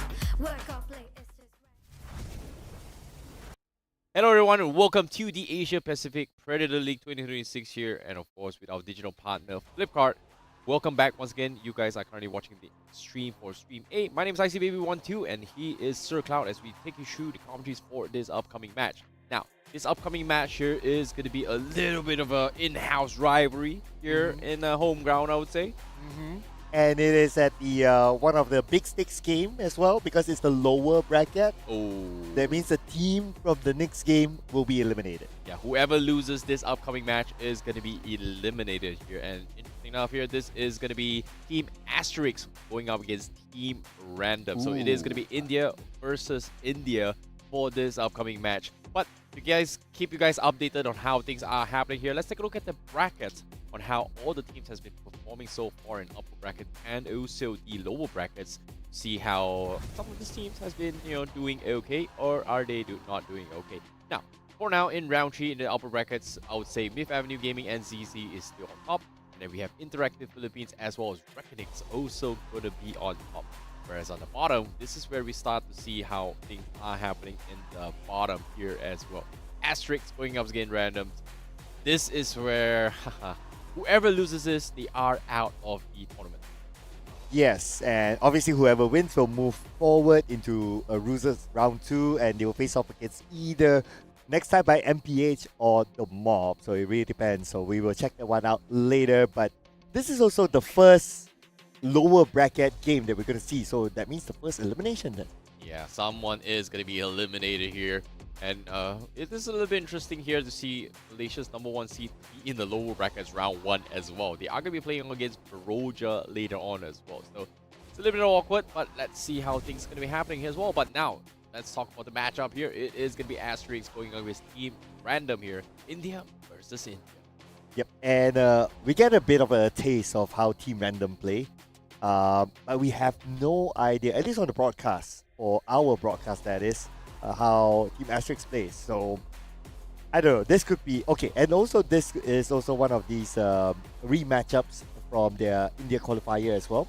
So Yep. I'm pretty sure these teams are familiar with each other, so that's going to be interesting to see how they overcome each other, especially with the new patch. Cast ban, cast pick. Here's go. That's going to be something that is very, very popular here from the India qualifiers itself here, if you guys have been watching and following the entire Predator League itself here. But let us introduce our boys on Team Asterix here for the first time on Stream A itself. This is HVK, Pinkman, Krish, Abi, and also MNC, representing from Asterix. HBK, the Heartbreak Kid. If I'm not mistaken, he was at APAC Predator League last season. Okay. Yeah, if I'm not mistaken. It could be the same person, it could be not.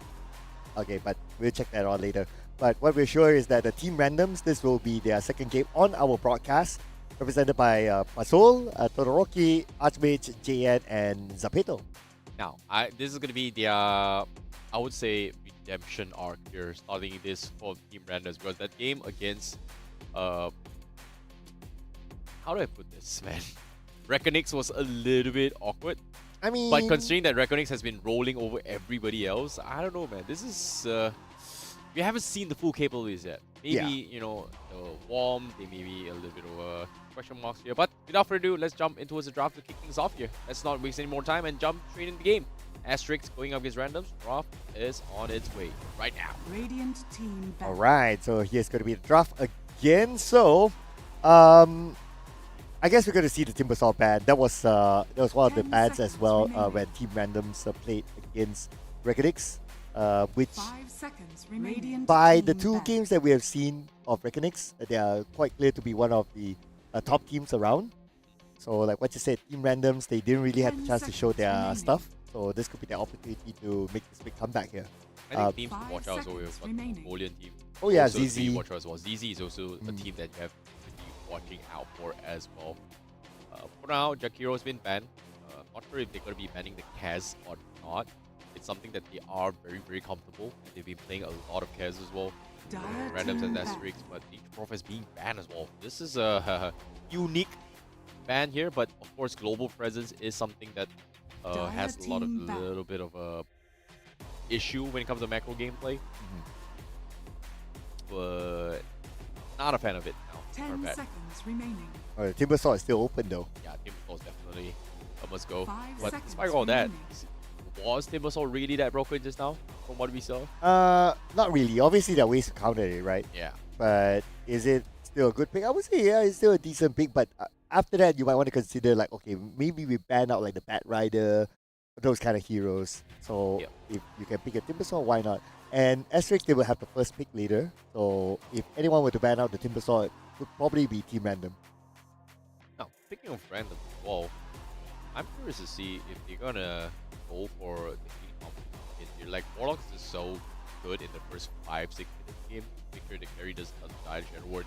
There's so much healing. But later on, it's just like, oh, okay, yeah, healing, no healing. So what? I don't really care. So we saw a couple of cool moments here with Gyro in towards the Warlock Radiant combo. team back. But Disruptor's gotta Dire go, man. We've team seen back. so many Disruptor games. But, oh, okay. Seems like Asterix, they are gonna ban the Invoker. We did see Invoker 10 core coming from seconds randoms though. With a very interesting draft. They will do prioritize on the Dire team Slada back. Radiant a team little pick. bit. Oh, Shadow Shaman being banned, Lion being banned as well. Shada. wow. But Slada's still open. So Asterix, do they want to pick the Slada away from randoms? Good question here. It was a comfort pick from randoms. 4 supports Dire team banned out by Team Randoms. Wow. Mirror. 4 utility supports to be exact. Okay, I did not expect this Mirana pickup though. All right. I really did not expect this as a first pick Mirana. Why not? Well, the Moonlight Shadow is great and all, Radiant team ban. but do you play this as a support or a core? Hmm. Because personally, like flexibility is one thing.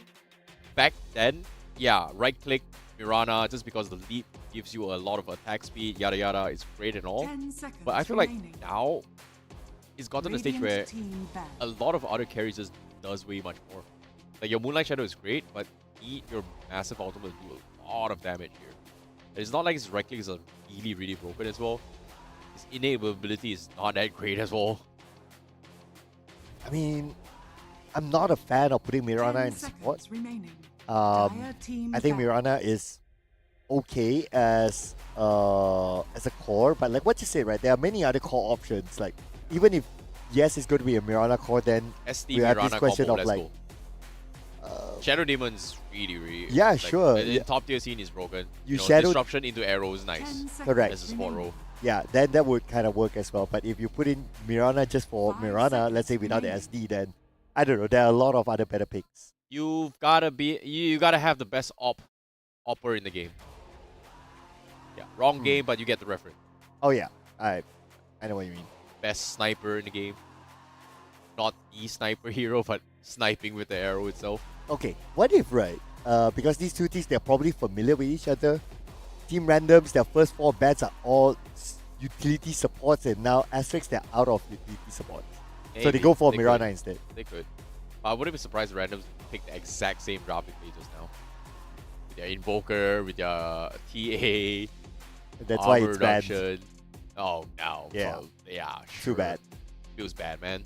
All their cover picks has been bad. Dire That's why they team know each other. Well, at least they've got homework. A little bit. Yeah. Not been bad, though. For Team Random. We can kind of argue that Slug can be a support as well.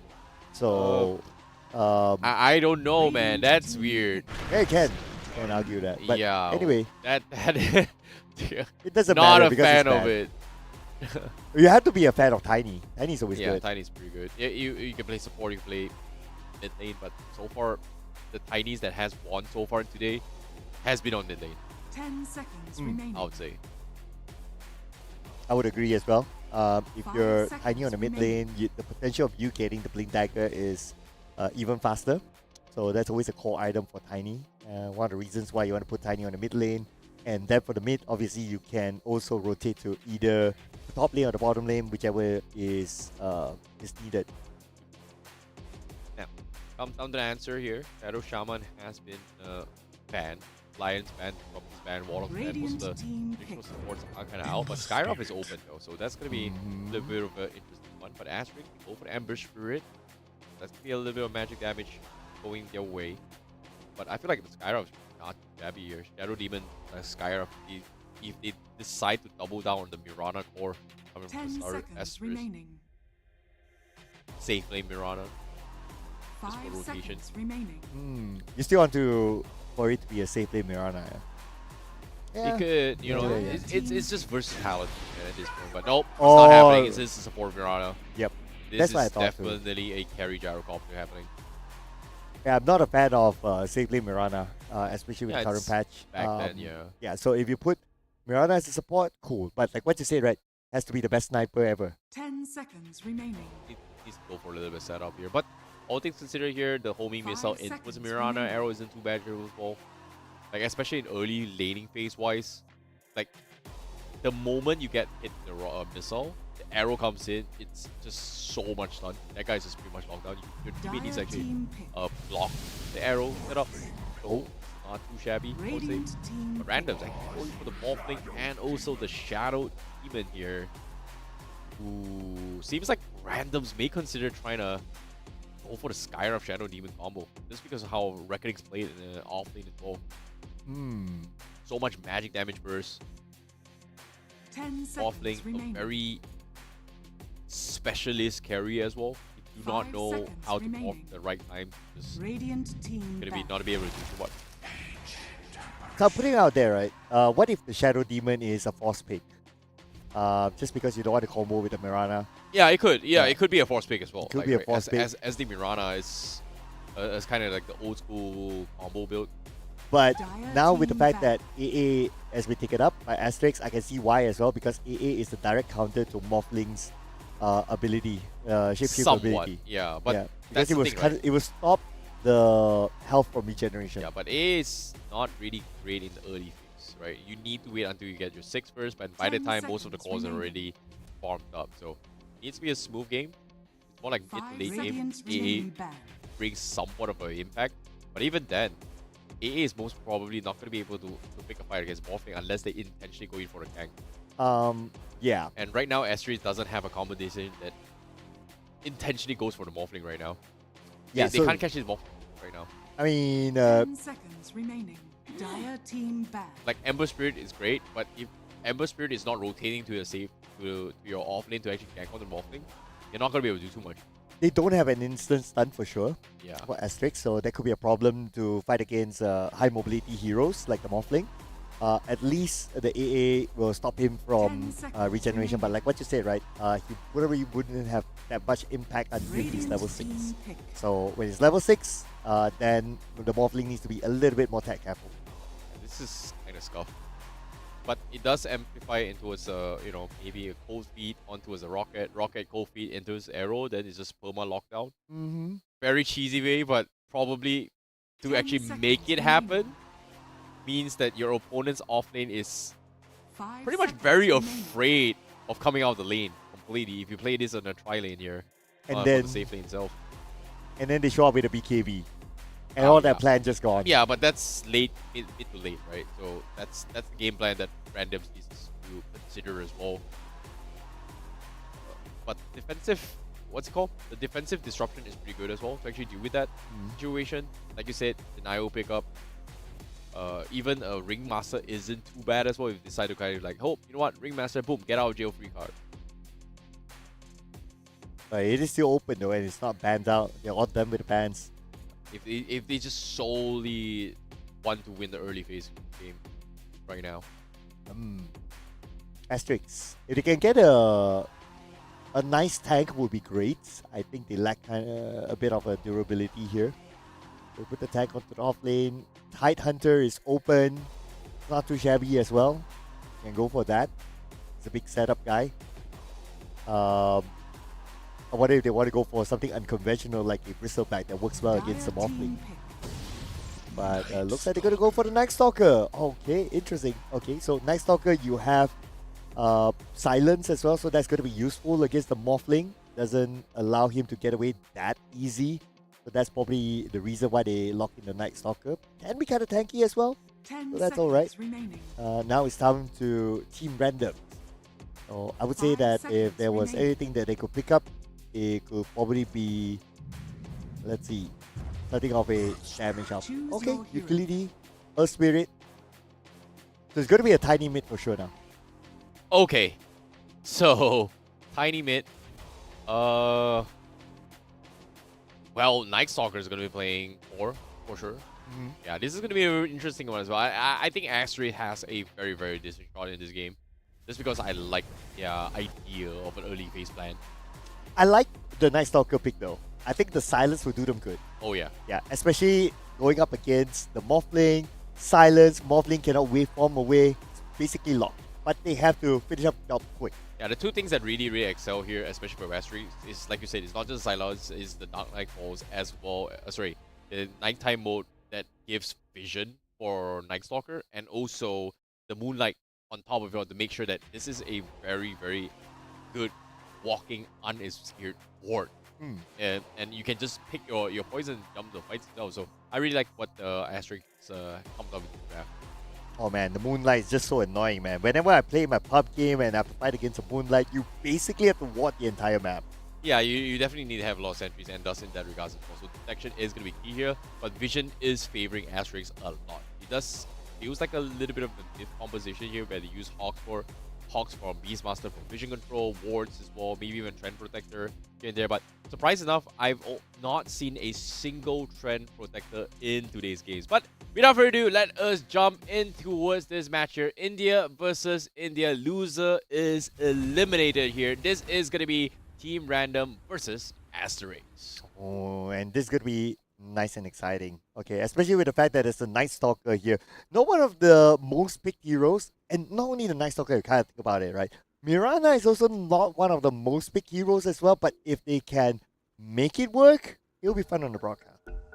It could make it work. They don't have a choice. They have to make it work, and now, for sure, 100%. Oh yeah, because this is of course an elimination match. Yeah. Yeah. Win or loss, that's it. You know, you win, good. Next round. You lose, sayonara. Time to go home. Smoke on the other side just to scout things out, and double ward planted. I believe they saw that ward planted. Well, it is smoked up, so I don't think they saw that work, to be honest. Might not have seen it here. But Asterix, they're going to be heading down south here to actually find somebody. I don't think they're going to be meeting anybody as well. So it's going to be a mirror matchup for both sides. Nothing crazy from both sides. 30 Hoping seconds for to a battle. potential gang. But nope. Nothing major. So, going to be on a tiny. So I think this is actually a support thing. Huh. Got the blood grenade as well. It is definitely a support tiny coming from that. Mid of Spirit, support tiny. Yeah. Mid of Spirit. Is it a mid of Spirit? Yeah, it's got a coiling blade on it. The It's a Okay. slaughter. begins. So this is actually a potentially mid. Yeah, it is actually a mid of Spirit. Yeah, it's, okay. Sure. Sure. I mean, post 4 tiny. Okay, frankly speaking, for me, post 4 tiny works as well as a mid tiny. Yeah, but a mid of Spirit. I don't know what to think about this. Well, I think personally, I think it's okay. I guess one of the reasons why you want to put a mid Earth Spirit going up against a Ember Spirit, not because of its lore, but it's because of like you don't need to force farm, if you think about it. Because tiny, you kind of need to force farm because you're going for the Blink Dagger as early as possible. And because Ember Spirit, you have that burn damage around, so I would you prefer a won't be that Void easy. Spirit or a Storm Spirit in this matchup instead of a... This is literally a Spirit versus Spirit fight-up matchup. But I don't know. We shall see. You know, I might be wrong, but okay. His blood grenades has been spammed on G, and now getting mowed down. MSZ is gonna get a kill. The slaughter is done for. That's gonna be first blood in the hands of HBK. So now gonna be only poked apart as well, but on the other side of the map, we've got B also taking out Zafato. So that's gonna be two very, very quick kills from Asterix from across the map. less than 2 minutes. That's a very quick takedown. Okay, but it's not the end of the world, of course. I mean, Dota is a long game, and during the first few minutes, if you lose 2 kills, that's fine. There's always room to come back. Yeah, but Earth Spirit mid though. Oh, come on. Trust the man, okay? Yeah, but I've never seen it before. Like, maybe in pubs, but what's the biggest contribution? Okay, never mind. Hold that for. I'm not gonna say too much here. Disruption comes in, Pinkman getting stomped in. Oh. And the Minotaur. We've got a paid actor Oh. helping as well as Pinkman goes down. That is so unlucky coming in from Asterix here. Aggro the Minotaur from the camp coincidentally because there is an SD illusion. Instantly procs the stun coming from the Minotaur, takes him down. Team Random, they take everything from there, right? There's a big chunk, a decent amount of gold in the hands of Morphling. They're going in for Mins. But yeah, cold feet onto JN. JN cannot continue on, but that's fine. He's down to 30% of health. So Rocky going in for 1v1 against RB. Not sure about that. You might want to consider to get out instead. So yeah, that's exactly what he'll do. But HBK, Heartbreak Kid, secures another kill, this time on the JN. Pasol is next in trouble. One last hit and HBK. It's a double kill. Yep, that's a very, very quick thing down here. But Asterix seems to be pretty okay. I really like the composition here. There's a lot of kill potential. It's a little bit scary as well. But again, another pickoff as well. This is Piranha. Able to get a pick on this Vito on the top side. Calm down, people. This We're is only so 3 much minutes in. That's good, you know. Sometimes we gotta fight, and fight. You know, hope that everything goes well.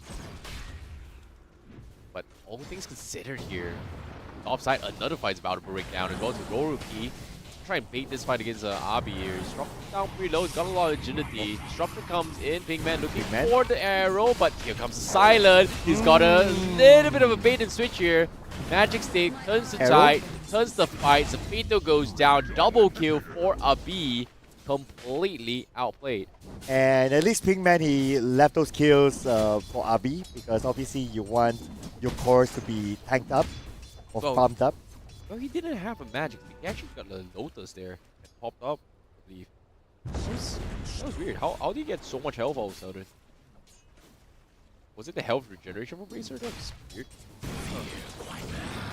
Oh, I want to say it's nighttime, but there's nothing to do with this. Anyway, the arrow onto Todoroki, but Todoroki managed to switch up to strength, so he will be fine for now.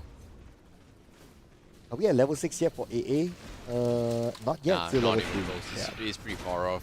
It's gonna be a little bit of a tricky situation here. MNZ. Nope. Gonna be forcing a little bit of farm here. Doing pretty okay. So I'll say good condition coming from MNZ there. Whoa. Oh, great fairy fire, but it's not gonna be able to do too much. Soul is gonna sacrifice his life. He's gonna try and deny himself the neutral creep. Doesn't get it. No, MSC just waited, sat there, stared at him. But Soul, what you gonna do? Creeps goes down. No denial, brother. Ooh, that's my arrow. kill. Whoa. And okay, big man with the arrow. Archmage in a lot of trouble, and he's gonna get chipped away. And guess what? We've actually got a sniper here. Best sniper in town? In this game. Okay, so far. Okay, so far. Well, he's the best and only sniper in this game. Fair enough. But the sniper could be used at the top right now. Abi is in trouble. Toss onto Abi. The tower is still active though. Abi last hit, and he'll still go down to the hands of Pasol. Pingman, not much you can do about that. Yep, Pigman. Only so much. But his rotation has been spot out so far. Pigman has been getting the right gangs with those arrows for quite some time. 9-3, very, very quick match here. 6 minutes in the game, we've got 12 kills across the board. No idea how and is this happening. But for all things considered, we would say the safe lane versus safe lane matchup. MNC is having the time of his life. 36 CS. All things only got 20. Oh, and right now, he's made his first mistake here. The stun toss comes in for Soul. He's able to get a little bit of chip there, but Power is not going to be able to do too much. And now MNC is going to try to flip the script here. Gets the kill. Gets Pasol as well. And that's going to be a double kill for MNC. Mistakes were made though from Pasol and J-Head. 11-3 now. We're talking about like a total of 14 kills in about 6 minutes. Hey man, when it comes to Indian Dota, it's all about fighting, man. I love myself some fight. Go all out, let's brawl it out. And it seems like Krish now Did you want that? is matching his tempo with Archmage now. And is he gonna be able to? This is gonna be the question here. Oh, But arrow. the searing arrow in towards the arrow. That is nothing you can do about it, Nothing you can do about it. So far, his arrows have been on point. Yeah. Well, it was. Oh no. Oh no. He tried to TP there. But now, he's going to pay the price for it. It's going to be JN and Mins. Oh, Zapito showing up from behind. And they actually get that one on the Mins. Okay, JN is still there though. Is he going to go in? Oh, cannot. There's too much going to handle. But now Zapito is the one absorbing the damage. JN now going in for the chase. Mins still has... Oh!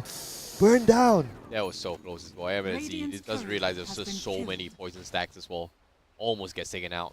Great call. Falcon Blade saves his life a little bit. But that's going to be a small little victories. Gives him the slight little health bar to tank through that. So, very lucky. He's able to back up. Let's go. Upside now. Here comes a wave from Abi. Attempt, but Soul won't be able to finish him up. Not enough damage though. This Night Stalker is starting to get a little bit tanky. It is daytime. You're looking for those ganks on them, but it's going to be tough. Comes Krish. We dived off, but okay. Yeah, Zapito is done. He's gone. Yep, and there goes Zapito just like that. But at the same time, thanks to a bit of a support from his other teammate as well. 14-4 right now. 8 minutes in.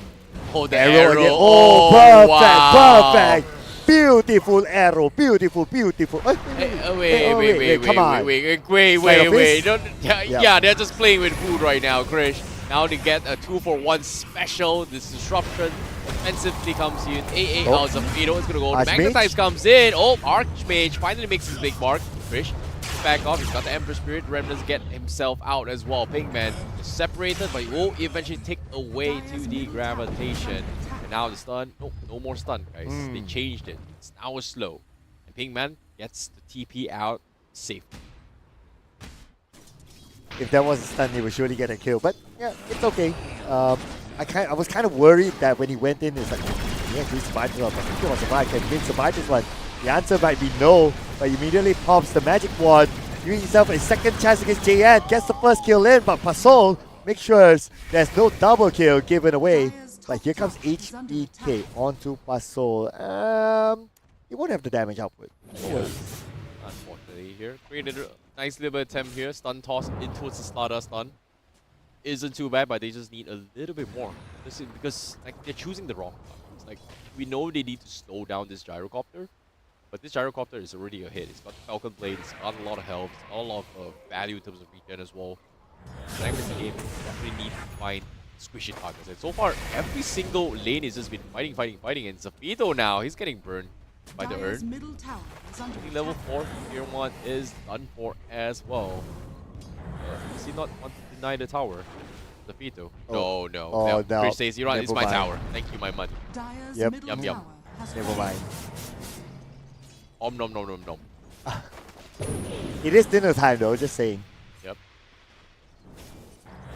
But 7-6. Okay. If you kind of think about it, right? Even though the kill gap is kind of big, but the goal difference is only about 3k. So it's not like they're running away yet in terms of goals. So I would say that there's still a lot of comeback potential here for Team Random. But obviously they have to stop getting picked off just like that. But now they're looking for Todoroki. Oh. They've gotten very aggressive. Asterisk is just leading the charge economy. They've got everything on lockdown as well. There was just so much pick off as well. This Mirana first pick, personally, I'm not a fan of it, but the way how they drafted it is kind of worked in their favor so far. Now Pinkman is going to try to set up as well. The Searing Arrow comes in. Nope. No follow up the arrow by Archmage. He gets a big magnetize though. You have to be a little bit more careful, but they don't really care. They are going to go for the chase. The rest of them are going to be back off. The Searing Ice Chase Blast. connected into his 2 Ice Blasts. Zafito and JN. They are going to bleed out. They are going to get weaned out. And that is Asterisk wiping them off. And now even this tiny Pasol, he's on the run and he goes down. MNZ takes another. This is 11 minutes into the game and we've got 26 deaths or kills throughout this entire game itself. The good news for Team Random is that it's still a 3k goal difference. So that's alright. Just giving them a bit of positivity here. I think in terms of goal difference, yeah, you can still make that comeback, but they have to stop getting picked off. That's the only thing right now. Yeah, they have to calm down 100%. Dire's middle tower is But under seems like attack. the farm-wise, Asterisk has been, able to diversify to farm on all their positions so far. 1, 2, and 3 is doing okay. And they've been doing okay. And even MSZ, look at this. He's got a decent amount of stacks here. Black Cannon. This is exactly the I wouldn't say the most ideal scenarios, but does feel like he's had a time of his life. He's got 6 kills, 1 death, 36 last hits, 12 minutes game. That's a lot of CS per minute ratio in terms of CS environment. So he's pretty far up. Oh, Pasol, he did not go for the stun, and now the nice toss comes. Oh, nice one though. Very nice, but NNZ says, you know what? I saw that from a mile away, and now I'm going to chip you away. The missile comes in. He goes for counter stun. But he does have the rocket barrage. But GN, he's still surviving. He's running in the river as well. He's got the HP regen. He needs help. Can he get the tap? Oh, yes, he does. Just enough. MNZ gets it right at the tip. I thought the disruption would come in, but okay, he got what he wanted. And now in the middle, we have Chris here against Archmage and Spirit Vessel onto him. Still going in for the chase though. Archmage can easily roll up to the high ground. This is gonna be a little bit of a long game, I would say. But Asterisk, they are gonna try and pressure onto the top side for Soul. However, it's gonna be farming a little bit on the sides as well. This Tiny hasn't been able to do too much. They've just been babysitting their cores on the side lanes as they're not actively trying to find fights here. Whereas Asterisk just doing so. And they're taking so much space. They're clearing so much positions to a point that now even their safe jungle is being invaded so far. And they just realize, oh wait, these jungles are still alive, awake. Todoroki is actually farming Zeke. Yeah, I mean, look at the deep warding by Team Asterix, right? Yeah, they've got so much vision control. So much, and they even have one at the triangle area, so they have everything complete. Now it's just a matter of them executing their plan. Speak about execution of a plan, they might catch someone at the top. Nobody's there. This is gonna be a rough game for Random. Not the most ideal scenario for them as well. Dire's top tower is under attack. As you can see, a couple of games coming in. AN gonna be farming the sides here. Like, a little bit aggressive, but the moment this Slaughter has a Blink Dagger, it's gonna be okay. It's very close to it as well. It's gonna go all the way. Just need one more last hit, two more maybe, and he just got it. Well, one more. Yes. Oh, there you go. Blink Dagger on its way. This is where they can get a little bit more active. But the Moonlight Shadow has been popped off here. Exodus, they want to try and re-engage this. And I'm pretty sure they heard the Moonlight Shadow. They are going to back off. Here it comes. Comes Chris. All alone though, his teammates are too far behind. Pigman just arrived, but then again, there's nothing much that Pigman can do. But here comes Mitz with the damage output, securing the kill onto Todoroki, the target that they want, Archmage as well. And while all that, Mintz is on a killing spree, but JN now being chased down by none other than Mintz on the JN right now. Triple kill for Mintz on a mega kill streak. Only Paso managed to survive. Yep. And now Paso on the run. Asterisk, they had the first jump, they had the vision control. Everything was perfect. Set up into its perfection here for Asterisk, as they've got everything completely locked down.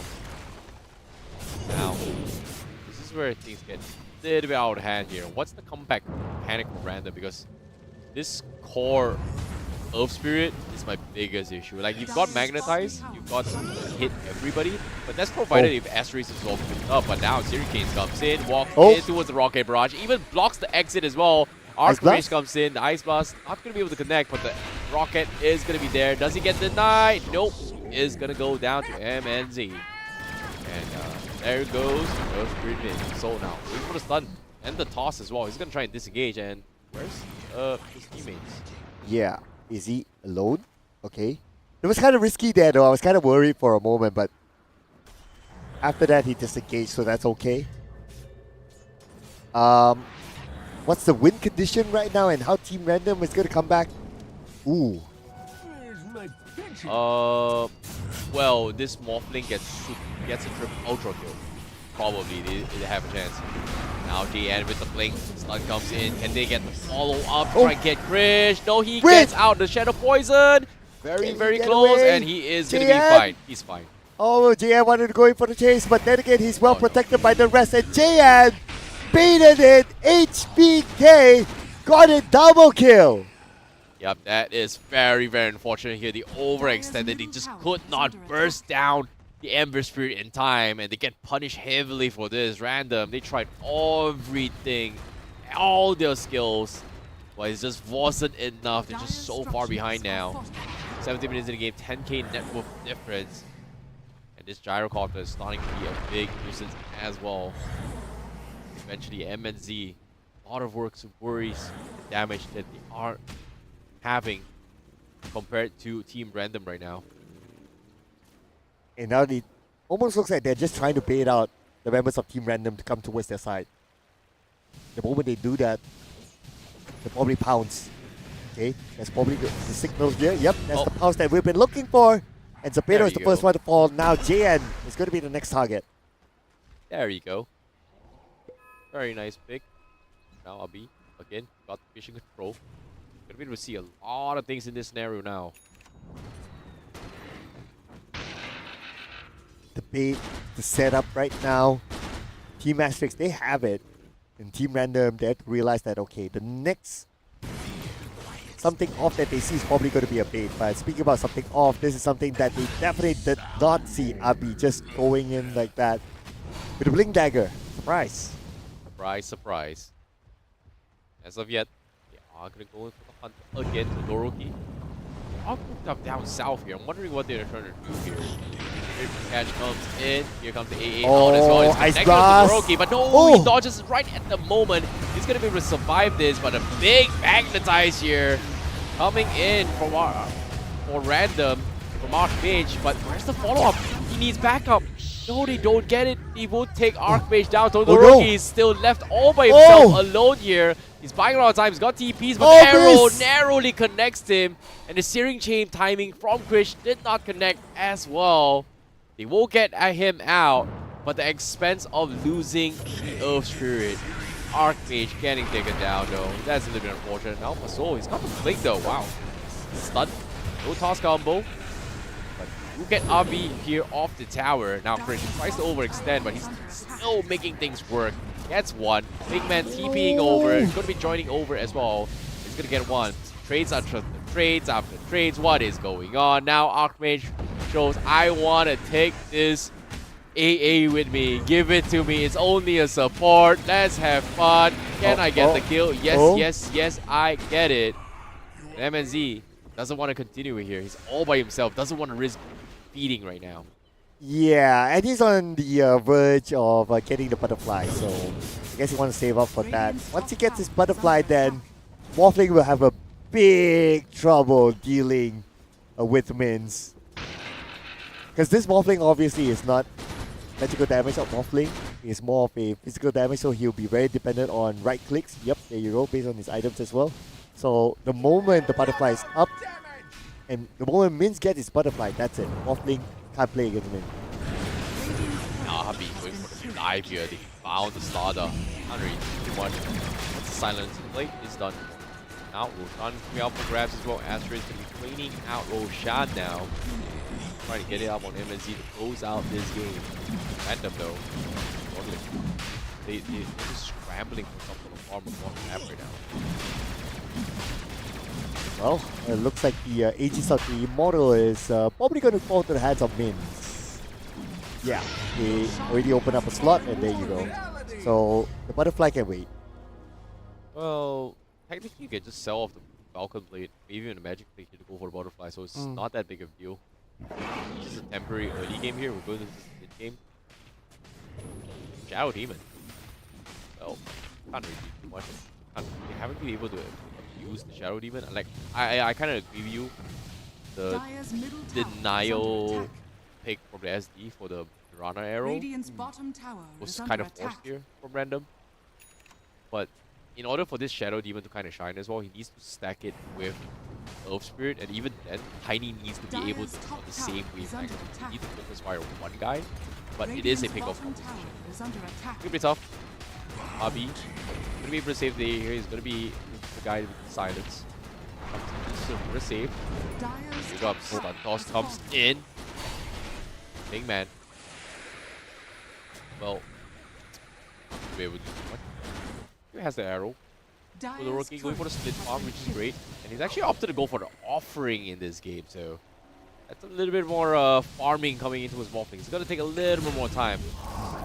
It's better late than never, but still, it's a little bit more time for sure. He gets picked off Krish. Oh, they see Archmage. It's night time. Avi is just okay. Let him use his teleport. Cancel it. And TP scroll wasted at the same time. Why not? Moonlight Shadow, just such a big nuisance right now. Random. They need more sentries. They can't just blindly push out like that. The Moonlight Shadow from Pigman is spot on.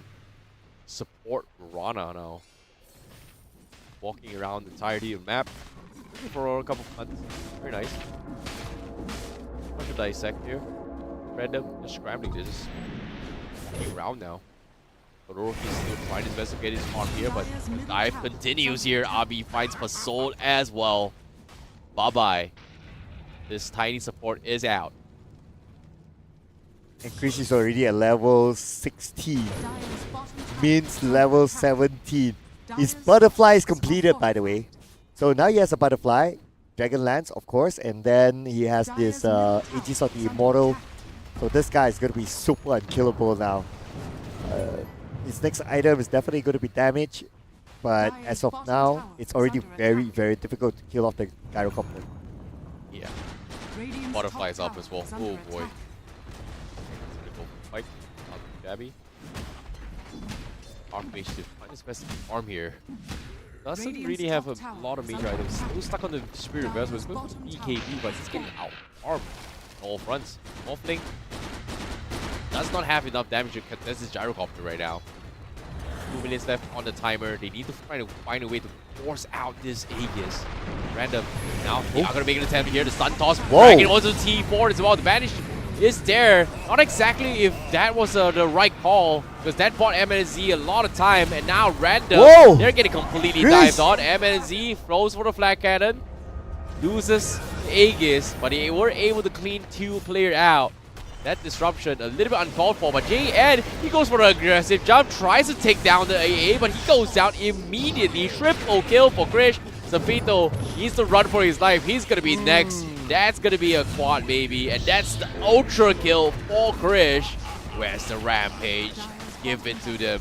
They want it. Can we get the first Rampage? Rampage? I think it's now too late. Now it's expired. It's too late. But you know what? When Team Random, they went in for the toss onto Mins, he actually still had the Aegis on the Immortal. So it would have been a wasted effort anyway. They needed a way to burn it out. Small little victories, but we still lost too much in this scenario. Now Fuga comes in, instantly dives on the tiny killing spree for RB. JN tries to engage from the sides, but there's no follow-up here. Fallout is there, but nothing much they can do. Earth Spirit did not get a single magnetizer. Just goes down before he could even do anything. They're still going in for it. Ice Blast will not connect at all, but that's not going to be a big problem. RB gets JN just like that. And Min's at the forefront, still holding out the front line. Todoroki can't even come close at all. But on the other side, we have Grish going in for a 1v1. Although his health is kind of low, but he escapes just at the right timing with the random, but still taken out by Archmage himself. Monster kill, 8 kill streak, ended just like that. But the fight's not over yet though. On the other side, we do have a double kill given towards Mins. Beyond godlike, my man. Yeah, this is just getting out of hand here. Random. They need a little bit more. They need some sort of breathing room, but Asterisk is just choking them on all fronts at this point. Everything has been completely dominated here on all fronts. No space to farm. No, very little room to work with. And MNZ is not actually going to go for the Satanic here for Gyrocopter. He's actually going to go for Data. There's more damage here for MNZ. Now, they don't even need him. Yeah. If he gets any more items, it's probably just a nice bonus by now. But for Team Asterix, time to clear off the mid. First barracks, and they're going to let go of the second barracks. Interesting. I guess it's disciplined gameplay with the fact that they only have 2 players there at front. This is tough. This is really, really tough here. Networth swinging all the way Asterisk as well. You can see the win probability is 97% win ratio right now. I don't know what's the win condition for Random at all. I mean, it just dropped to 3% for Team Random by the end of the sentence. Well, it was 2% and then 3%. Oh, so the system believes in something. Yeah, 3%. Yeah. Okay, cool. The system believes in a comeback by 1%. Well, technically, it's not based off the old DOTA Plus's win percentage here. This is just based on net worth only. Just trying to be positive here, man. Hey, man. 3% is still something. Not 100% guaranteed yet. Yep, as long as there's a percentage. So it's here comes the remnant and the arrow as well, just to follow up from there. And obviously they're going to focus on the one that's currently stunned, and that's like a 10-year stun there, ladies and gentlemen. Now Zapito is going to be the next target. Zapito, 50% of health, goes up to the high ground, chased down by Pigman. Zapito still receiving damage, but he should be able to get back just in time. Or maybe not. The nice arrow by Pigman. What an insane change that is. Not done yet though. JN is there. Now JN, no way for him to go up to the high ground. Oh, got a bit of an assist. And Abi could not go in for the chase. So the Roki is going to focus on the Abi instead with the BKB on. He will have to let him go. Yeah, that is going to be a very, very unfortunate one here. Meanwhile, MSZ just did not take part in the entire fight here. Does have the tier 3s down, and now the Rex as well. Everything is exposed. They cracked open the base. Oh. Now Ramdom's forced to call GG right now. Or potentially lose, risking it all, but game slowly getting out of hand. Now last hoorah, Paso goes in for stun dodge. They get the Mirana, but at what cost? They lose the Morphling as well. Abi just completely diving everyone. They take 1 for 3. 1 for 3. Now Paso's got to use the Fountain as well, but it's the wrong target. The Emperor Spirit is able to give out. He dived the Fountain. They get a double kill for Abi. Archmage, he's stuck with the Ice Blast there. He can't really chip down, and he also goes down. That is going to be a wipeout. And GG has been called. Team Random is the team that gets eliminated, and Team Asterisk moves on in the lower bracket itself. Well, congratulations to Team Asterisk. Very controlled game from them, and they definitely played the draft really well, especially with the AA pick. I would say that is one of the key picks there that might not be the most sexiest pick, but because of his ultimate, the Morphling could not play that much. No, I don't think it was AA is the clutch here. I think the Mirana is the big MVP in this game here. The arrows has been really spot on as well. The arrows. Things has been just going well for Asterisk as well. Like everyone has been, they'll be able to get a lot of individual kills here, but this arrows has been really called for as well. The teamwork, the comms was clean. Basic fundamentals was really there as well. Searing chain into his arrow, nice, yum. You know, like instead of going for the SD Mirana arrow combo, they rely on other tools, and it worked, paid off really well in their favor. Okay, I take back the AA then. It's a Mirana for me too. Yeah. And also let's not forget that the SD was, well, it was probably a force pick. Yeah, definitely a force pick. There's just no combination. Like the only one time that they trying to make things work was when they try and pair up that with the Earth Spirit magnetized down bottom lane, but there was just no follow up. They look very disjointed in terms of team fights here. Well, let's release out the best moments here, especially from the arrows from Mirana, ladies and gentlemen. Through this highlights, definitely deserves a lot of it.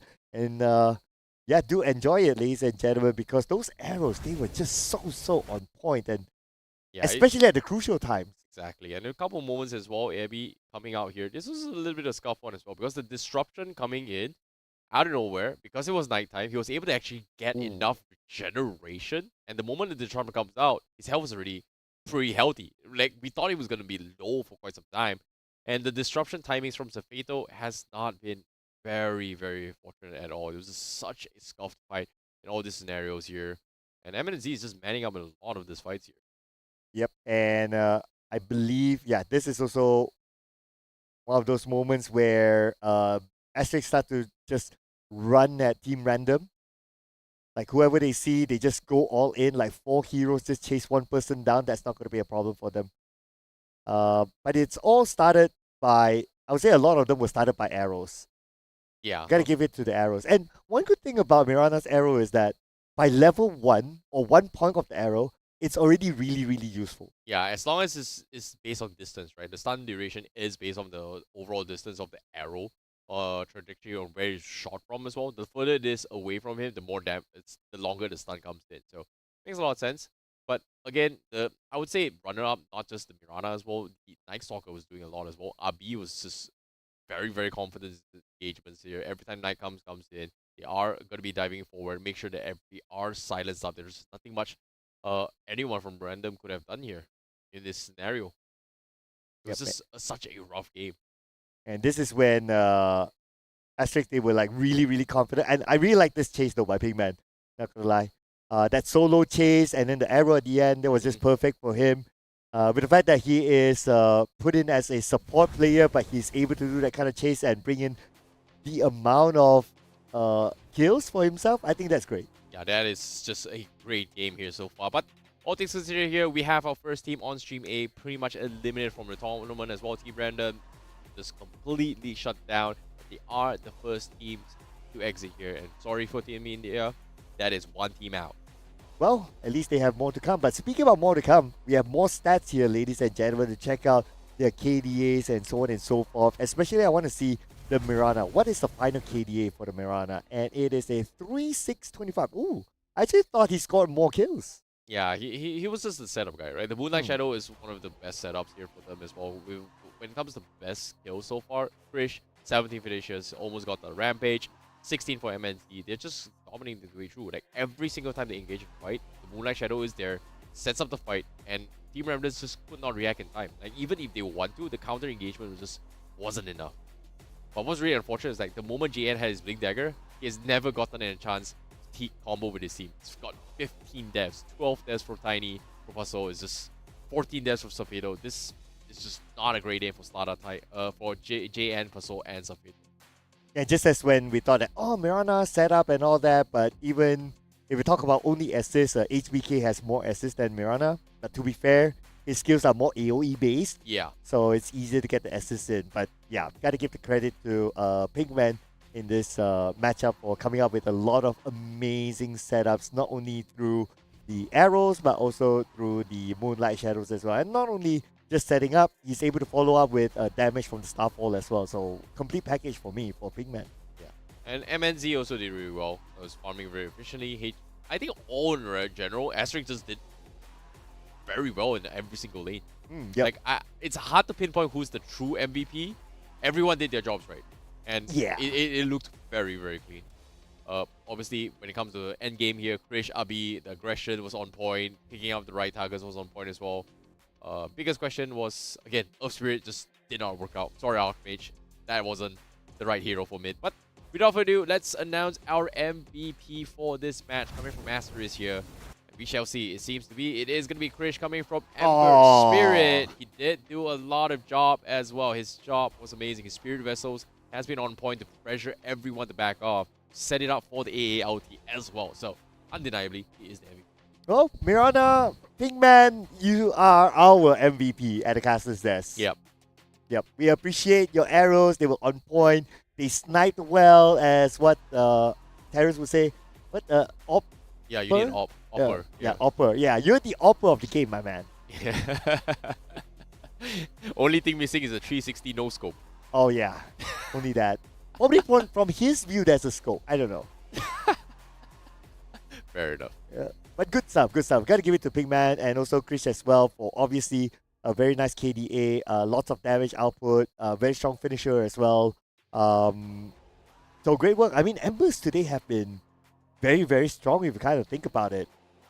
So probably the hero of choice for the entire tournament, it could be Ember. We might see more Embers coming soon. Yeah, Ember is just such a good pickup in general. And so far, it's just very flexible. I'm really surprised I haven't seen too much Storm Spirit. That's the big question here. To be honest, I think Storm Spirit is pretty good. The current Fireball in the patch as well. Storm Spirit. Yeah, it's amazing. It's a pretty decent game. But for that, that's pretty much the stats here for them. They are going to be advancing a little bit more. But we have more games to go because eventually we have to figure out who is going to be a player, the main stars of the show at the end of this week for the grand final. Oh yeah, absolutely. The grind is hard. The grind is right. It is brutal. Everybody has to play every single game before we can actually figure out who's going to be playing the main event. Dude, BO1 with a day that has eliminations, it is brutal. Absolutely, absolutely. But it is the format of the tournament, and there's a lot of prize money on the line as well. So you want to be the best, you got to beat the rest, they say. Wow. It is survival of the fittest, as I would say as well. But at the same time, we are looking for the best team here to represent on all APAC here. The best of the best are gathered here to compete for the competition itself. But for now, we will be taking a very, very short break. And right after this break, we'll continue on to figure out who will advance in the lower brackets as well. But for now, we're going to see you guys right after this break.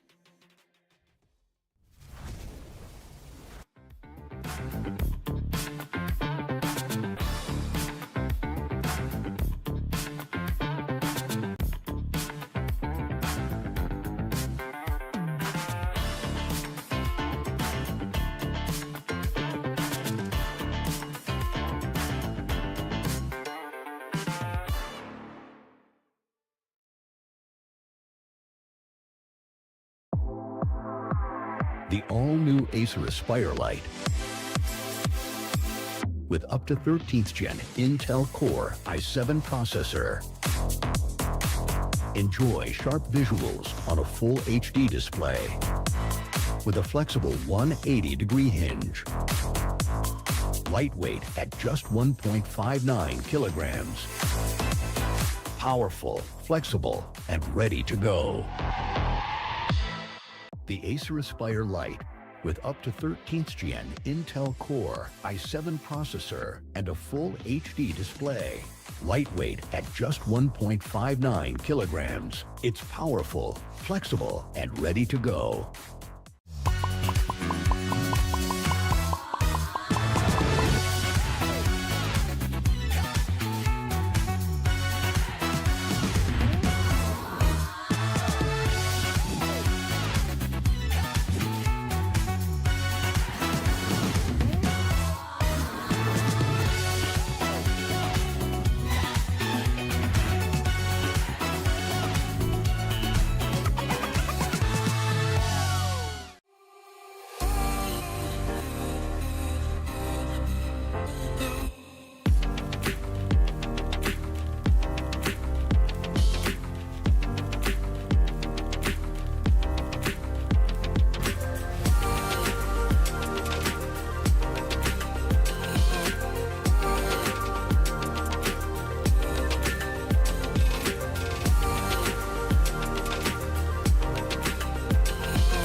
Sleek, swift, nail, power in hand, watch it go. AI smart, runs the show. Style and speed, you already know.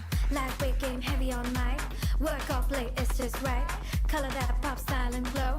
Swift Neo, oh, that's how we roll. Click, sleek, swift, Neo, power in hand, watch it go. AI smart, runs the show. Style and speed, you already know. Swift Neo, you feel me. Lightweight game, heavy on mic. Work out, play, it's just right. Color that pop, style and glow. Swift Neo, oh. Let it lead, let it grow. Turn it with every tap and glow. Swift Neo, that's how we roll. On stage, vibes up, you feel me. Swift Neo.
The all-new Acer Aspire Lite with up to 13th Gen Intel Core i7 processor. Enjoy sharp visuals on a full HD display with a flexible 180-degree hinge. Lightweight at just 1.59 kilograms. Powerful, flexible, and ready to go. The Acer Aspire Lite with up to 13th Gen Intel Core i7 processor and a full HD display. Lightweight at just 1.59 kilograms. It's powerful, flexible, and ready to go.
Sleek, swift, nail, power in hand, watch it go. AI smart, runs the show. Style and speed, you already know. Lightweight game, heavy all night.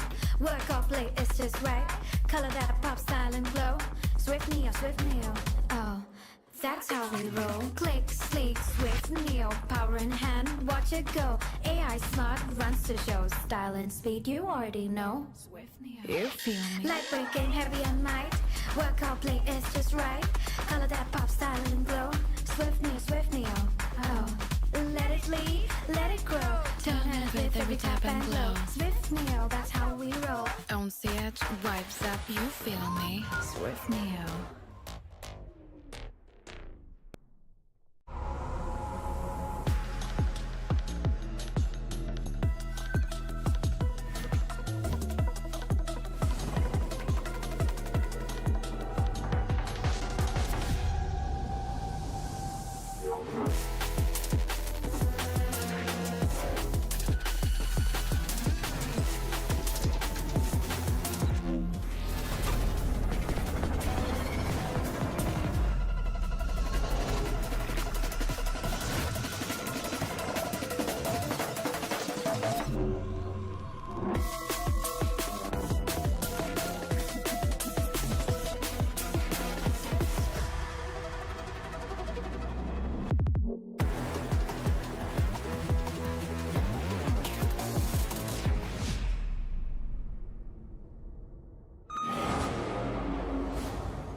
2026. So thank you to our digital partner Flipkart as well. More games to come, ladies and gentlemen. My name is Sir Cloud, together with my buddy here, IC Baby 1-2, and we'll have an upcoming game featuring again Asterix Yep. versus Team Mob. A very convincing win here, but the Mob is going to be a team that we are going to be looking forward to as well. This is going to be our first time seeing them on stream, but they are here in the lower brackets as well. So this is going to be a team that we have to watch out for as well. They are still having the second chance. They were able to qualify their way from themselves to round 2 as well. So this is where competition slowly becomes tighter and tighter. Yep, and from Team Asterix, we just saw them having a good play with the Mirana. Yeah. So I wonder if this will be another hero that they will put focus on. Yeah, they might consider going for that kind of composition here again here. But of course, that's the brutality of the format itself, right? If this is a best of 3, a direct confrontation on head-to-head here, we are going to be seeing adaptations in the drafts here and there. But when it comes to best of 1s here, it's either you put in your pocket strategies, take the win and then move on, or you risk getting eliminated. In this case, now adaptations needs to be made between both Asterix as well, because this is their last chance to qualify forward here. But in case you guys are wondering what's happening here, let's take a look at the bracket and how things are progressing so far in this entire tournament as well. Now, we are going to be moving on here for losers round 2 here. In the bottom, we have the Mob going up against Asterisk to kind of see who progresses right on after this as well. But we also have another team, which is Next Type by MPH, that has been eliminated. Who would have thought that a veteran team from Thailand, from Next Type by MPH, getting taken out rather this early as well? Wow, surprise. I mean, having a decorated player like Fearless and they got eliminated early. That was So- very unfortunate though. Unfortunate indeed, but this just shows that the Mob, they are probably one of those teams to be looked out for. Yeah. The match between the Mob and Interactive Philippines that happened in Stream B here was a bit of a wild west. Like, I think Interactive Philippines put off a draft that the Mob was caught off guard in terms of the current meta, and they just got completely flipped here at the earlier stage of the game for Stream B itself. But once again, we are going to be seeing them for the first time on screen. For those guys watching at home here, this is the Mob going up against Asterisk. Things are going to be a little bit of a spicy introduction. Yep, maybe introduction to Mirana. We don't know. That hero might be given focus. It could be bad, it could be picked, because like what you say, right? Because it's a best of 1, you want to put out all your best cards, and if it worked out well for you, why not bring it out again? Okay, I don't think we're going to see the Mirana again. You Personally, don't I'm think not so? a fan. I am Okay. absolutely not a fan of a first pick Mirana, but it did flex in towards a role where I really thought it was going to be a right pause 1 Mirana. But without further ado, let's introduce our boys from the Mob on screen here. The lineup is on screen right now, and here we go. We have Bliss Kaiser, Xander, Jackie, Swiftblade, and also Blacklock on the screen here. Oh yeah, and this is also a similar matchup like before.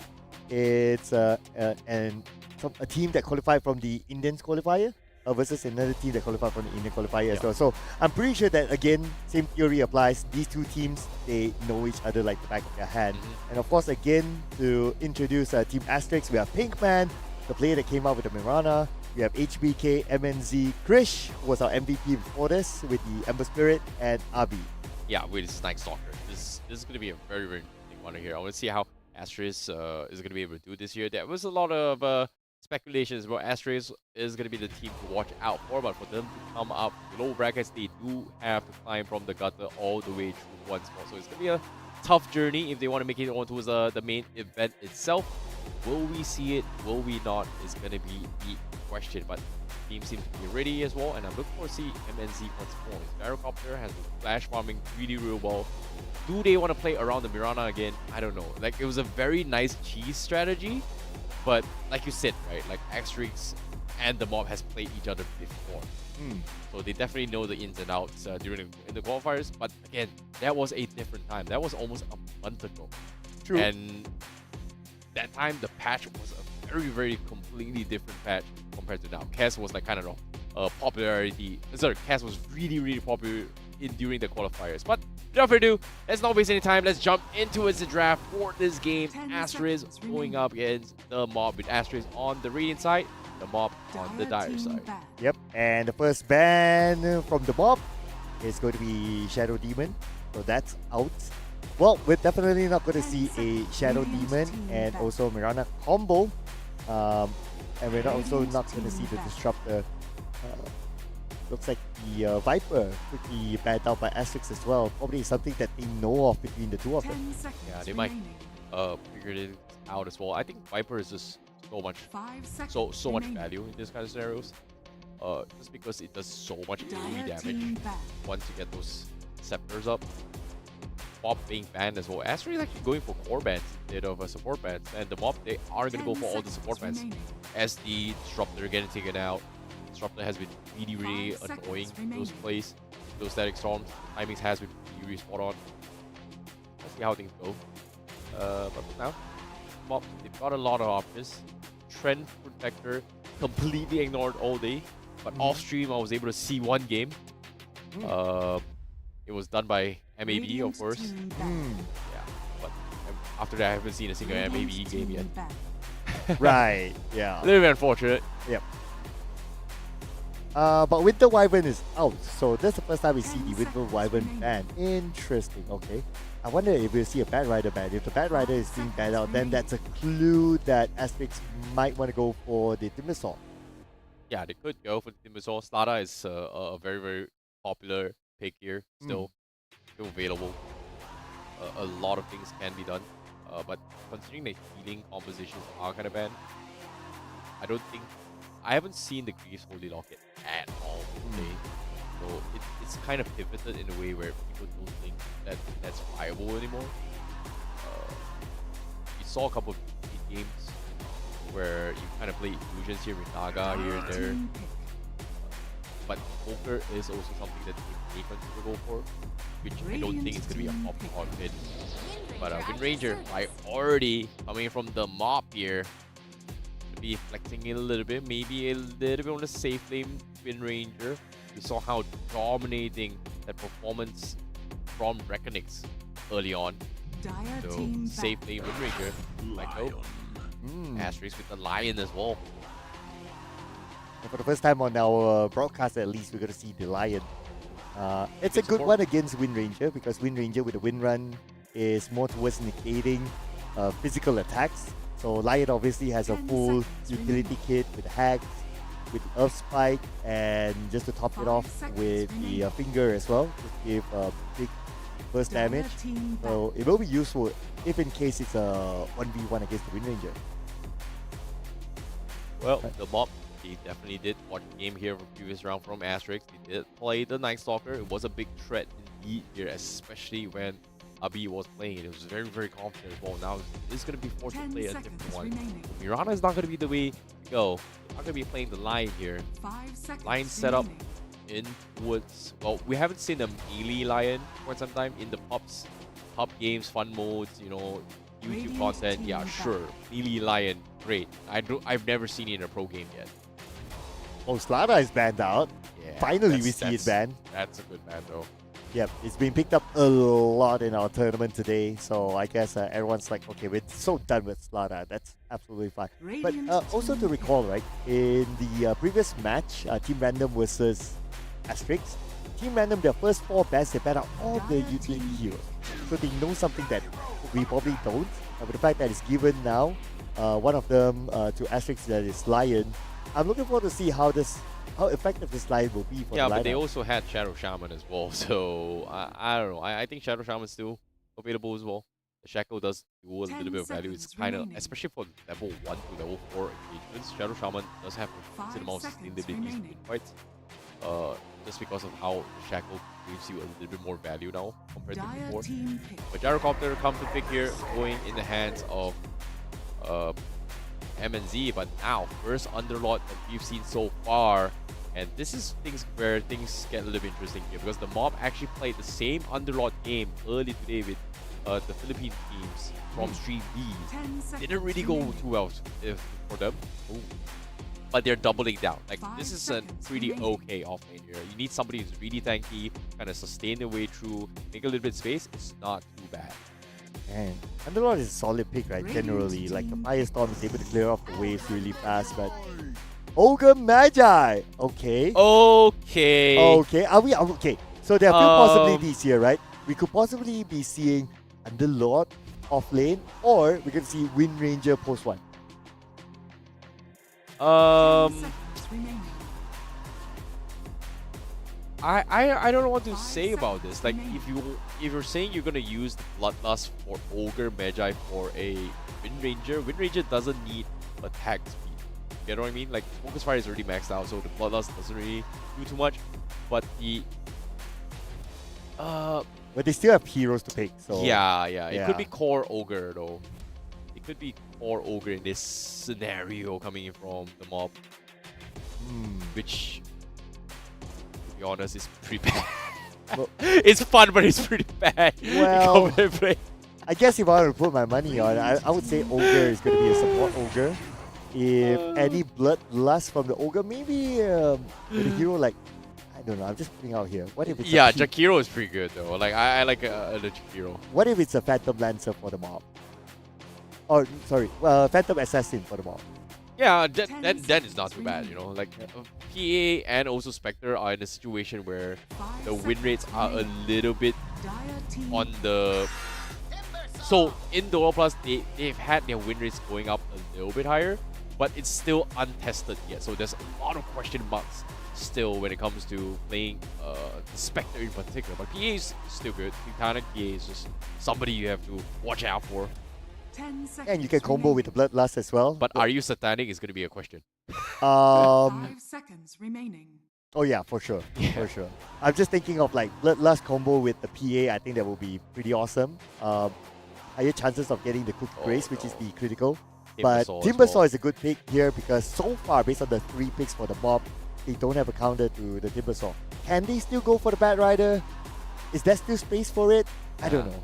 Yeah, Bad Rider is very team-based oriented conversation, right? If your team is not comfortable playing with a Bad Rider, it's very, very difficult here. It's not the kind where you solo, pick off, and then just jump and then nobody engage you. Yes, you technically should play as a team, but if you're not comfortable, it's really, really difficult as well. But yeah, you know, you set it up with the Pitfall coming from Underlord is great, but aside from that, where's the, you know, Focus Fire? Like, Timbersaw is not going to be able to do much, but the mob, they should go for the TA. I do not know why, I just don't like the composition, but the Bloodlust does help TA clear off stack camps a little bit quicker though.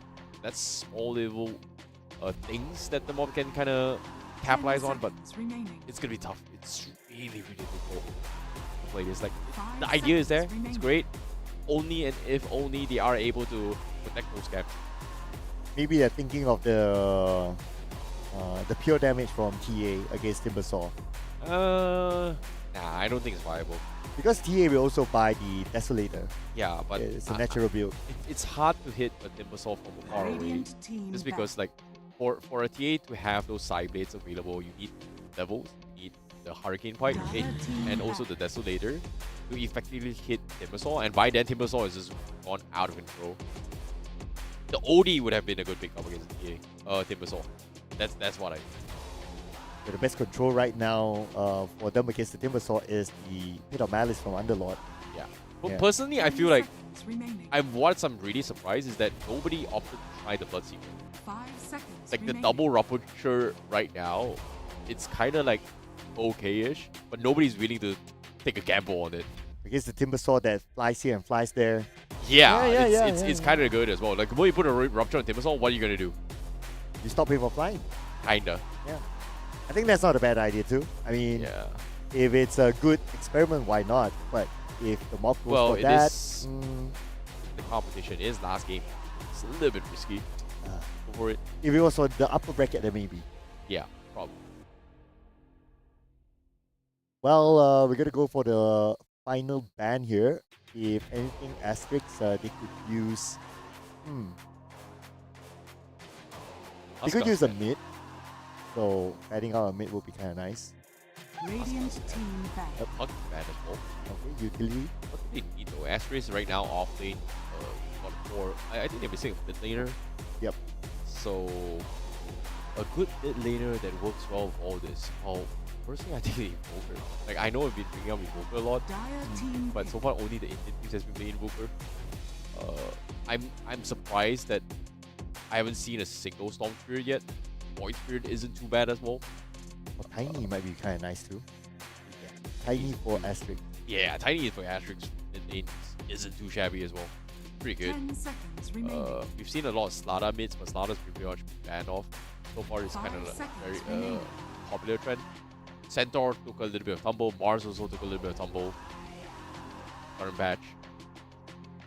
Yes or no? This is still experimenting here and there. Viper is Radiant on. team That's pick. something that I think we want to watch out for. But Mob, go for the Void Spirit, double down, and Asterix only needs their final matchup. So, what are they gonna go? Are they gonna go for the Storm Spirit? They double down the catch onto Timbersaw perhaps. Yeah, they need something, a good matchup here for the mid lane. Yep. This is gonna be a safe 10 lane TA. seconds Support remaining. Rana. Hey, sorry, support Wind Ranger actually. Mhm. Yeah, 5 Again? seconds remaining. Not your favorite. not my last favorite, weekend. 100%. Yep. Uh, But maybe the mob can prove you wrong. maybe. But Asterix now, final pick is gonna be the mid lane. Tiny. Let's Yeah, go. Tiny's okay. Magnus isn't too bad as well. Ooh. But Tiny mid lane against can easily break 10 plus Assassin Shield. So I think that's I kind think of nice. this is a safe lane TA. Yeah, it Well, is. actually, mid lane TA is okay as well. Void Spirit safe lane is also viable. Yeah, it makes a match. Even if it's not It's like not the according to the greatest, lanes, but yeah, but when it comes to team fights, at least you have the Avalanche that can Uh-huh. easily break the shield. you So can switch it up a little bit here. yeah, that's okay. I can see the dilemma coming from Asterix on how they want to deal with this TA and Void Spirit as a matchup for the lane. They're synergistic well with their combo as well. So we're really Sand taking King the mid lane? time here. We haven't seen a Sand King. single Sand King. Sand King, interesting. I do like the Sand King as well, yeah. I think that's kind of nice. The Caustic Finale, well, I would say against Void is great, but TA not so much. Hmm. If you want to be a little bit more aggressive in the lane, I think they do need to play something they're a little bit more comfortable with as well. The matchup is going to be Tiny. Yep, took them a while, but eventually still went back to the Tiny Asterisk. Yeah, I guess they were really considering what the casters say, right? Maybe not. Yeah. I don't know. Do they listen to us? I hope not. If they do, then, well, we have a lot of things to answer. But anyway, looks like Tiny, yep, it absolutely makes sense because it's good against the TA. So you don't want to miss out the opportunity. Good last pick. Yeah, it's not too shabby as well. But what do you think? Overall, predictions-wise, who do you like more? Ooh, okay. Personally, I like Asterix a little bit more. Yeah. I feel that they have a bit more control. And they also have answers to the TA because the TA is going to play towards the late game. And if you have the answer to the TA basically in all phases of the game, wherever you go, you're good. Yeah, okay, fair enough. I actually like Asterix as well. The only reason that I don't like about the mob is pretty much the win rate support. But aside from that, I'm a big fan of Ogre Magi. Why not? Hey, it's one of my mains too. Ogre Magi core. Not happening, but it's fun. I'll be scared. Yeah, obviously. Yeah. You know, like it's so RNG. Yeah, it's such a rank game thing. It's such a pub game thing. Like before, where they integrated multicast with strength, it was just scepters and just rush your way through. But now it's all pure strength. You just go for 6 hearts and you just multicast all the way through. Yep. It's a troll build. And you have to like cross your fingers, right? Yeah. Yeah. But anyway, ladies and gentlemen, this is going to be the lower bracket matchup once again. That means the team that loses this best of 1 will be eliminated, and it is a civil war at the same time. Which team do you support? Put in the comment section as we head on to the game, ladies and gentlemen. Without further ado, let's go! Well. Things are going to be very spicy here. The mob goes for an early smoke here. Seems like they are going to try and set up for a couple of early gangs here. They are going the same direction here. Seems like Asterix, they are looking to try and contest it up north as well. Seems like Jackie is going to try and melt his way through, trying to hug the root, hoping to get a couple jump here. They are appearing here. Blitz Kaiser, they see this, but he's strapped inside the Rutran. Do they check the pit? Yes, they do. They are going to mow him down. Where's the teammates here? They are going to lose the Underlord. He thought he was getting a little bit of information. There was just no way out. The rest of the team just backed off. They didn't want to commit to the fight. 30 seconds to battle. Well, congratulations, Asterix. They just won the award for the fastest first blood on our broadcast. Well, fair enough. Yeah, it was... Okay, we have not seen a smoke first blood before this, and that was the first. Fair enough. Yeah, fair enough. At least for the first smoke, I would say. Yeah. But one thing to consider as well, I think Ogre Magi does have one The small battle winning point begins. out of everybody else, just because he's went for this facet where you learn your spells a little bit quicker compared to everybody else, right? Like let's say you're level 3, you do have spells like how other heroes have at level 4 instead. So level requirement of all spells and talents reduced by 1. You get 0 ability points at level 1, but 3 ability points at level 2. So you will have 3 spells at level 2. So can they capitalize it on level 2 is going to be the question here. Against the Timbersaw, very, very effective actually, I would say. But it's a very small timing window. They have to get the kill in level 2, and that's it. But assuming that they can get that, right? Yeah. So Ogre is being laned with the TA. Immediate bloodlust to the TA. TA can farm faster, can also try to harass the Timbersaw. So that should be given as early as possible, I guess.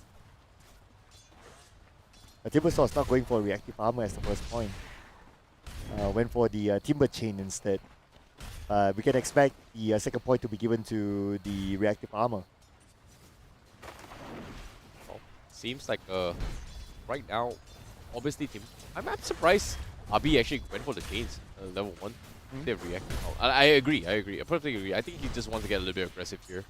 But right now, it's all of those about those level 2s. Timbersaw was about to hit to level 2, but as soon as Blacklock gets his level 2, how would he abuse this is the question here. He's shipping them away pretty low. Jackie's not going to be able to do too much, but oh no, Blacklock, he overextended. He's not hit his level 2 yet, and he's going to pay the price, and that is not exactly what they were looking for. Navi is able to shut him down. That is very, very unfortunate though. And Abi caught level 2 just at the right timing. And immediately got that kill. Yeah. About the middle. Looks like Swiftblade not really having a good time.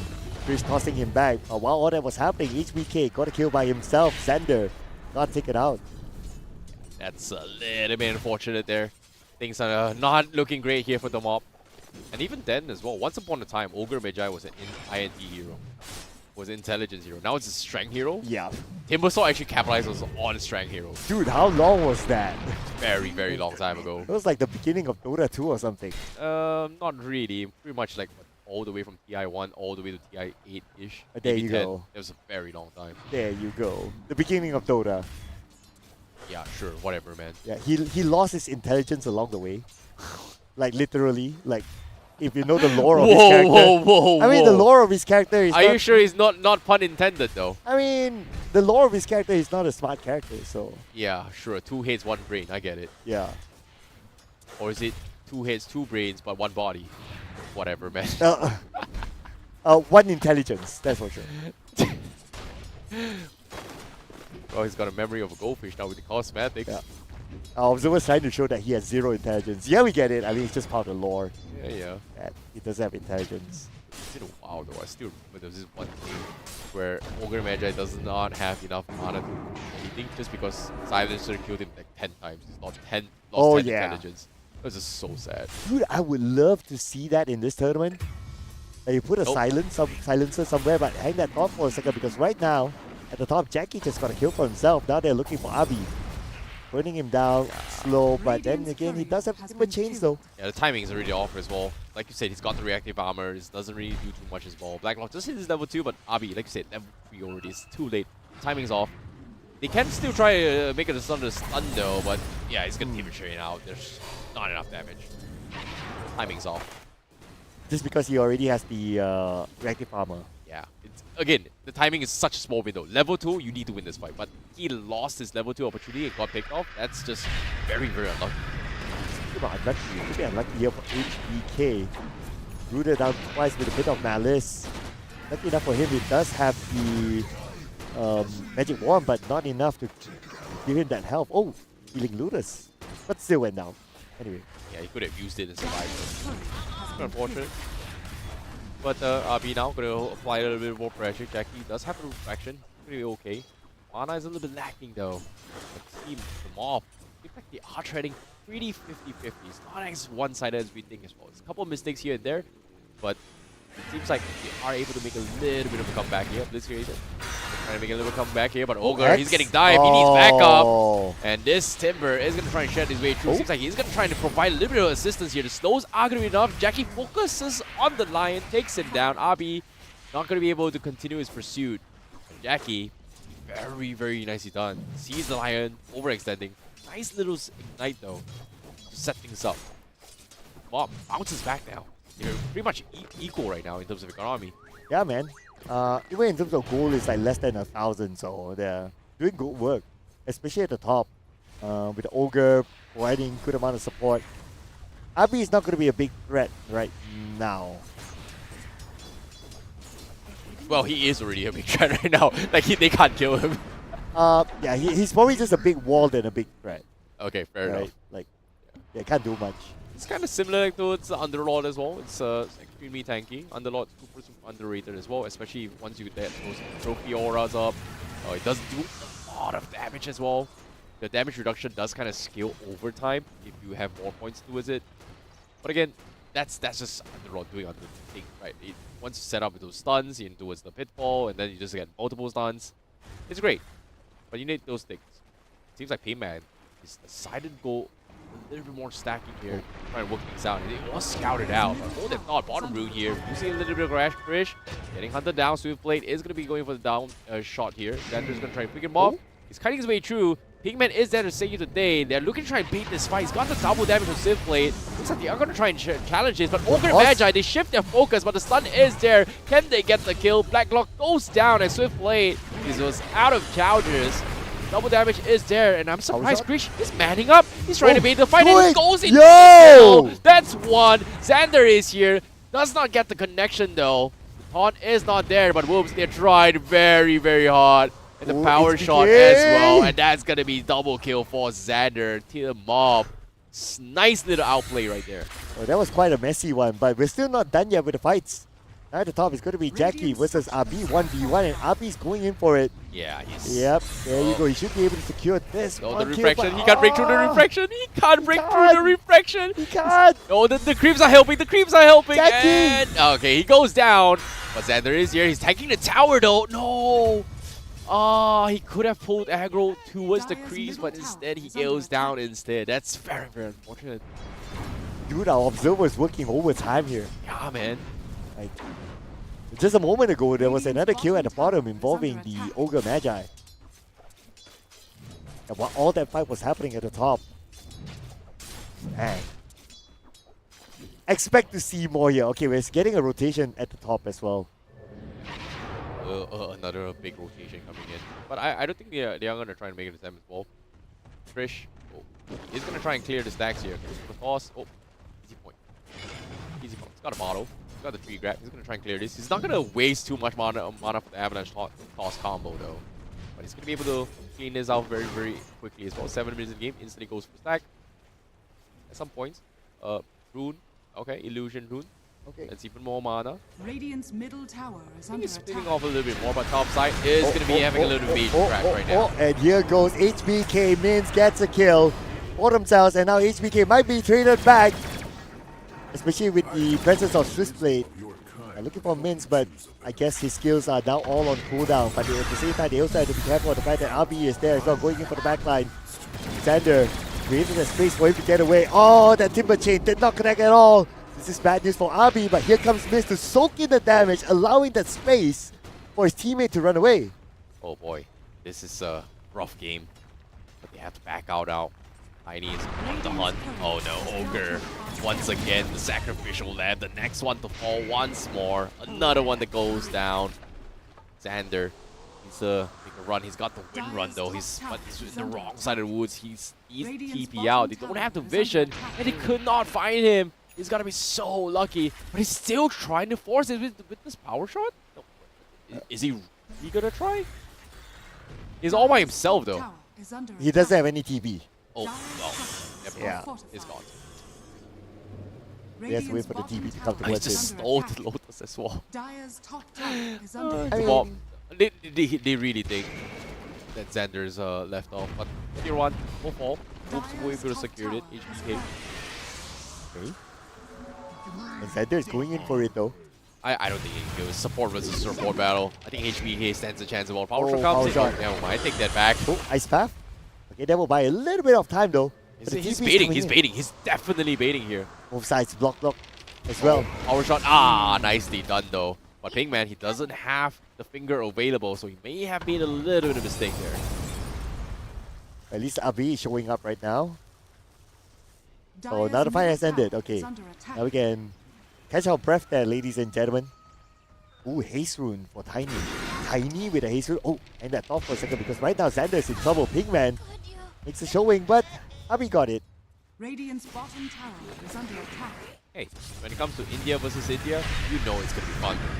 It's gonna be so much aggression straight up. Oh, ice bath. Oh, great. Now Blitzgazer, he needs to make a bad run for it as well. Doesn't have a long tank here. Rocket Barrage comes in, he's gonna give it a little bit of mobility. HBK, nice little, small little body blocks coming in Dire's turret to secure has the been kill killed. for him. But upside now, things are not looking great. Here comes a Tiny, here comes a toss, and boom, that's gonna be a kill on Jackie. Is under attack. Krish continues on, double kill for Krish with the haste. Nothing the mob could have done in that scenario. Krish with the double kill. After all that action, we're still very close between the two teams, like 12 to 11 in terms of kills. Only 2k goal difference for Asterix. Dire's structures And are one good fortified. fight could swing the goal the other side. It's been unfortunate to see how things are going in this favor for them. But all things considered, back off now. Keeping his way through, gets a nice stun. Waiting for Oh, power body shot cast. connection as well. HBK is done for. Nice little punishment there. Little extension coming from Asterix. Pays the price. They are going to be going for a Dire's little bit more middle tower gyrocopter. is under attack. Going to be running all the way back here. Trying to farm somewhere else. Got the Falcon Base, got the Yasha. Be fine. Doing pretty okay here, especially coming from Asterix.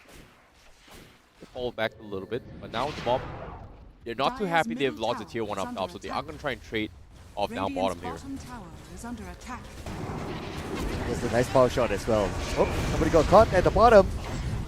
There was the Fire Blast, everything comboed in, and HBK stood no chance. Has fallen. You blink and you miss it moment. Radiant structures are fortified. So much action happening. The top side here, Radiant's bottom tower Big is coming under in. attack. but this tier 1 is pretty much done for. Radiant's right, bottom seen tower has fallen. Pinkman getting some aggressive wards planted in, sort of couple bounce moves here and there. They're trading pretty okay. Asterix is still in the lead with 3k, but it still feels very 50-50. The fight still feel kind of scuffed to both teams. But in terms of map control wise, Asterix, they do match it really, really well. But then here comes the smoke by Team Mob. What are they looking at? Oh, they're looking for mins right now. If whatever that they learned from any boss that they saw from the previous game is to not allow the Dire's top gyrocopter to tower farm. is under attack. And that's exactly what they're doing right now. They found him. You see mins. Malice comes in. And here comes the call down as well. Good play makes the showing, but here comes the rest of the cavalry through the TP. Mins very low on health. Still survives. And he's able to TP. Able to TP to safety. They can't get him. And Mins survived that one. Blacklaw on the other hand got punished. Swift blade as well. Went down to the finger. One more to go. Blitz Kaiser it is. And 3 from the side of Team Mob. My Punished goodness. just like that. My goodness, that is just such a scuff fight as well. They was so way in over their heads here. They overextended the way. They tried to get out with the Underlord Beans Gate, but they just could not do so. Just completely demolished that scenario. Ogre Magi is starting to fall off very, very heavily as well. You can see the big swing coming in terms of gold and worth as well. Just slowly but surely swinging onto his Asterisk. And like I said, the burst potential is just so high. And the mob right now, they need to find a way to have some sort of setup with this, because right now they've got a lot of CCs, but they just don't have the burst. And Ogre Magi, once again, Blacklocks completely shut down. Dire's They just bottom don't tower have the burst. has Like, fallen. the mob, they have a tanky composition, but they need some sort of a poke or chip to actually confirm those finishes, or in this case, the kills itself, because Asterix is just completely wiping the floor with everybody. Dire's bottom Yeah, tower and is that's why under they had attack. a hard time trying to get the gyrocopter. Good amount of control with a bit of malice and so on and so forth with cycle shot and all that, but not enough burst damage potential like what you said. And as the game goes on, like heroes like Wind Ranger, even with a power shot, will not be as effective as now. Like the 2 bursts is going to be coming from the power shot, as well as maybe a multicast fire blast coming from fireball coming from Ogre Magi. Maybe arguably you can say the Void Spirit as well. But in this scenario, considering how far behind you are, it's going to be a little bit of a tough spot to work with. You've got to hit every single shot to actually get a burst in. And the TAs get online as well. Look at Mince, he's having a good time farming. He's got so much farm here. Pops to his big man. He's doing what every Dota player's dream of support right now. Making sure that they stack on your pop games. Most supports, they don't really do that at all. Not me though. Just saying. It's a post 5. Do you stack? I do. But but my post ones don't go for it. And it gets taken away. Okay, fair enough. That's where I get sad. Okay, fair enough. Swift Blade might not be as sad. Another attempt here onto MNZ, but look at MNZ right now. He's just so strong. And he does have his teammates together with him at the side as well. And again, a counter re-engagement. OTP. OTP. Yeah, nah, he's going to be fine. He's going to be able to get out. Nothing much he can do. But now we can see they're starting to find it even more difficult to get the gyro comp. Yeah, it's so far ahead as well. Like, he's so far ahead. Like, after he got the Falcon Blade, now with the Manta style as well, he's slowly but surely getting so much value in terms of farm, in the HP as well. The stats coming from Manta style is so much in this scenario. Like 60 minutes a game, I will argue that Manta style is not that big of a difference if it's like 20-30 minutes in the game, but now it's this early on, it is a very, very tanky gyro comp right now. Yeah, this gyro is so hard to take down. He may not hurt a lot, he is the finisher, right? Oh, but well. you can see the burst coming in, Blacklock getting completely bullied out again here. This time he's going to be able to survive here. Xander's coming a little bit of backup, but here comes the Underlord as well. They are going to try and recreate this as well. Here comes the Hypnotize. They got the full combo. They finally got their first burst in, and that is going to be the Timber Saw down. That's a big, big one as well. Jackie able to get the dominating kill streak gold as well on top of it all. So one of the highest net worth in the game. That's 600 gold in the back. Close to 600 at least for Jackie. Actually 800 in total. That's almost, well, 3-4 waves of creeps there. Maybe 5 waves of creeps for the Templar Assassin. They needed to call the entire cavalry to get that 1 kill. But is it worth it? Sure. Because right now they are way, way behind. Oh, another kill at the bottom. And this is where there's nowhere to go, nowhere to hide for HBK. Another successful pickup for the mob. Good one. These are the pickoffs that they need to continue to find. They can get those pickoffs, they may swing the goal towards their side. Starting to come online as well. Now Jackie feeling real confident here. He's going to try and pick Pinkman. Get Tiny. They're getting a little bit complacent here. Asterix will pay the price, and the mob finally buys enough time. Minion will come back here. Now Jackie is the win condition for the team. They were lacking in terms of burst potential, but now with the Desolator in play, the mob is able to turn things around here. Asterix may have made a small little blunder. Give them a little bit more time here. Bounce back. Seems equal. It's not end of the world, but very, very nice recovery here coming from the mob. So far today, in any of our broadcasted games, you haven't seen a big comeback yet. But now Abby, holding glass onto him. HBK is behind. And Abby is still holding it on. But Abby, before whatever that's going to happen next towards him, he's still able to get a kill. Jackie gets Abby. It's a worthwhile trade here, I must say. But now the trade-up is coming in further. Jackie goes down to the hands of Mins. The rest of the mob has to retreat. Well, this is going to be very, very tough. Oh man. He just had to go up to the high ground. Wrong timing. But still able to get a kill on the big man. Not too bad, I must say. And now Blitz Kaiser holding it on. Xander, all he can do is just watch. But there goes Blitz Kaiser. Little bit unfortunate there, but all things considered, that is gonna be tough. As Abi gonna be continuing with the farm. 5k net worth difference here coming from Asterix as well as the mob. But right now, with the Lotus op available with Timbersaw, it makes it even harder for the mob to actually op the way through, especially coming in from the Ogre Magi. Like almost anything multicast, especially for Ignite, pretty much gets refracted back. That's the idea, right? Gets reflected back and the rest of the counter will come in. Yeah, it's just a hard counter for this Ogre right now. Oh, and Underlord has the pipe off inside. Yeah, not an early Reduce. fight before. Yeah, good pipe there. So again, that will also reduce the amount of magical damage from the mob. I'm surprised with the Now Talisman picking up for TA, but it does help in terms of mana regen, so nice little interesting option there.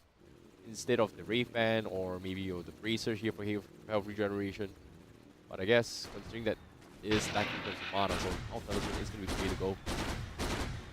MNC with this farm. Could be tough. Dire are scanning. Oh, smoke. Smoke on both sides to be exact. But it seems that Asher is not able to find anyone. And same goes for the mob. So mob is scouting work here. But at the same time, what has been planted at the bottom triangle? Yeah. But now, seeing how that they are hovering on towards the Tormentor. Nobody's actually started Tormentor yet. It's not like, I think Ursa was going to be okay. You have the Slada, you can take it down very, very quickly. But with the fraction available, they are going to go for it. They might lose Wind Ranger though. Okay, it's close, close. But they are going to be able to snatch the Tormentor away for the mob. That's going to be a Tormentor for Xander though. That's going to be a very, very important tool for this Wind Ranger. At least with the Gale Force, there is some sort of AoE to kind of stumble the way through. But it's just a hindrance. It's not really like a big damage for right here. But oh no, Blackrock tried to contest for the XP. But Shrine Wisdom, nope, the Knight gave a little bit more than just XP this time as well. Yep, gave gold, gave an extra kill. So big one there for Astro. And for MNZ, this time caught all alone. RB makes a showing at the side, but a little bit too late there for him to save his teammate, and now RB himself has to get away. Yeah, definitely needs to back off. Power shot comes through. Okay, RB. Some mad dash with it as well. Now with the Hypnotize comes in play, the stun is there. His phaser is to be available, but the pipe comes in, keeps him alive though. He's gonna be okay. And now it allows Jackie to get all these free hits. The mob find the perfect opportunity. The Gale is perfect as well. They got one, but Jackie is still hammering his way through. He finds the second one. The Tiny is there, and now RB needs to make a run for it. This is the bounce back they are looking for it as well, and that's gonna be the third one. The first big major fight that the mob needed to make a bounce back, and just like that, Asterix may have, well, angered the dragon here. From this TA, 6.8k damage done coming from the mob, but a majority from this TA, 2.5k. That's so much damage. Yeah, he was given like free reign at the back. Yep. Like he was just right-clicking all the way, and nobody really did anything to the Templar Assassin. But I can kind of understand as well, because they were surrounded by the mob. Like, who do you want to target? Like, at that kind of moment, it gets kind of difficult to make those split-second decisions, and because of that as well, they got punished by the fact that the TA just right-click for free. Yeah, it's still 50-50% in terms of win probability here. With this big win that the mob needed, it literally swung back to Asterix's favor. And now with the Rod of Fatos in play and the Gale as well, it definitely forced MNC to stay put. They do not have those BKBs, and they will be punished here. Oh, this Tormentor pickup from the mob, giving it to his Wind Ranger, just so huge in these scenarios. And they just got completely caught off guard. Asterix wasn't expecting this, and now things are looking good for the mob. The counterplays are there. They even have the Thus. What happened? Things were looking good. Everything is going south now. Now with the Gale once more, they picked out Jackie, which is good. But now it all comes down to the cleanup as well. They're kiting their way through. Swiftblade is still around. Can they get out? Yes, they will. And that's going to be the disengage coming from the mob. But they do find a Scraggler, and that's going to be the Ogre. It's only a support, but, well, support's life is tough. Yep, press F for respect to the support, giving his own life away for the safety of his other teammates, which is fine. But at least for Astro, they got the Templar Assassin, which is an important thing as well. I'm sure they would have wanted more since they had the amplified damage, but yeah, at least they got the key hero, so that's okay for me. But overall, even though like now fights are starting to look like it's 50-50, like in terms of killers like 24-24, but somehow Astro, they are able to farm faster overall. They still maintain a 4k goal lead against the mob. Yeah, this is going to be very, very interesting to see how things are going to be happening here. But all things considered, Jackie is pretty there. And this is going to be very, very tricky to work with. Considering that now the mob is finally coming out online as well. They were lacking towards the burst. They were buying a lot of time as well. Now it's gotten to this late stage here where Jackie is a big threat. And if they don't take down this TA, things are going to be very, very tricky. It's hard to do so when you have a kill available on this Wind Ranger. It seems like they are going to go for the pickoffs here. They're going for the isolation. They pick off the Underlord instead. Seems like to be a wrong target. And just like that, Jackie once more is going to hammer out towards everybody by himself. And the gyrocopter caught all by himself and the load. And he gets shut down as well. And just like that, the clean 2. Big mistake here from Asterisk. And now they might find the third one as well. As everybody gets picked off. LaFlame misses the Timber Chains. The Glimmer saves the day. But can he save him more? Because now even HBK will fall. It's going to be a full 5-man wipeout here. As the mob is able to clean it all up. Double kill for them. And LaFlame is the last. And just like that, 5-for-1 exchange. Small mistakes. Oh no, the mob. This is the comeback that they needed. They have been eyeing for it. And they get everything for absolutely nothing. And look at the amount of damage again by Jackie. Again, Jackie was given the free space to just right-click and deal the damage, and because of that, they won this fight nice and clean. Absolute wipeout. And now the graph is starting to swing the other way. This entire swing is just all out of place right now. Things looked good early for Asterisk here, but with the mob buying enough time, they were able to get Jackie online. The Underlord bait is just too good. Oh, feels bad, man. Yeah, man. Krish started the fight really well, but caught the wrong target here. And just like that, the Gale comes in. It's very, very difficult here. And until those BKBs are on Asterisk here, it's going to be tough for them to win their fight against the mob. I mean, the Underlord is a strong tanky hero. Yeah. And it is meant to be the main tank for the mob. So that means, in theory, if you see an Underlord, you don't go for the Underlord. Yeah. Rule of thumb. Oh, again. Gonna try it as well. Going for the cost. He's gonna do a little bit of damage here. He's gonna call his boys. But the Gale is gonna isolate him even more, but do they want to fight him? But he is gonna get out here to safety. He's gonna be okay. Seems like Blitzkaiser is gonna try to force a couple of weird fights here, but the Crimson Guard and Pipe available. Underlord is just pretty difficult to kill right now. We thought the Timber Sword is difficult. Wait until you see this Underlord. Maxed out, full gear, super tanky, and now Jackie is gonna peel everybody apart here. This Desolator is getting mighty feisty right now. Power shot from the other side, queuing the rest of them. Oh, here comes the dust. The moment you saw that dust and in goes the Atos, you know that they're definitely going to get a target. Pinkman is the first one to go down.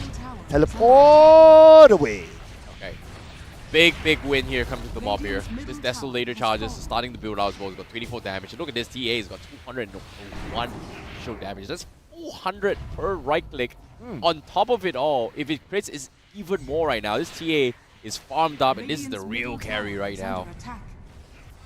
Yeah, he turned himself from just a regular Jackie to Jackie Chan now. He's pulling up those Kung Fu moves. Oh, okay. Trying to save the day. Oh, okay. Yeah, I try. Anyway, they clear off the tower in the middle, so that's good news for them. And full on defensive mode now for Astral. They have to find a way to deal with the TA first. Now, Here he comes as well. Again, they're going to jam the Underlord as well. The Void Spirit comes in. They are going to try and catch the back as well. Hypnotize catches on towards MRZ, but Jackie from the back line cleans everybody up. That's one. Looking for the second. Doesn't have the refraction charge, and he's going to go down, but he does have the Aegis available. Round 2. Can they kill him a second time as well? They've got him Avalanche stun tossed. But no, he doesn't care. Jackie has the BKB. He's trying to catch up the back lines, but couldn't find more. RB, he is taking a little bit damage. He is going to try to roll. Gale misses, but they are going to back out. So it's going to be a 2-for-1 exchange. But no, the re-engage comes in. Tiny, you're all by yourself. And now, Krish, he needs help. He needs backup. He looks cheesy. And because of this play, MNZ was able to join the fight and also trade him off. A 2-for-2 exchange. A very, very wild and prolonged fight, but it ended up bringing 50-50. 3-for-3 exchange to this fight. The Tiny re-engage was very ambitious, I must say. Yeah, it's actually 4-for-3 now. Well, technically you lose the TA once on AG, so it's technically 3-for-3, but still a big win for AST if you think about it. That was a very important win for them. Yeah, but look at the stats again. TA has the highest amount of damage output. Again! Like the moment you lose those refraction charges, you lose those additional bonus damage on TA, and that's his only biggest weak point here. Like he actually opted to go for a very interesting neutral item here. Went for the Unrelenting Eye, which deals with the slow resistance coming from the Macropyre or even the slows coming from the Jakiro. But at the end of the day, all those is chip away on your refraction. So you kind of want to be in situations where you don't really want to start the fight first. You want to be the ones to pick off the fight. So the Underlord has been the biggest bait for the mob, and Asterisk has been doing. I don't know why Krish likes to start the fight with Blitzcrazer. Like could have been any other heroes, but I don't know, man. They're the pros. We're just living in their world right now. But with this Torment there, things are going to get even closer here, because right now it's just 50-50 has gone its way. But oh no, big man. They died to the Tormentor. They died to the oh my god. Poor big man. You miscalculated that. Oh well. I mean, at least it's a support, I guess. That's so sad. But they also gave away the fact that, oh, okay, one player's down. Maybe we can find an engagement. And the mob, they're looking for one right now. They're just right in front of Krish. Tormentor on towards the Jakiro. Not exactly the greatest, but it does, pop things out a little bit better. Both the Liquid and also the Fire, both does not have a good damage. The slows and the damage it does apply, so it does help out in terms of reducing the attack speed here, but I don't think the attack speed is the biggest problem right now. They need to be able to match TA's damage output, and MNZ is going to be the key factor here. And like I said, BKBs available, and this is where they are looking to try to pick a fight here. Oh. And this is going to be the first BKB for this Gyrocopter, so this is something that the mob may not know that this is coming here. The Gale has been a big problem in this fight. The Pit has been a big problem, but once this BKB pops off, things are going to be looking good. Oh, they actually went for it. They went for the Underlord directly, and that was a bait behind Jackie with the damage, right-clicking just like that. Who is going to stop Jackie? Abi, body cast onto him. Where is he going to go? Jackie is going to be the one to finish him off. Oh my goodness, what a wipe here from the mob. Triple kill in the bag, but at the same time, a clutch shackle shot coming in from Xander to actually stop the Gyrocopter for the entire duration there. He was stopped the entire duration before he popped his BKB, and Jackie has pretty much done the job and done the deed. Mistakes were made there. Such a blunder. And look at the goal swing as well. It's slowly swinging in towards the mob as well. From a pretty, I would say, one-sided match towards Asterix, now slowly swinging back into the mob's favor. The comeback is real. MNZ, first BKB, did not go well at all. When the shackle shot actually connected on him, that's just so unlucky as well. dude in that fight, the same problem that we've seen again and again. They engage all in on the Blitzkaiser. Is under attack. Yeah, it's just not the right target, to be honest. Not at all. They've got to focus somebody else. They've got to find a better target. They gotta be more disciplined. They cannot just like, okay, I see Blitzkaiser there in the lane, all in. Yeah. And everybody forgets about Jackie. Yeah. Biggest threat here is going to be TA. But again, like I said, right now, they need to take advantage of this BKB and Gyrocopter. And right now, they may have had a little bit of mishap here. MNZ needs a little bit more. Once his data list is up, maybe he has a little bit of a small winning point here.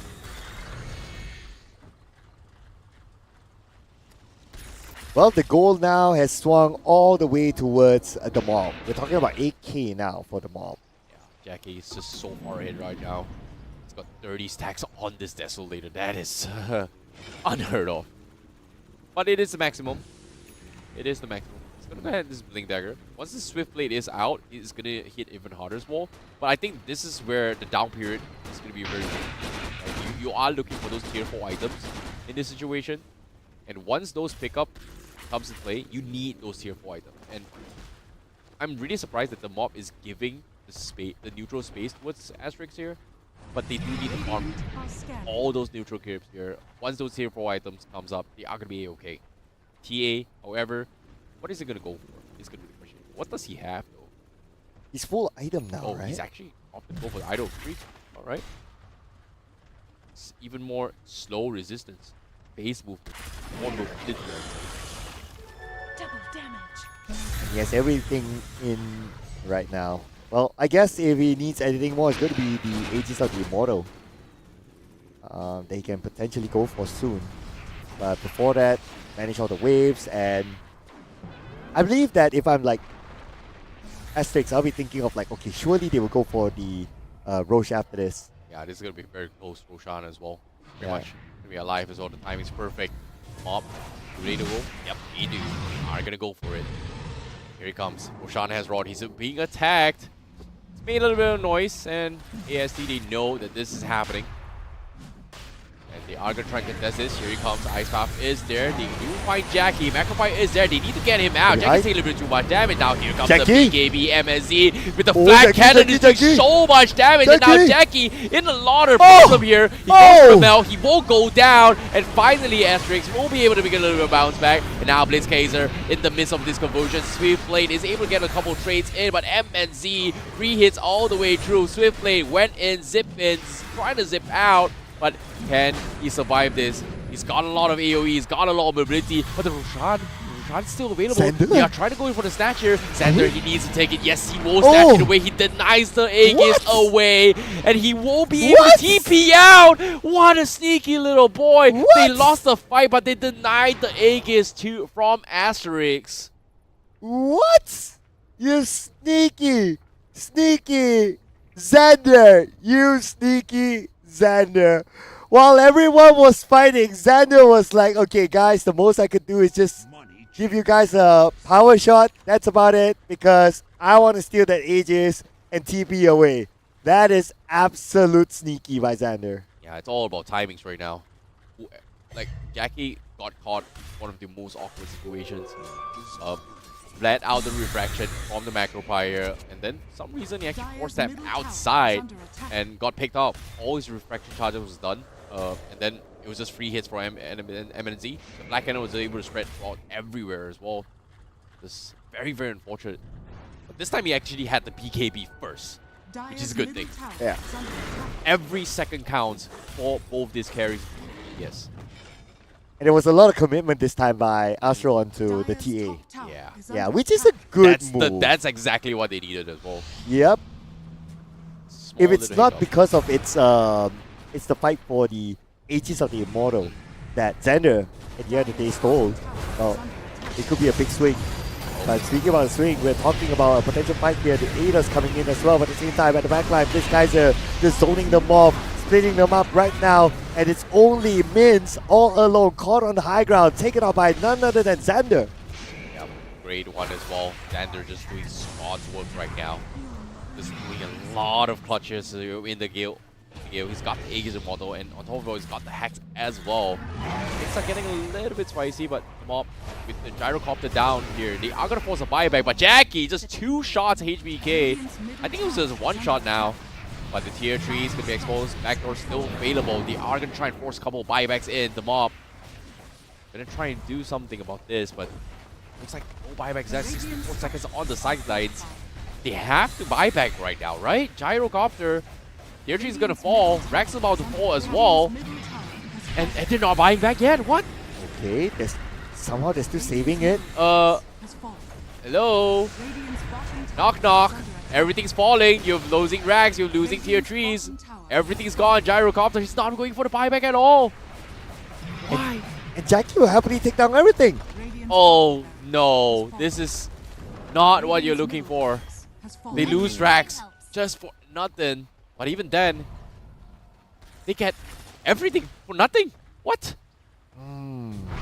Uh-oh, Jackie. Oh, he made a mistake. There was a sentry. Oh, was there a sentry? Yeah, there was a sentry there. They actually saw him. Now the nullifier is there to counter the play. Abi needs to get out. Jackie was able to pop off as well. And there he comes. He gets bowed down. Tiny focusing on the wrong target. And now Jackie is able to re-engage. And that's going to be a double kill for Jackie. Again, Jackie, ladies and gentlemen, with a KDA of 19 kills at this moment. Make that 20 with the fact that he got HBK. And this is definitely game right now. Last ditch buyback here by Astro, sending the 2 players up onto the battleground. But can they get the kills onto the Mob? Maybe they can. And now they're overly focused onto Jackie. They're trying to get Jackie all the way onto the backline, but hang on! Wait a minute, we're about to win the game. Oh boy, Jackie just completely popping off everybody. Just buybacks after buybacks. Come on, guys, come on. This is, oh boy, one of the biggest blunders today, I would say. What a comeback from the Mob. This is an intense moment. You can't put it on a cliffhanger like this. See you guys in season 2. Like this movie series cliffhanger. Oh okay, boy. Okay. Do you think that it will be a huge turnaround? Now that we have the time to analyze where they are and so on and so forth. Oh, the BKB is still active. Jackie can still use the BKB. Yeah, he still has everything. Oh, and Gyro has no BKB. Yeah, Okay. he's pretty much done for as well. I guess we know our answer. Yeah, it's so unlucky as well. Okay. Who else? Okay, let's check out one by one. Jakiro. Okay, nothing much on him. Has a Glimmer Cape. That's not really going to help since they do have Dust. Lion's Blink Dagger. Only 3 seconds more. It's going to be okay. Alright. Underlord, 3 more seconds before his Lotus is back up again. That's going to be pretty nice against Lion, perhaps. We didn't really realize that the Helbert is such a big thing. Oh wait, who had the helmet? Oh, situation. Underlord. Yeah. Now with this Helbert here, the moment you pop it onto this Gyrocopter and he doesn't have BKB, he's in a lot of trouble as well. Right now, DA gonna chip away to tier 4s. Needs some sort of backup. Gyrocopter needs to do a lot of work here.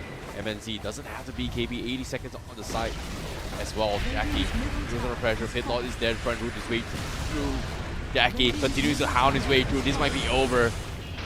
Drones exposed. Everything is on the line. Gale trying to buy him more time. Pigman goes for the finger. Not enough damage, but seems like with the glyph available, you can see MNZ. They're trying everything they can, but he just could not do anything anymore. What? And that was it. GG has been called.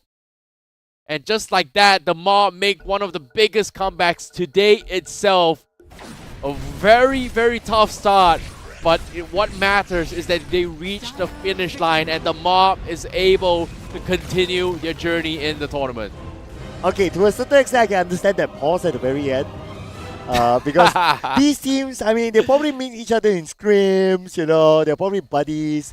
I wouldn't be surprised if they just go to each other's booth and give high fives, from the same region. You can see the smiles on their face. Like they are Oh, very happy with their performance as well. I don't know if they're laughing or not, but it was a very, very good game for the mob. It was just so close. So close. What a comeback.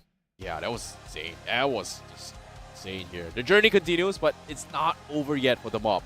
But unfortunately for Team Asterisk, we have to say goodbye to their journey now. Oh. I miss the Mirana. Yeah. Yeah, I think that will be the most memorable moment for us here at the Caster's Desk for them.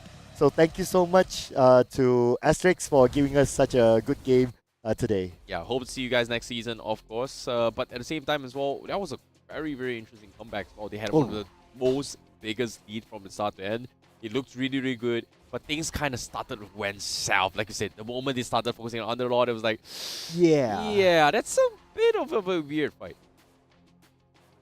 Yeah, it's just so weird. Yep. Yeah. Anyways, in case you guys are wondering as well, we do have a very, very interesting thing to talk about here. It's going to be the Intel All-Stars that is going to be up for contention for the teams as well here. Especially, this will be happening on the playoffs itself. So you guys have to vote your favorite players in this entire tournament as well. So be sure to scan this QR code right in the bottom right on the screen here to vote for your favorite All-Star. And of course, the player with the most votes will be walking away with 10K US dollars. So your players, your favorite players, if you think they are the best, be sure to do it. The closing vote will be on the 11th of January, 4 p.m. So be sure to vote by then. Yes, and they are categorized by respective roles. So from your post 1 to post 5, everybody gets some love. All right, so make sure you guys vote for your favorite player. All right, and we'll find out the results by this weekend. But the journey still continues on for the mob, like what you said, right? They still need to go through the lower bracket. There's still more games to come for them. But of course, before we head on to more of the statistics, just to give us a picture of how they perform in this round, you need to check out some of the best moments here through the highlights of the game. Yeah, let's take a look at the highlights as well. Like this was a very interesting game to actually kind of dissect as well, considering the fact that the mob was getting completely plundered here. And this is where things Asterix, you can see they were just able to get a full jump onto his Underlord here, getting picks here. Blacklock was just getting punished time and time again. This feels like a Schofield moment. He's died so many times. But at the same time, every single time they were getting all these bumps, are they translating it to things? Yes, they were. They were doing the right things. They were getting map presence. They were just shutting down the TA's farm. But it got into a stage where they had this 20k net worth lead. But they kind of forgot that the win condition for the mob is that they do not have bursts. And where do you find this burst? The TA needs those items. And the moment the TA got the Desolator, things got a little bit iffy in those fights. Yeah, they kind of lift their foot off the pedal at some point, right? They stepped on the gas, they really harassed down the TA, but the moment they stopped and they allowed the TA to farm, well, that started to become their demise, especially when they started to aim the Overlord. Yeah, and even then as well, even for the Void Spirit here, things was a little bit on a question mark here. Oh, he's got mobility, he doesn't have a lot of damage. But as the game dragged on by, you can see a lot of cracks into the offense coming from AST where they just couldn't deal with the Void Spirit's ability, you couldn't deal with the annoying stuns here as well, you couldn't deal with the burst coming from Jackie, you just couldn't deal with the Ogre Magi as well. All these small little things start to become a big factor. And I feel like the biggest turning point was Xander getting the Tormentor Gale here as well. Because at that point, logically, you would expect BKBs out of Asterix, but most of them did not have those BKBs, and because of that, they just completely could not win fights. And it's not just once, they tried it twice, and then realized that, oh wait, we actually need a BKB to win this fight. And by the time they got the BKBs up, especially on the Gyrocopter, the mob was able to farm into his later stage. Just very, very awkward. Yeah, it took a while for him to get a BKB. Now, even at, okay, we're talking about 13 minutes, not queuing for it at all, still kind of okay. But when he reached like the 20th minute, it's not really putting focus onto the BKB. That became a big problem for them. Yeah, it was just fights after fights here. Like, you can see the mob is just scrambling and doesn't know what to do. But you pay attention on all these mini-maps here. One thing is weird is like, 4 of the players just fighting non-stop. TA is just minding his own business, constantly farming across the map. They're just losing fights after fights after fights, and Jackie was just trying to make something work. And I think this is the biggest turning point. This is the first time Jackie made his appearance from the mob with the Desolator. And this is where, oh, we finally got some sort of farm. We initially lost the lead, slowly trying to scale back a little bit more. And this is where it came back a little bit more. And I think this was the biggest mistake. This was the appearance of the first tormentor for Xander. And they were able to isolate every single one, despite Asterix jumping in with the Underlord and just completely blocked off this entire entry point with this Gale. And everybody just could not get out. Just so hard to get out. And this was pretty much a turning point for Asterix to realize, like, hey, wait a minute.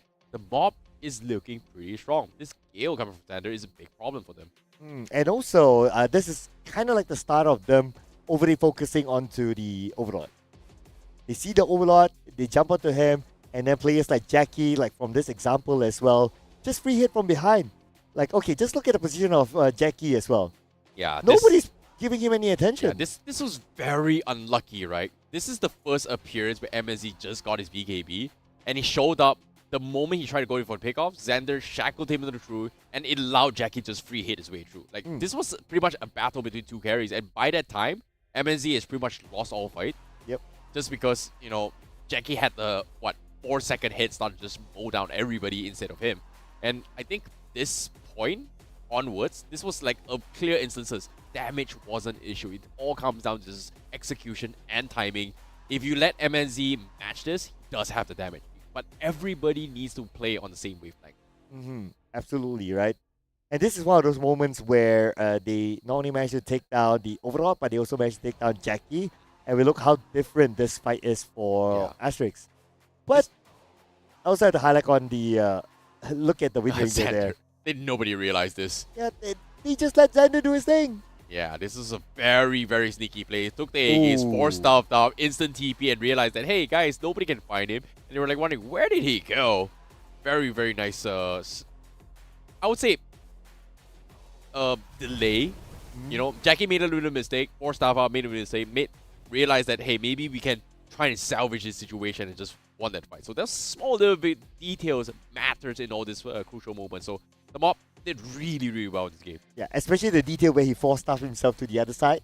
Oh, that one he made a little mistake. But for I don't know, like Xander, Jackie. I think Xander did really well. Yeah, Xander. Xander is my MVP this game. Ooh, not Jackie. I mean, free yeah, hit. it's subjective. I think Jackie as well. Jackie did really well. Okay, but before we head on to that, of course, what will help us decide on who is going to be the MVP is our scoreboard. So we'll check out some of the numbers here just to illustrate what happened in the previous game. So when it comes to the KDA, of course, the winner is going to be Jackie with 21-7-13. Yeah, that's just him just completely annihilating the game here. 21 kills in total. Net worth 33k here, but Xander just did really well. He's got 25 assists, and surprise, he's got only 2 deaths as a support. So yeah, I do agree. I feel like Xander should be the MVP in this game. Yeah, and as a support, you get 10 kills as well. Yeah, he's done a lot of work here. He's bought a lot of time. He's able to make space for the team here. I think he's done a lot of work. Fantastic job from Xander. Okay, I personally now am convinced that Xander is going to be the MVP, at least for the both of us. My personal reason is because of the Roshan thing. Yeah, I agree. He's done a lot of work. His Gale, like the timing is just spot on. Right? Like I've talked about, they need certain timings in order to win games. And Ogre Magi, yeah, early game level 2. After that, you need a lot of items. And the moment he started having Bloodlust, obviously, if you were to match this up, you are powering your Jackie. You're hyper powering your TA with those with those Bloodlusts, whereas for Gyrocopter, where's the attack speed coming from? So that's the only small downside towards the ultra late stage of the game. So Jackie is the definition of you are successful not because of yourself, but because of the people around you. They bought so much time for him to have that free farm, like you pointed out earlier. I would not put all the blame on it, like oh no, it's a team effort for sure. Oh, yeah, but he also did right? his part, right? He course. also did his part where he realized that the win condition that he needs to farm, and they actually let 4 players make space across the map, buy enough time, and then just came out online. So let's give credit where credit due. He also did his role. So everybody has their own role done. Yes, correct. Well, yeah, we can even say the same for Ogre Magi early game. You know how he controlled the lane. Oh, well, maybe not that one. Oh, come on. Gotta give credit to supports, man. Supports need some love as well. Yeah, Xander has my love. Okay, fine. At least Xander, yeah. The Roshan move is definitely the big highlight. Yeah, that's definitely the big highlight for today. Wasn't expecting that, but again, the competition is getting tighter. The fight for survival lives on. And will they be able to continue the journey here? We've had our moments here for the APAC Premier League so far, and there is still more games to go. Yep. Amazing moments. Well, I guess for us, it's just our MVP here. The official MVP, I guess we need to wait. Yeah, 100%. But all things considered, we have even more matches to go here. But sorry to say, Asterix, we have to see you say goodbye to you guys and see you guys next season, I guess. Yep. Hopefully. Hopefully we get to see you guys next season because you guys have been really, really entertaining as well on the broadcast, and we hope to see you guys more in the future. But for the mob, the journey continues on through the lower bracket. So it's still a best of one for them. No mistakes can be made. They have to execute everything to perfection. Yeah, they do. They definitely do as well. But for now, we're going to be taking a very, very short break here. And right after this break, we will have the next game for you guys.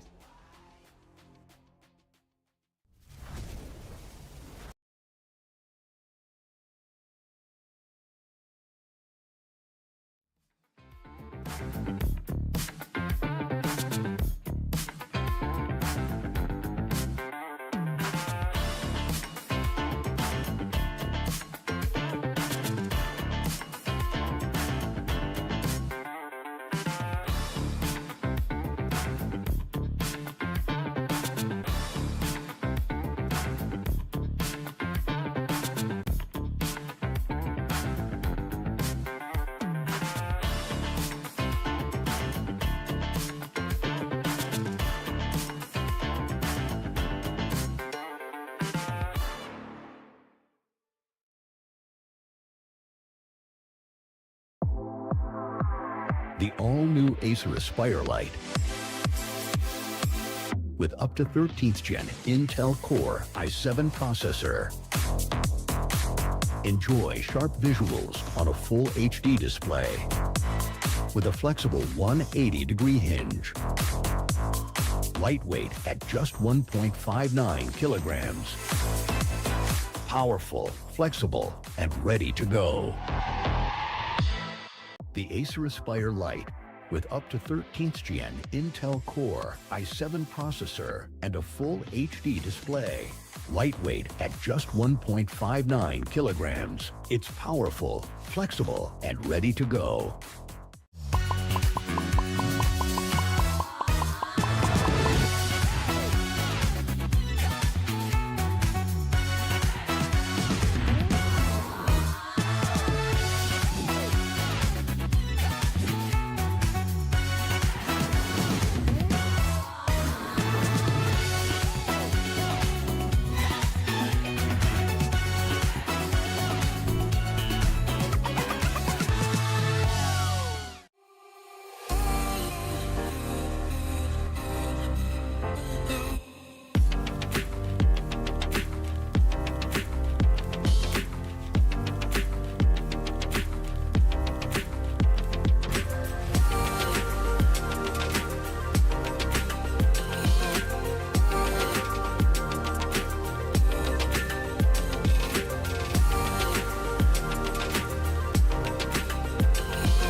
sleek, swift, Neo, power in hand, watch it go. AI smart, runs the show. Style and speed, you already know. Lightweight game, heavy all night. Work off late, it's just right. Color that pop, style and glow. Swift Neo, oh. That's how we roll. Click, sleek, swift, Neo, power in hand, watch it go. AI smart, runs the show. Style and speed, you already know. Swift Neo, You feel me? lightweight game, heavy on might. Work out play, it's just right. Color that pop, style and glow. Swift Neo, oh. Let it lead, let it grow. Turn it with every tap and glow. Swift Neo, that's how we roll. On stage, vibes up, you feel me? Swift Neo.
The all-new Acer Aspire Light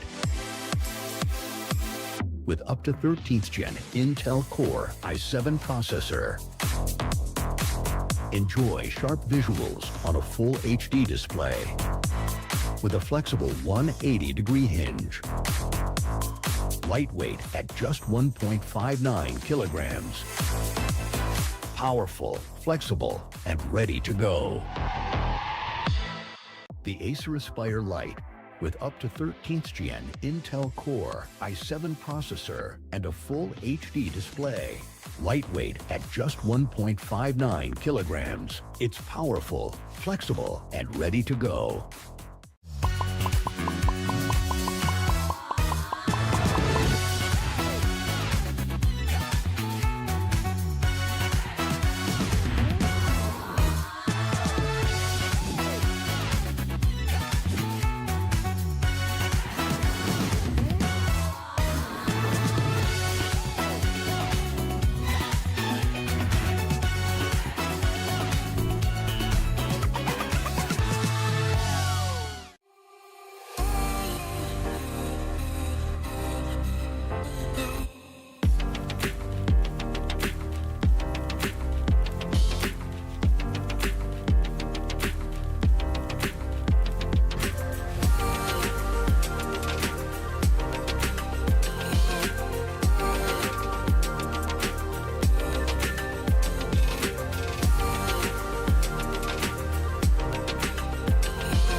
Click, sleek, swift, Neo, power in hand, watch it go. AI smart, runs the show. Style and speed, you already know. Lightweight game, heavy on mic.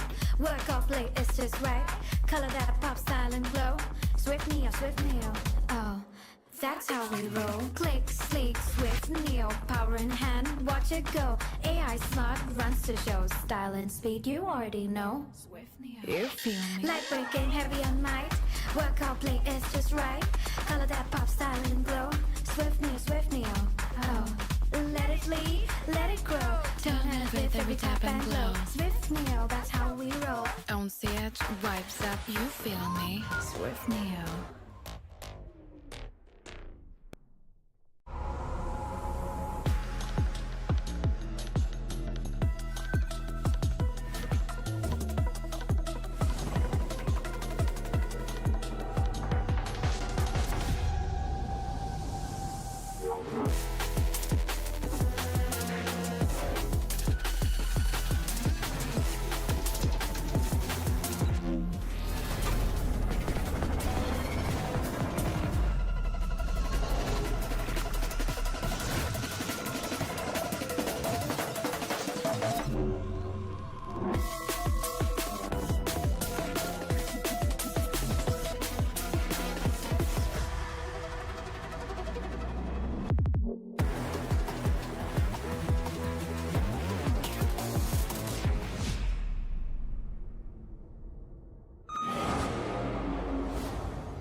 The all-new Acer Aspire Lite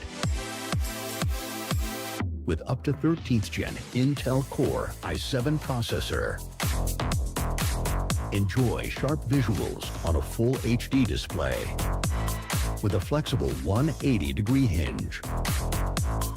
Lightweight at just 1.59 kilograms. Powerful, flexible, and ready to go. The Acer Aspire Lite with up to 13th gen Intel Core i7 processor and a full HD display. Lightweight at just 1.59 kilograms. It's powerful, flexible, and ready to go.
sleek, swift, nails, power in hand, watch it go. AI smart, runs the show. Style and speed, you already know. Lightweight game, heavy on mic. Work off late, it's just right. Color that pop, style and glow. Swift Neo, oh. That's how we roll. Click, sleek, swift, neo, power in hand, watch it go. AI smart, runs the show. Style and speed, you already know. Swift neo, you feel me. Lightweight game, heavy on mic. Work out, play, it's just right. Color that pop, style and glow. Swift neo, oh. Let it lead, let it grow. Turn it with every tap and glow. Swift neo, that's how we roll. On stage, vibes up, you feel me. Swift neo.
The all-new Acer Aspire Lite with up to 13th gen Intel Core i7 processor. Enjoy sharp visuals on a full HD display with a flexible 180-degree hinge. Lightweight at just 1.59 kilograms. Powerful, flexible, and ready to go. The Acer Aspire Lite with up to 13th gen Intel Core i7 processor and a full HD display. Lightweight at just 1.59 kilograms. It's powerful, flexible, and ready to go.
Sleek, swift, nail, power in hand, watch it go. AI smart, runs the show. Style and speed, you already know.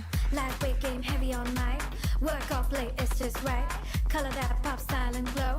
Swift nail, oh, that's how we roll. Click, sleek, swift, nail, power in hand, watch it go. AI smart, runs the show. Style and speed, you already know. Swift nail, You feel me? lightweight game, heavy all night. Work out, play, it's just right. Color that pop, style and glow. Swift nail, oh. Let it lead, let it grow. Turn it with every tap and glow. Swift nail, that's how we roll. On set, vibes up, you feel me? Swift Neo.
The all-new Acer Aspire Lite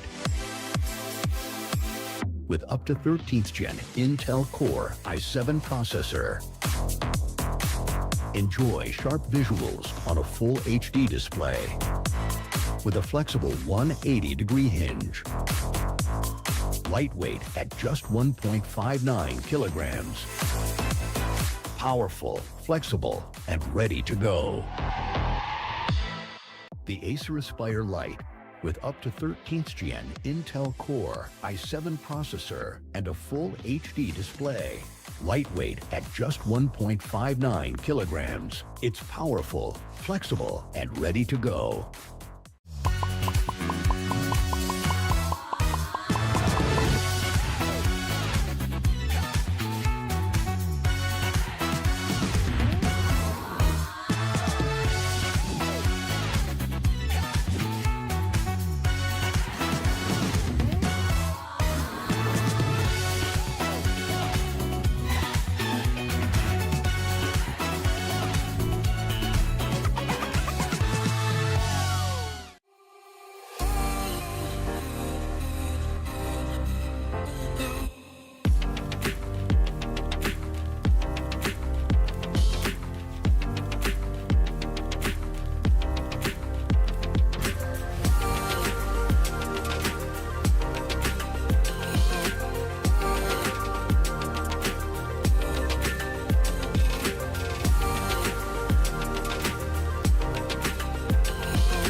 Sleek, swift, Neo, power in hand, watch it go. AI smart, runs the show. Style and speed, you already know. Lightweight game, heavy all night. Work off late, it's just right. Color that pop, style and glow. Swift Neo, oh, that's how we roll. Click, sleek, swift, Neo, power in hand, watch it go. AI smart, runs the show. Style and speed, you already know. Swift Neo, You feel me? lightweight game, heavy all night. Work out play, it's just right. Color that pop, style and glow. Swift Neo, oh. Let it lead, let it grow. Turn it with every tap and glow. Swift Neo, that's how we roll. On the edge, vibes up, you feel me? Swift Neo.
The all-new Acer Aspire Lite with up to 13th Gen Intel Core i7 processor. Enjoy sharp visuals on a full HD display with a flexible 180-degree hinge. Lightweight at just 1.59 kilograms.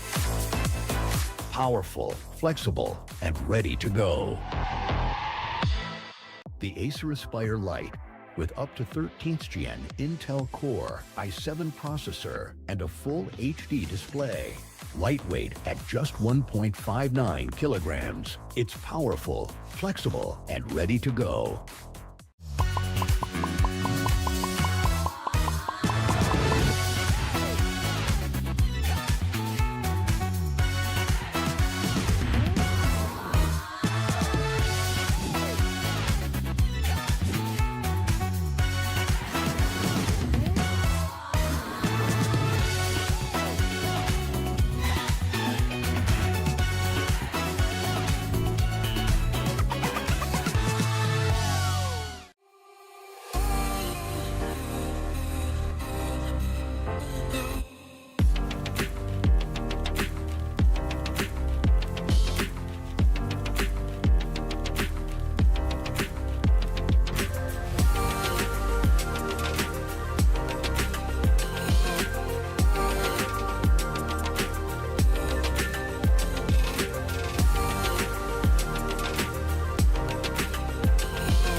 Hello everyone and welcome back to the APAC Predator League 2026 here. My name is ICBaby12. Joined with me is going to be Sir Cloud as we take you through the commentaries here in Stream A itself. We apologize for a small little delay here. It was a long break, but we will continue on to find out who is going to be qualifying the grand finals here. This upcoming match is going to be an exciting one here. If you guys have been tuning in with us, you will have seen some of these teams. And of course, as the game goes on, the competition is getting tighter and tighter. Only the best of the best will remain.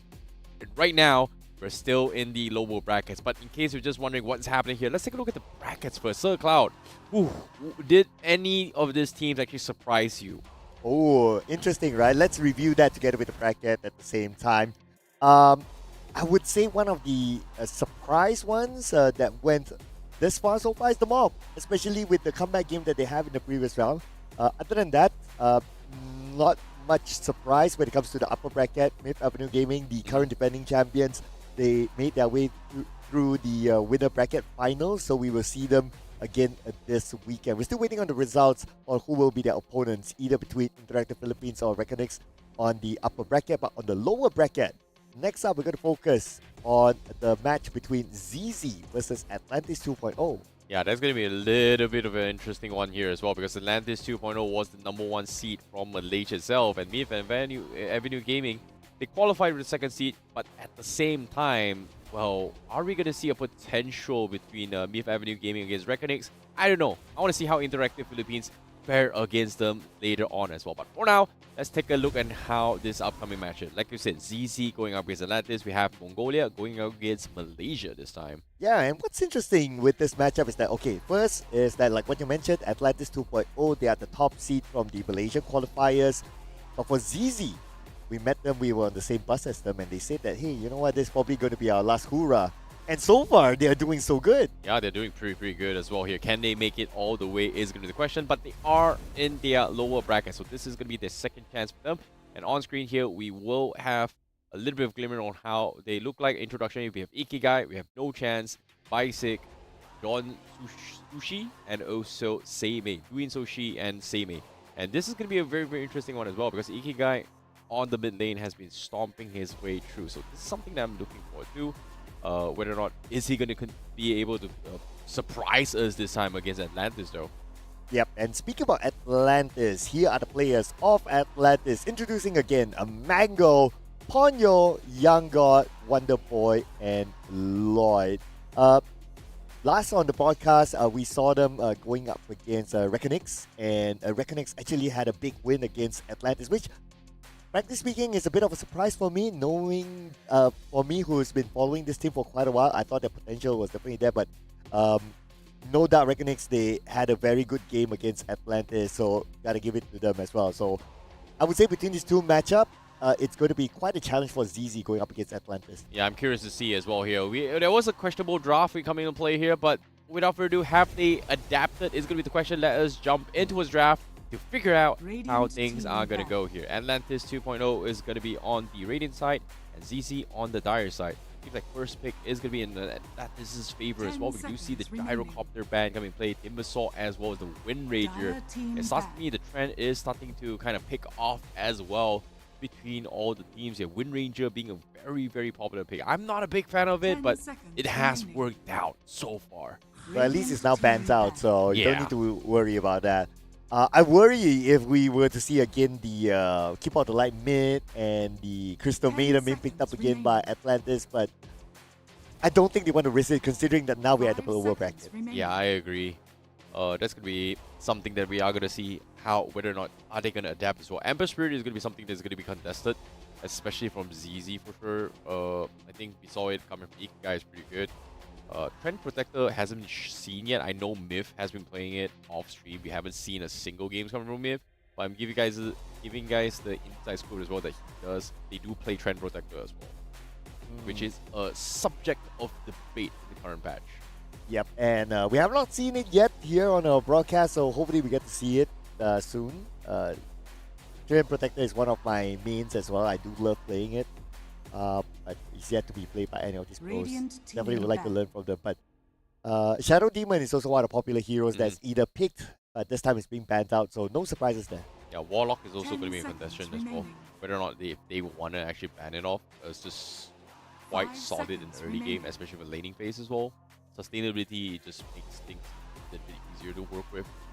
But we shall see. That's Slada is still kind of open and full. DK being banned, obviously.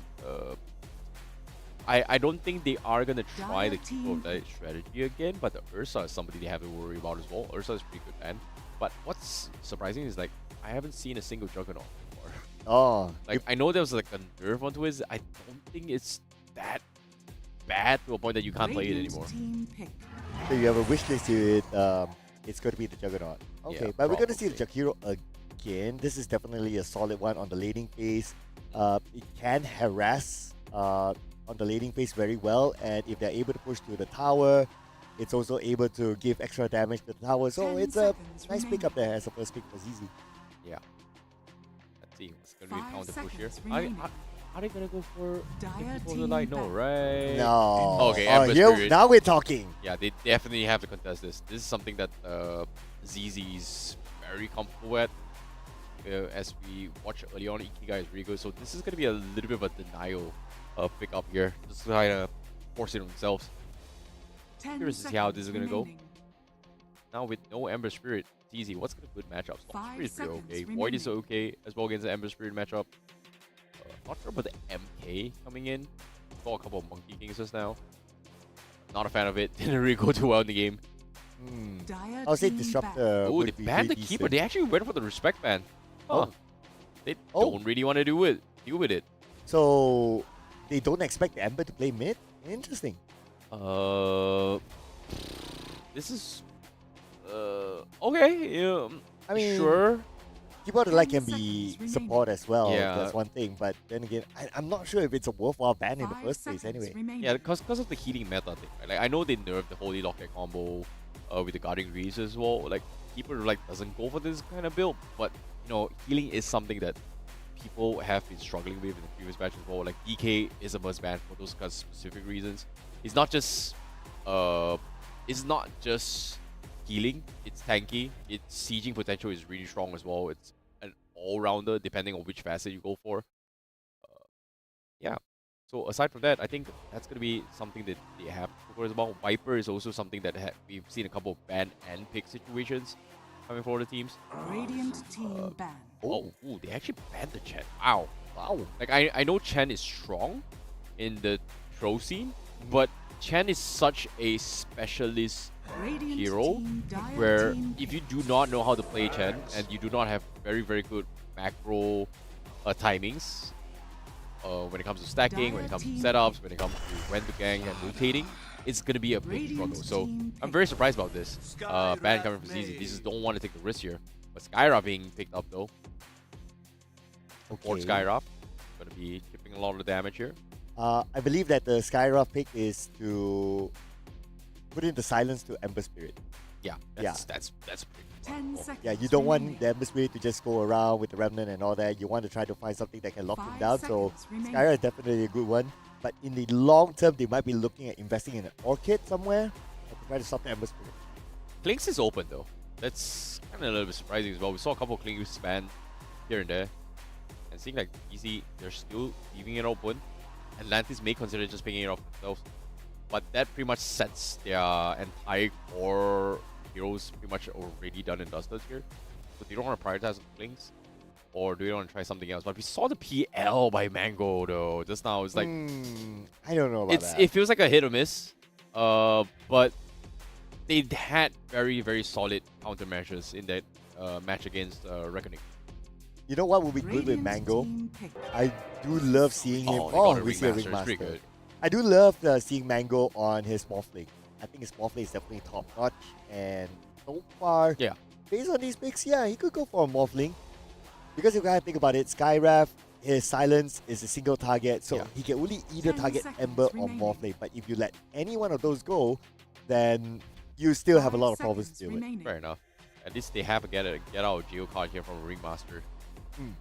Especially for the silence combo into the Mystic Flare, right? So that is one way to deal with the combo itself. Unless the Ringmaster gets catch himself. But oh, looks like Atlantis, they bring the Mirana. That's gonna be the second Mirana of the day. Okay.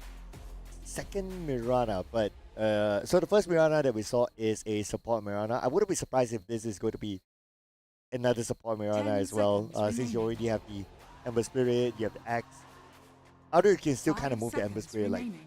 either mid or either as a post one, so it's kind of flexible there. Right, now we're going for the next pick for ZZ. They could use a big beefy boy to absorb the damages. Tide Hunter is open and start off fights with the Ravage as well, so that's going to be pretty nice too. So they could go for that.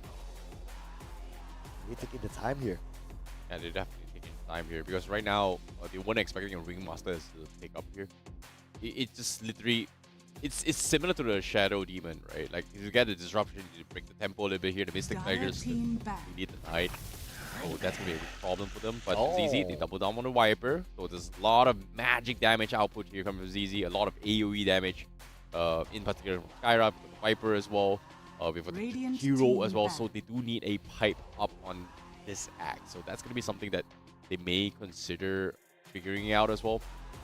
Obviously, we are looking for those early rush things on X if you get a great game, but instead, I think we had this one game where they actually rushed Pipe 10 and a seconds Crimson Guard remaining. on this axe. And then they had a tiny setup for the axe 5 instead. So there was a seconds remaining. little bit of a scuffle moment. I think Reckonings was the one that actually played that combination. So to deal with this here, so they definitely need to force a pipe on this axe. Like, Axe's strength is all about physical defense.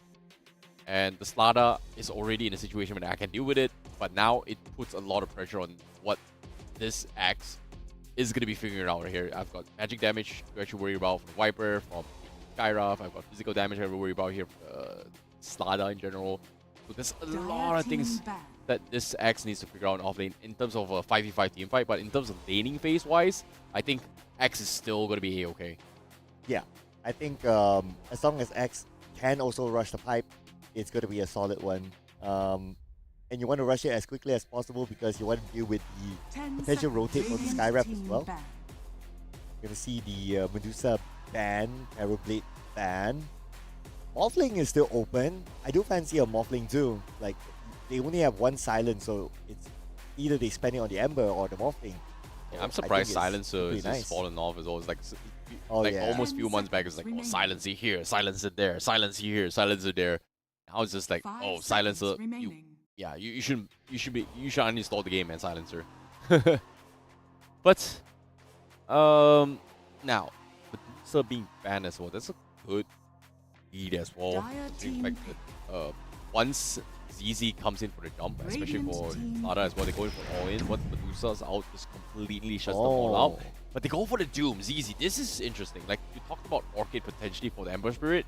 Well, Doom solves that. You don't need an Orchid right now. Yeah, they're going to hard lock the Ember Spirit with the Doom. They're like 10 ZZ does have a seconds remaining. composition where I just want to man fight everything right now. I've got a Viper to 5 deal with it. I've got a seconds Skyraf. remaining. I've got a Slada. This Viper is going to be the key to, I would say, the win condition for ZZ. But in terms of mobility, I would say the Ember Spirit has the upper hand. But you Even the know- Mirana Moonlight Shadow as well. You know what's the answer to the Doom? Oh, they are sticking with the Mango PL, baby. Oh, okay. I was about to say Lincoln Spear, but Mango PL is a totally different topic altogether. Lincoln Spear for Wonder Boy for sure, so that he doesn't need to worry about the Doom. But the PL Mango Rose. Oh, okay, interesting. What's your take on this? I actually kind of like it in the sense where, yeah, Viper is going to be forced to deal with all these AoEs, illusions here. But personally, I think it's a struggle. I think it's a struggle for Mango Rose in particular, just because if you try to man fight a Viper, you drop Nether Toxin, you try to end it here, those illusions are going to take more damage. So as long as depending on which facet you go for the Viper, either or, it's still good. It's a lot of AoE damage. So I have a very, very strong confidence in ZZ's composition, to be honest. Right. I'm kind of iffy on the Phantom Lancer pick as well, because you have a lot of skills that can deal with the illusions. Yeah, especially when you have a Jet Hero. Back of Fire can just burn down everything. Yeah, so I don't know about this. It wasn't a very convincing Phantom Lancer the last time we saw it, so this is the second time for him to prove it to us. Yeah, I agree. But they had a bad rider in that game. So this time, we shall see whether or not they are going to be able to do so here. Are they going to be playing split macro gameplay, or are we going to see a 5v5 team fight? Because ZZ, they are locked in. They are looking for the 5v5 team fight. And Atlantis 2.0, they have a lot of alternatives. So I want to see how they pull this off. Yep, let's see how will they pull this off because it is the lower bracket run for both sides, ladies and gentlemen. Feast your eyes upon Atlantis 2.0 versus ZZ. Yeah, this is going to be a very interesting one as well. But seems like we do have Caustic Bash up on this Viper. So that's a little bit of a tankiness. So he is going to be swimming in Nether Toxin. So again, I like that they actually ban off the counter push strategy just because of the fact that how do I put this? They had this Medusa ban where the moment ZZ jumps in, you pop a Stone Gaze everywhere back out composition. ZZ does have this composition where the moment I go in, I'm sticking around to fight. So kiting them is going to be extremely difficult. But if Atlantis plays around their Moonlight Shadow well enough, they should be able to A-OK. The Ringmaster needs to be in the right place at the right time to deal with the Skyruff as well. So that's going to be something that Atlantis has room to work with as well. So it comes down towards a rock, paper, scissors scenario as well on how they want to engage those fights. I'm talking about mid-game as well. But laning phase-wise, I think Doom is okay. Safe lane is going to be... The PL is going to be very, very happy that if this Doom is going to be on the off lane. It's not that big of an issue. Looks like we are going to see a major clash here.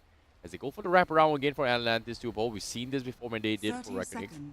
They want to try and catch the solo carry who runs back to the bounty, but it seems like ZZ has made that read and they are going to check this as well.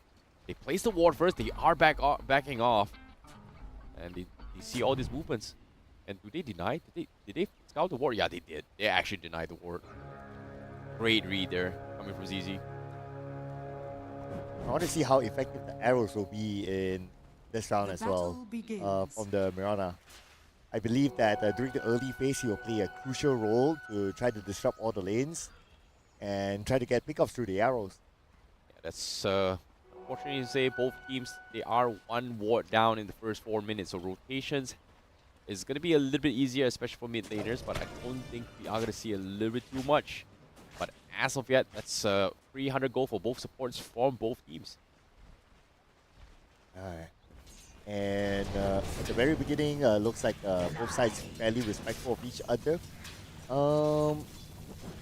But arrow at level 1, you're already able to shoot stuff. So I think that if he wants to have a good follow-up, wait for level 2. You get 1 point arrow, 1 point starfall. I think that's the time where he will be more disruptive on the lane. Yeah, it's going to be tough here. They actually went for starfall first. Okay. Try and zone them up. Very surprised.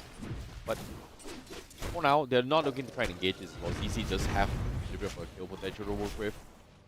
Void, however, is just training his way through, and another deny as well, doing sushi. Just make sure that Tex doesn't get Void with. You want to make sure that this control, this lane is going to be favoring with Young Bot in this situation. I'm curious though, is this going to be a Blink Dagger axe? I think that's going to be if they want to try and get aggressive tempo, so I guess that's going to be the situation for them. So if they want to get aggressive, then Blink Dagger is going to be an early item. If they want to play a little bit more defensive, then Pipe perhaps. But if you want to dictate the game, you normally want to play a little bit more aggressive.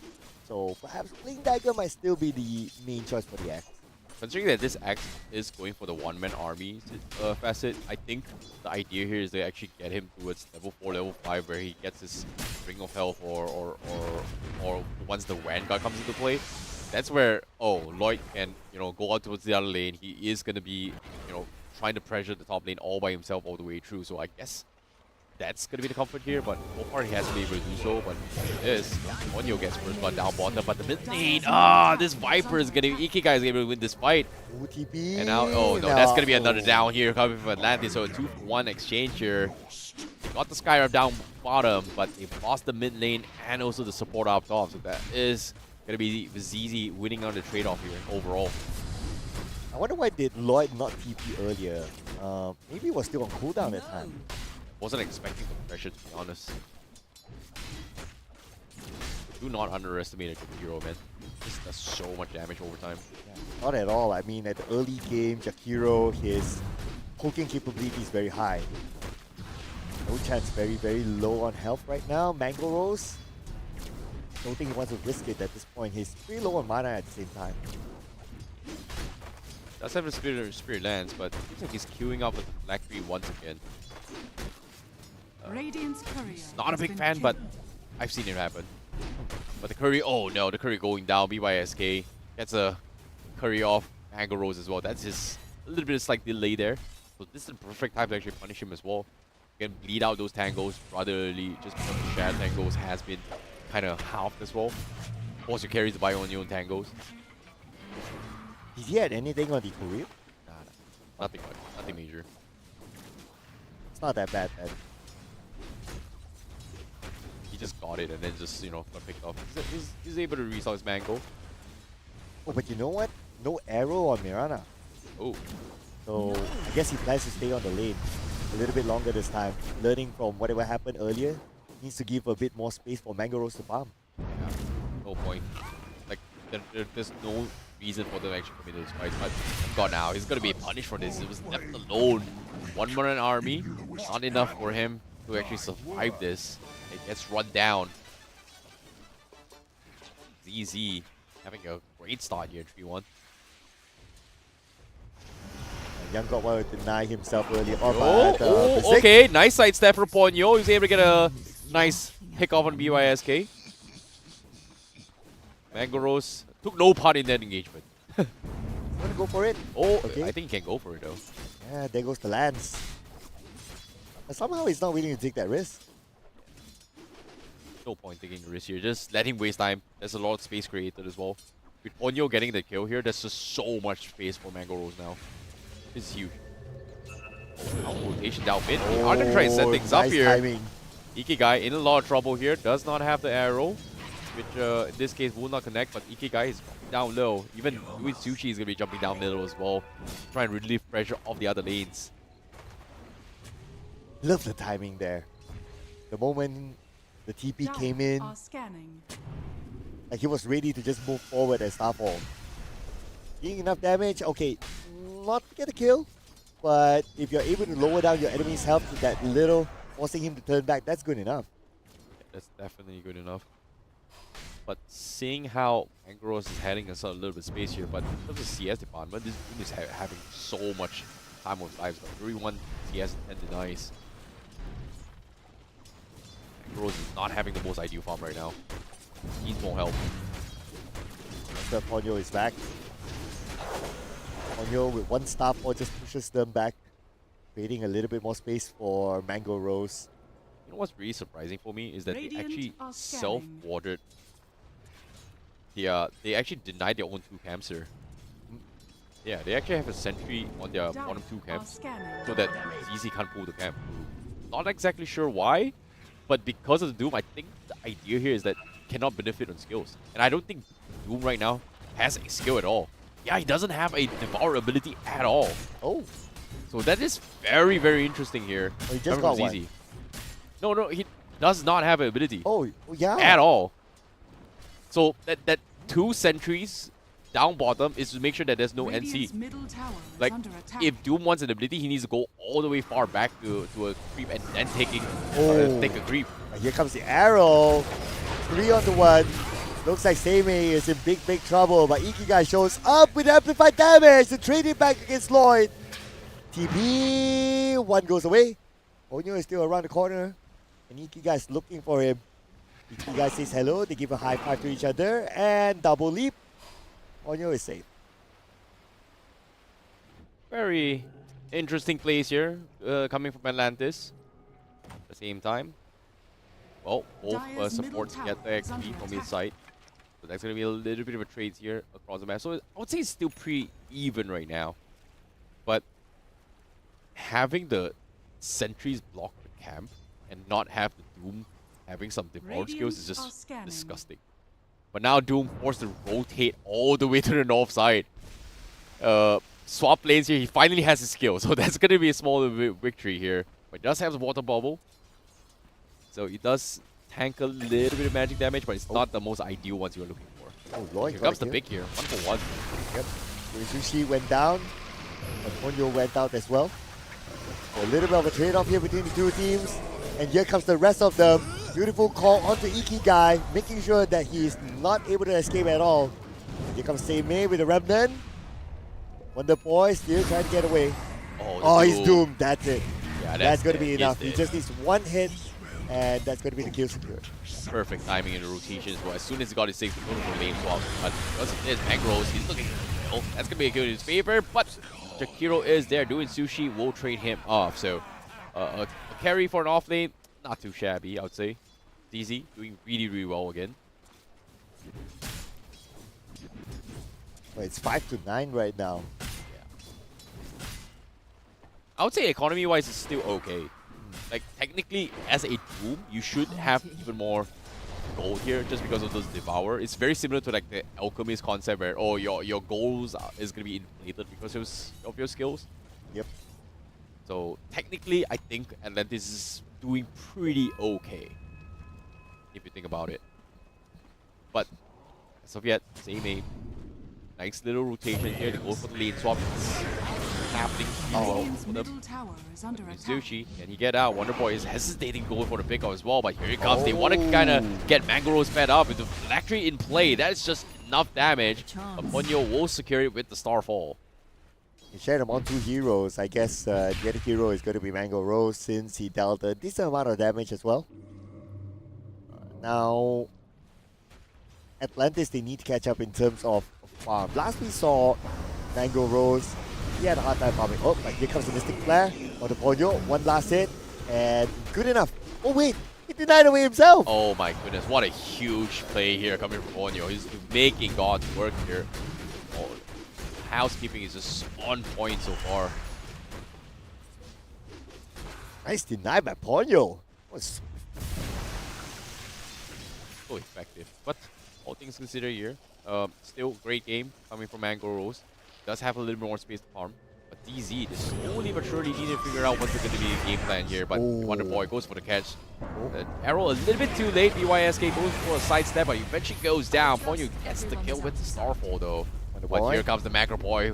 Wonder Boy buying enough time. Doing Sushi may have overextended. X comes in, tries to pull him back, but they have the damage. Is going to be questioned. No, they do this. Yes, they do. Ponyo goes in for the Starfall again. And here comes the Escape Pact as well to dodge the final tick to get out. just at the right timing, the Escape Act. Just as when you thought, that, I got it. But then again, saved at the last moment. What a save. What a save. Oh, no chance. Chased down by Mango Rose, but now mistakes were Mango made. Rose, a bit of an overextension there. Got punished back instead. Mistakes were made. Small little over-aggression there. Wasn't expecting that. Nice catch here from BYSK. Still, small little victories across the board, but it's easy. Still, coming up on top as well. But I'm curious to see what this Doom is going to go for. He actually rushed the Midas instead, so it is going to be a little bit more farming potential. It's queuing up onto his bombs. Seems like they are going to try and run down the towers very, very soon, especially when the 15 minutes mark onwards. Interesting. How's Mango Rose doing in the farming department? Okay, I would say. But if they can get this pickup, it will be a good help to Mango Rose. They see that one player, but they don't see the rest. They're afraid of it. Looks like they'll still go all in for it. And Ponyo shows up, Starfall, during that kill. Now they need to give extra backup towards Wonderboy. Wonderboy runs away to safety. At the same time, Ice Path onto Mango Rose. But Mango Rose should still be fine, but they will still commit all in onto Mango Rose. Everyone got away except for him. Yeah, they made a little bit of overextension as well. Mega Rose does not have a shoe. Black Tree is the way to go with the poke, but aside from that, there's no way out. Once you go in, there's no way out. So it's a little bit of a tough call. Small little bit of miscom there coming in, but Ponyo, he's going to be silenced up. All comes in, connects on the Viper to stop and try and save Ponyo, but the Moonlight Shadow has been popped up. Disengage. No value whatsoever, but ZZ, their rotation, they have been matching Atlantis to the entire game so far. And Ponyo was not able to leap in time. He had a very small window to leap, but the silence was just too long. It's slowly going out of control as well. ZZ is taking the lead. No chance. Break extends here. Here comes the Black Tree first. But it seems like he's going to be able to get out. Maybe, oh, Snow comes in. He's going to be able to sidestep. But TP comes in. They do not have damage. They don't have the vision. And he gets out. Oh, no. No chance. What an escape. Wow. Beautiful escape there. For a second there, I thought the same as well. Like, oh, no chance overextended. But yeah, he timed it nice and well. Went up to the high ground. Found a little bit of space and TP'd away. A little bit unfortunate. But Mangroves definitely needed that kill right there. But as of yet, the big question here is that right now the Doom has to mark onto his Ember Spirit. So Wonder Boy is going to be the point of interest for them. And the moment Young God does have those Bleeding Daggers, it is going to be a game of chicken and bait. Or in this case, the bait and switch strategy. But Seimei has a lot of heavy lifting he's got to do as well. He's actually opting to rush on Radiance. Okay, I actually kind of like it. Just because, you know, the potential miss rate here, especially for Ember as well the PL. Maybe on the Mirana as well. Pushing lanes is a little bit quicker. Not the greatest, but okay. You know, pairs well with the Scorcher. And with the Radiance, you can also burn the illusions. Yeah. So it will kind of also give you a quicker idea on who the exact hero is. So that's one. And if anyone's invisible, you can still burn. Speaking about burn, it could be a big burn here for the players of ZZ as they overextend. No chance this time. No chance for him to get away. Doing Sushi. Will be doing Sushi back in his own base. But the rest of them from ZZ now tries to make a counter attack. But they're not able to get anything other than just scratching the surface of Young God. Yeah, but there's a lot of commitments here. 5 players down bottom here. Just to get 2. In this case, almost a 5v5, so smaller victories. They overextended. They couldn't take the tower. Just like that, they back off. But this engagement here, Ix not going for those Bling Dagger was a smart call. He's got to go for the Vanguard, and he's going for the pipe next as well. And once this pipe comes into play, just maybe Atlantis 2 will have that fighting chance. Top tower is under attack. And starting to catch up right now. The goal difference is less than 1,000 between the two of them. And what's also very important is Mango Rose and his net worth is currently the top net worth for Atlantis 2.0. So that's good news for Mango Rose. Just needs more time right now to get his items in. Manta is going to be one of his next few items. Yeah, Atlantis 2 is just stalling right now. Like, all they need to do is just stall for the X to get those pipe.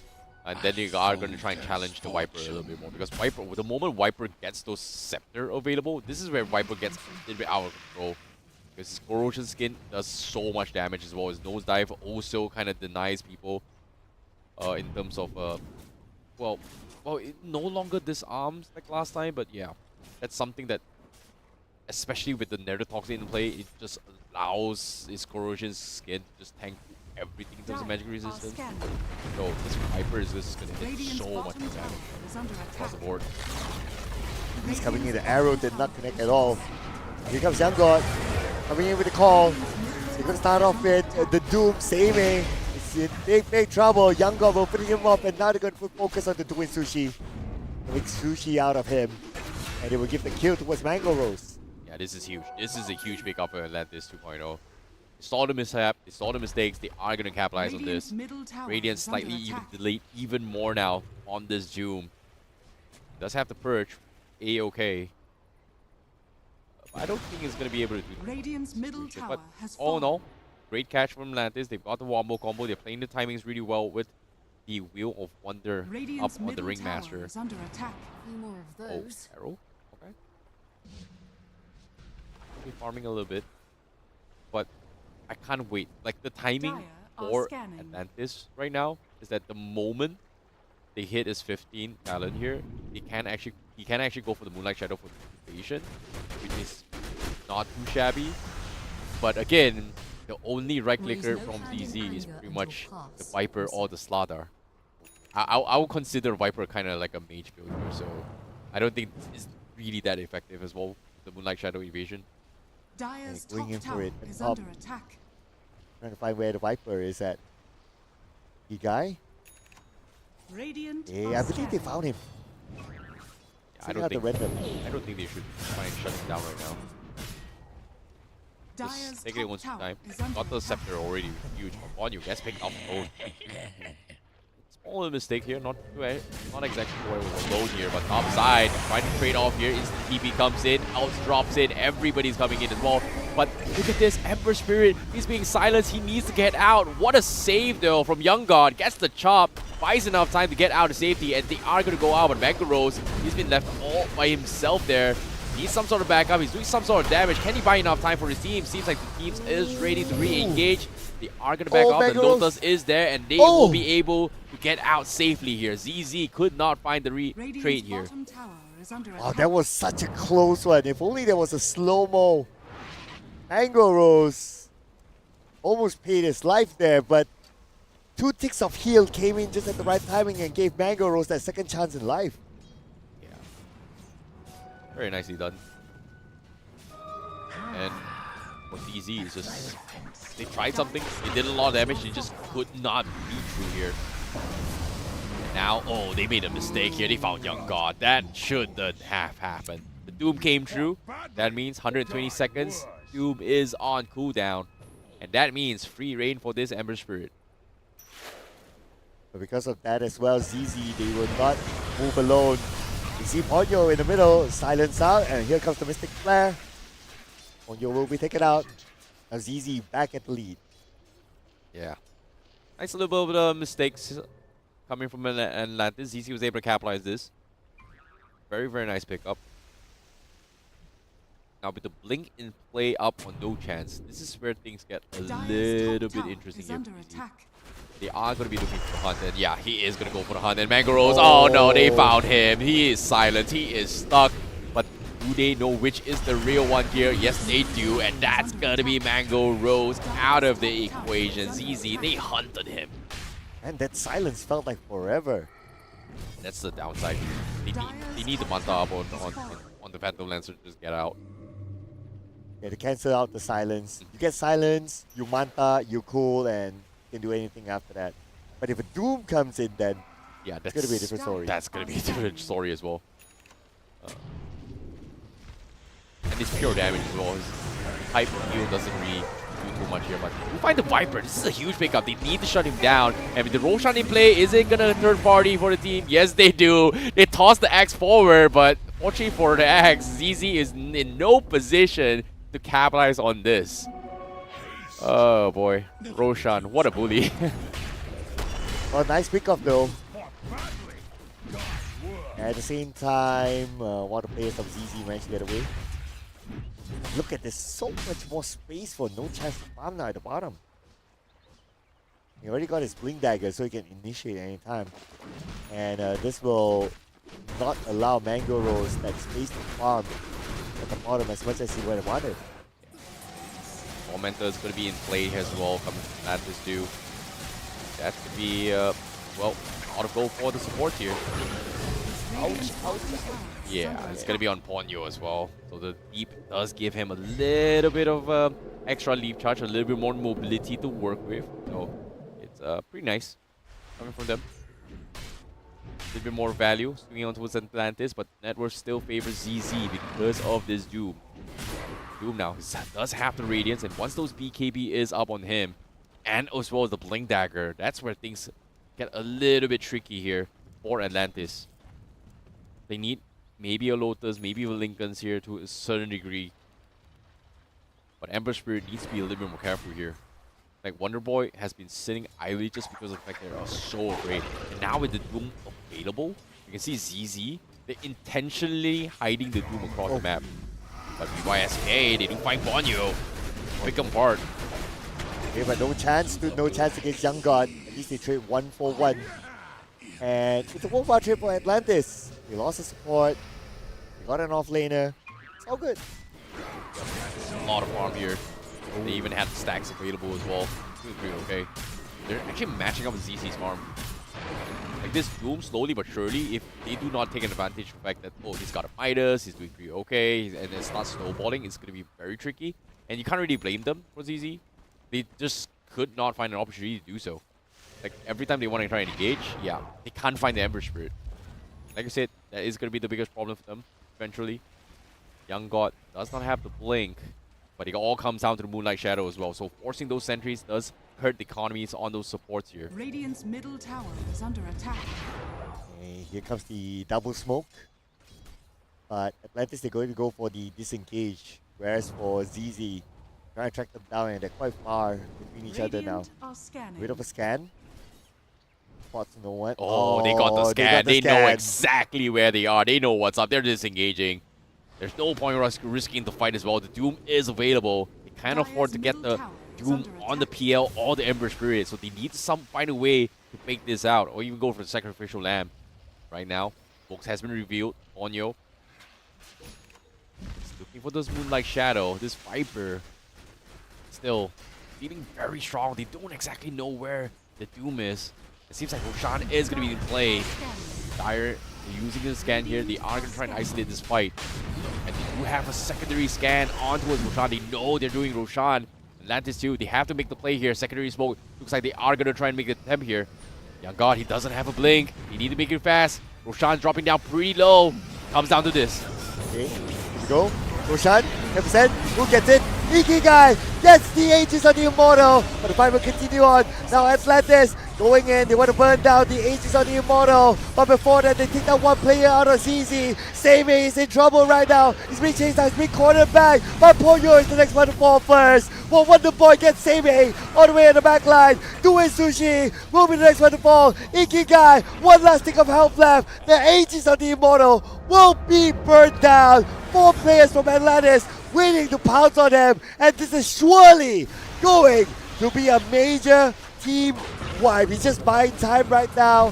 Ikigai can go up to the high ground, not going to be a problem. For Atlantis to chase him down, officially team wipe. My God, the perfect game sense, the perfect wombo combo clumped up. They were all clumped up in one piece. A massive wheel of wonder from this Ringmaster in towards the call, just completely shutting down ZZ.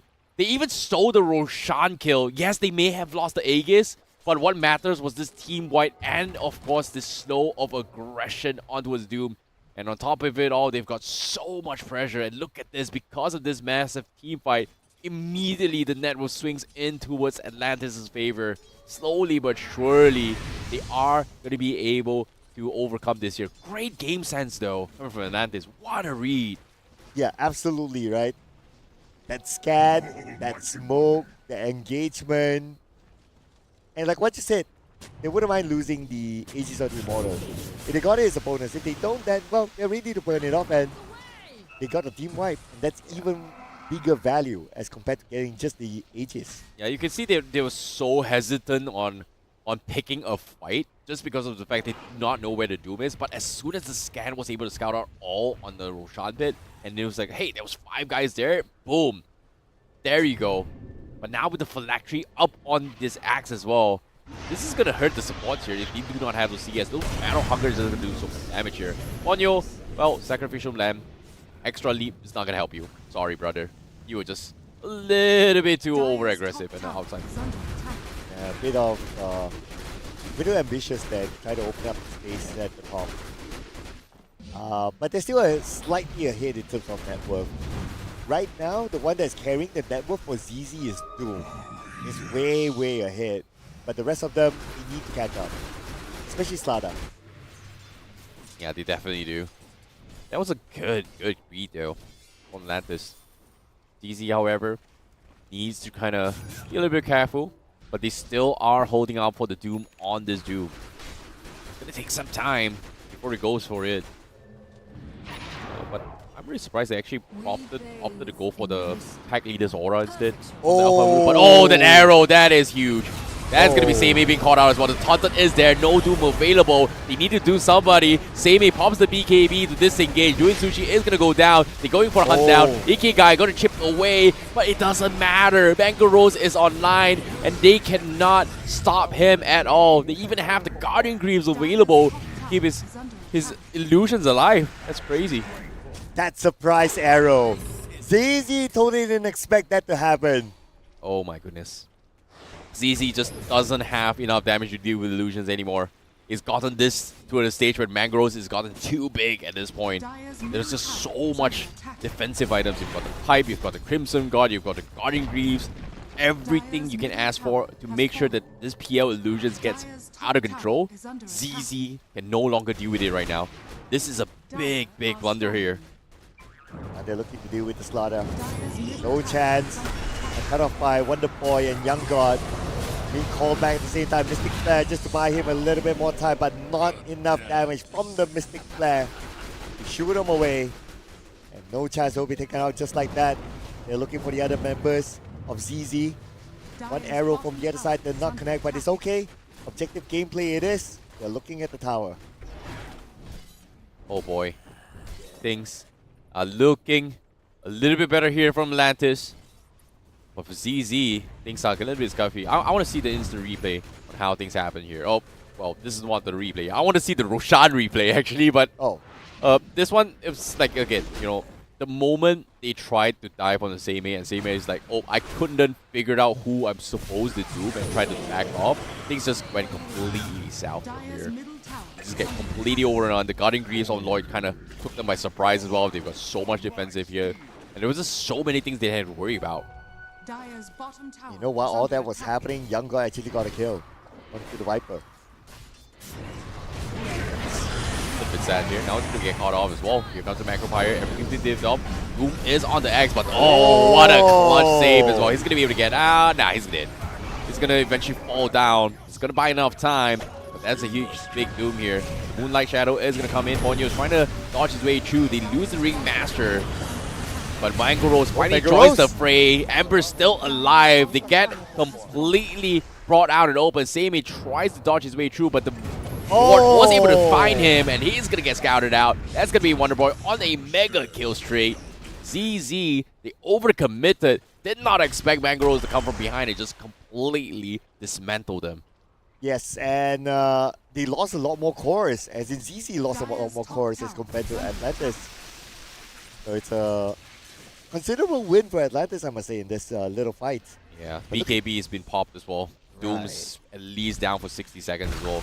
That's a lot of space to work with. But again, losing 3 for 2, logically the numbers tell you like, hey, having 3 heroes dying means that they should be losing, but the cores are just doing really well. Yes, this is a small little bit mistake here. They overcommitted. They tried to dive and chase on the axe. They overcommitted. And Seimei switches focus onto the support here, which is good and all, but the Moonlight Shadow was the key player here because they could not know where Wonder Boy is. And the moment they show up, they don't know where the PL is. They came in, they was like, okay, I do not know what to do. And they fought in a way where even the sentries are being dropped everywhere, but you don't exactly have vision every single fight. And that's one of the biggest problems for ZZ, because if you pay attention to the minimap, there is a lot of aggressive observer wards from Atlantis to dictate how they want to fight that entire scenario. Whereas for ZZ, they have sentries, but they do not have wards to see everything, which is very, very unfortunate though. Interesting enough, the Doom was not kept exclusively for Wonder Boy. There's so many sentries, but they just do not have the vision from ZZ. It's very, very apparent in this particular fight itself. So I guess that to your point is that because they don't have the vision, then no point for them to just keep that Doom. Yeah, so tough. Momenta. Now Momenta up on this Ringmaster as well. Does have the spotlight, so that is going to be a little bit more, I would say, kind of a blinding effect as well. It does help a little bit more, but while they're doing that, Wonder Boy was picked off, so that's going to be a nice little kill streak onto a ZZ. So with 56 seconds, now they only need to figure out how to deal with Mango Rose right now, and no chance he's running for his dear life. He even popped the BKB, he's running. Battle Hunger is there. Have some sort of vision. They do have the Ice Pass to try and stop his way through. Arrow doesn't connect though. But look at this. Mango Rose is still going on. He can keep on chasing for no tomorrow. No chance. You ain't running. This fish is mine. The spear is here to hunt fishes, and he gets it done. Sushi will be forced to TP back. And now Mango Rose is just getting absolutely out of control. He's got the Scotty available as well. They have no answer to Mango Rose right now. Yep, especially with the Manta. Even if they want to silence him, he will just Manta out his way. Oh, amplified damage. Okay. And Mango Rose is probably heading that way. Picks up the amplified damage and he can go again. Oh boy. Things things are not looking good with ZZ. They had the right idea. They were hoping to win the early game to try and play around this Doom. But now it's gotten to a stage where this PL is a hit. They need to find a way to shut things down. And right now, the win condition, the Radiance has lost its impact for Doom. I think Skyraf has pretty much lost his impact just because of Ringmaster. Satanic. They need something to do with illusions here, and Viper right now is the closest thing. Is you have the Scepter, but you need more. And unfortunately to say, Caustic buff doesn't give you that effect. Doom with a Satanic? Well, a little bit more sustainability, I guess. Okay, Yeah, I don't know about that, man. I'm not a fan of that either. I'm not as well. I would have just got all in auras or something like that if I was Doom. Yeah. Too late for refresher. Going for Shivas doesn't really help as well in this scenario. I guess he's gonna try and out kite them, I would say. And Satanic is not cheap, so I'm scared. Yeah, I don't know, man. It's not my preference of choice, I would say. Oh, Kanda. Double damage Lots more empowers. damage from Phantom Lancer right now, and that's the damage that they would need at this moment because right now the fight is going to be happening. The Mystic Flare cancelled off, especially with the EU that helped them. And Lloyd's going to be the first one to get the kill. Lloyd Sushi immediately buys back, hoping to support his teammates. He needs to come back as quickly as possible, but Mango Rose makes a showing. Gets BYSK, immediately buys back as well. Same is pretty low. Will be taken up by Thunder and the Mango Rose, who locks in a triple kill. Looking for his 4th kill right now. Ultra. And he'll surely get it. Ultra, one more. Rampage. No Rampage. No Rampage yet. No. But they're going for the chase. Luis Sushi. Mango Rose is there. They can Rampage. get it. The Rampage! Rampage for Mango Rose. Oh my goodness, they've got the Rampage on him. This is phenomenal here. They force 2 buybacks on ZZ. They take everything as well. That's a full team wipe. A 7-kill team wipe here from Atlantis, only losing the Ember Spirit once. And even then, this is pretty much game here as well. Atlantis is going to be knocking on the racks. They just cannot stop Mango Rose.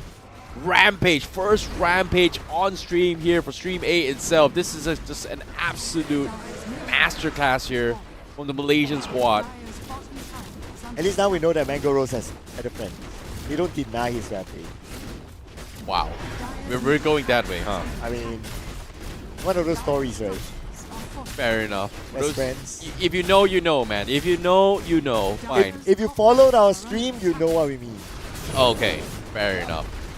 But all things considered here, Atlantis definitely played absolutely out of the mind. This is much better game compared to before because I was questioning the CM support pick, but the Ringmaster played really, really well. Crucial factor as well. Just, I would say they just had more options here from Atlantis. Right now, ZZ, they need to cheese their way through. And Doom hasn't been working out at all.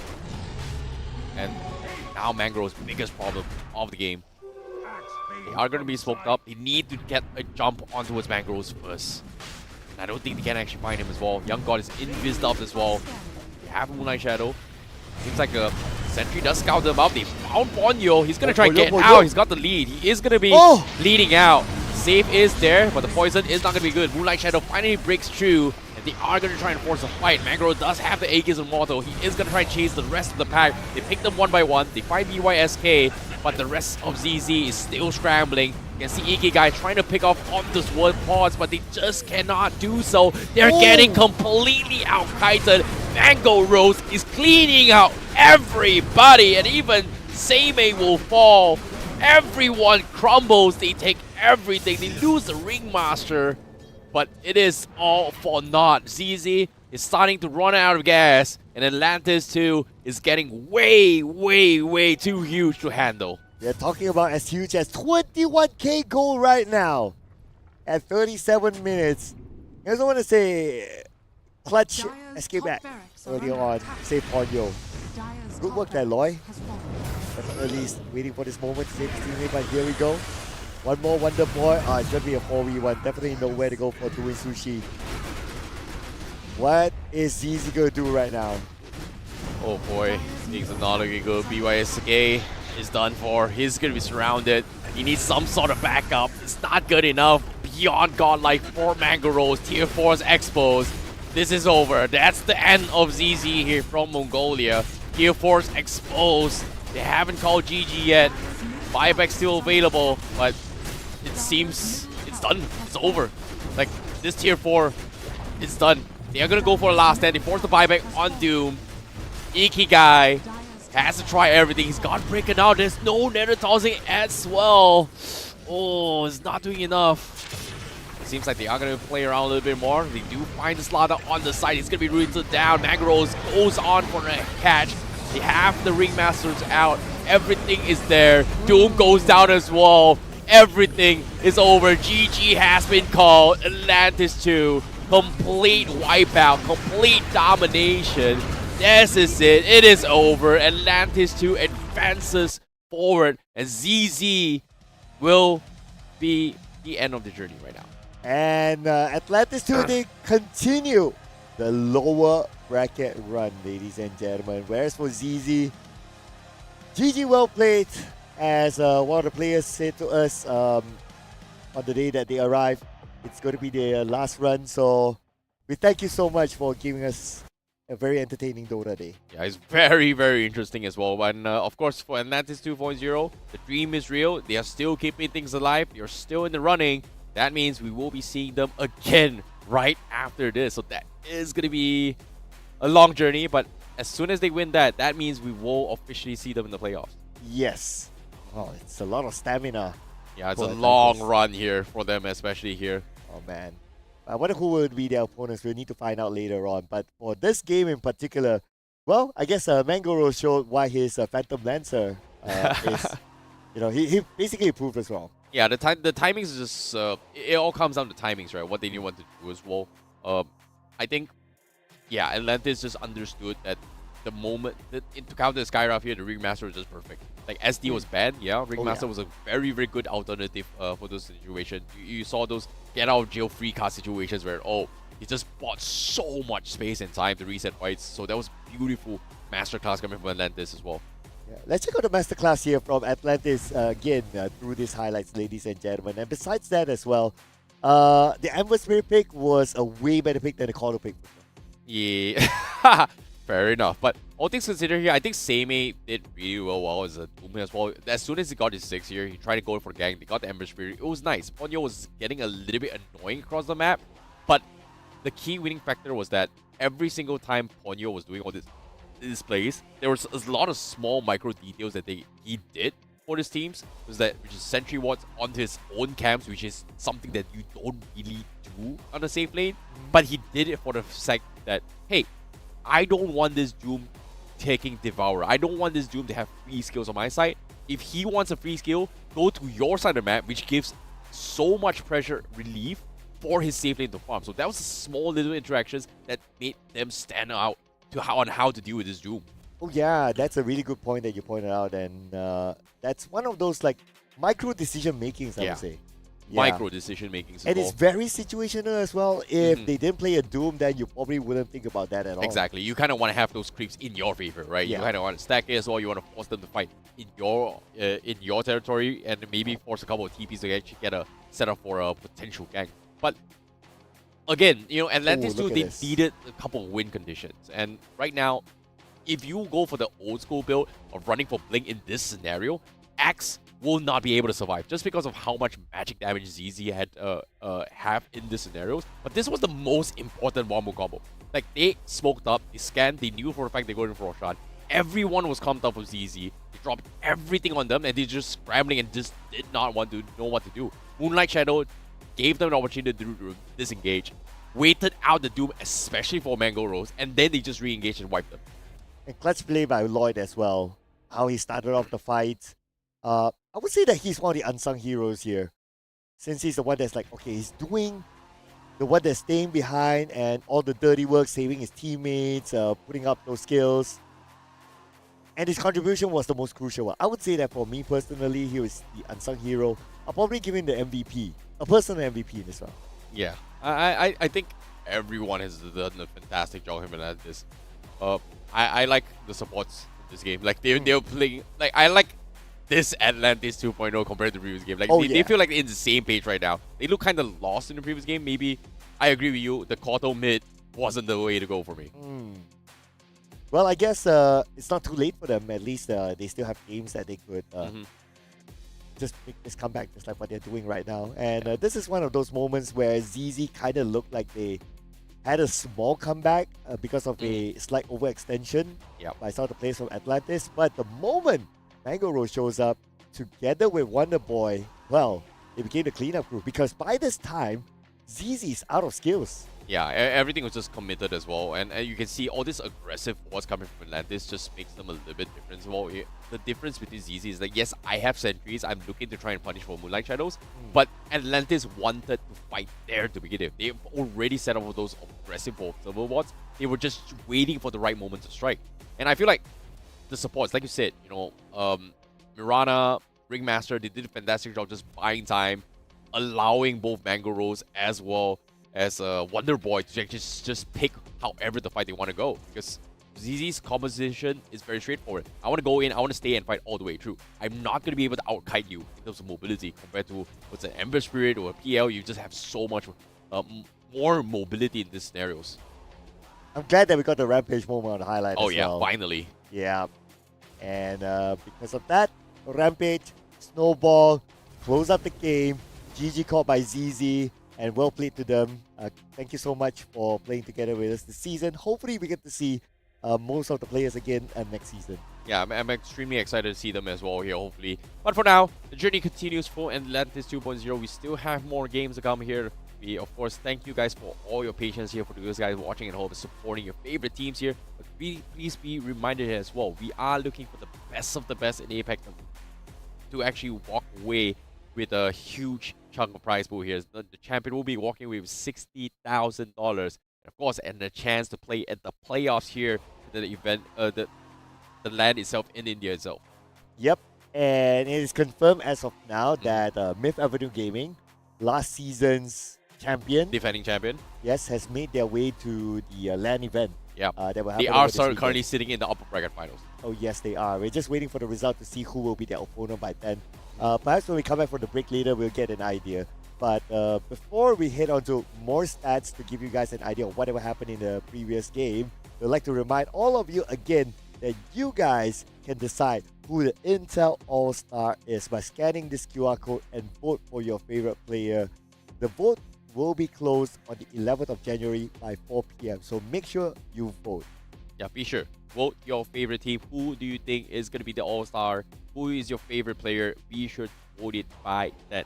But as of yet, I think there is a couple of important things to talk about as well. It seems like the Malaysian teams are stepping up though. Like, are we going to see a Malaysian team finals? Ooh. I think that one big blocker will be Reckoning. Yeah, I think too. I haven't seen Reckoning's results yet, but we will have the brackets up after this break. But yeah, that's pretty much it. But anyway, before we head on to more of the updates, let's check out the stats from the previous game, ladies and gentlemen. And who has the best KDA? It definitely has to be Mango Rose because he racked up those kills at the end of the game. Yeah, but let's take a look at the scoreboard here and how things happen as well. Here we have ZZ on the left, Atlantis 2.0 on the right here. Mango Rose with 15 kills, and of course Young God has 9-3 and 27 here. But in terms of net worth-wise, Mango is just so far ahead. And I like that Ponyo, despite dying 10 times, is able to somehow get some sort of farm. But again, you know, it all comes down to those Tormentor timings, right? Those Tormentors just give you a little bit more value as well. Ponyo did have a little bit of small extra leap here to try and kite things around. So again, mobility was key for Atlantis 2.0. ZZ's composition, pretty straightforward. Once I go in, I want to wrap things up. And they just got out-kited by Atlantis. Dude, now that we line them up all together, it's actually pretty hard for me to pick an MVP. I mean, everyone has their own moments as well. Whether it's Lloyd, whether it's Ponyo, or even Wonder Boy, Mango Rose towards the end as well. And Young God actually set up a lot of plays. But that's not for us to worry. We'll let our officials announce our MVP. And ladies and gentlemen, here it is, our MVP for this round. Congratulations to Mango Rose. Yeah, Mango definitely stepped up as well. He's actually got so far ahead in terms of farm as well. Actually sold his boots later on, yo. So, okay. Well, he has the A-Gazer model, so never mind. He still has his boots. But at the same time, you know, Phylactery, not a big fan of it, but they make things work. You know, helps you have a little bit of a kill pressure in the early game. In addition to Kanda, he got his Manta reroute, and the moment he got his Skadi, that was the point where Phantom, I would say Phantom Lancer was just unkillable at this point. Like, unless you get a surprise jump onto a Zim, he is gonna have so many evolutions that you just could not do anything with it. So Yep. Nicely done from Mango Rose. Yes, and it's a very different Phantom Lancer as compared to the one Yeah. that we last saw, right? Yeah. He did not have a good time at all. I remember his KDA was 0.70. Yeah, I No think assists, no kills. Reckonix figured out how to deal with this Phantom Lancer way much quicker. Like, they understood the win conditions, right? Like, this game cannot be dragged onto the ultra late game, and this is like specifically why, right? You give Mangros the counter space, and he's farmed up. He's just pretty much at the state where it's unkillable. And I think Reckonix just understood this gameplay and just capitalized on that, and I'm pretty sure that, well, I don't know if they're going to be playing again later on. If they lose their respective matches, we are going to see them go up against Atlantis again. Yeah, so we'll need to wait and see, I guess. Yeah, right? wait for the brackets. We need to wait for the brackets because there are a few games that are played simultaneously as well. So we'll have a recap when we come back from the break, ladies and gentlemen. And speaking about the break, we are going to jump into a little break. But while you wait for the next game, don't forget to follow the social medias of Predator Gaming wherever you're watching this right now for future updates of the APAC Predator League 2026 and beyond as well. Till then, ladies and gentlemen, we're taking a short one, but we'll see you guys after this break.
Yes,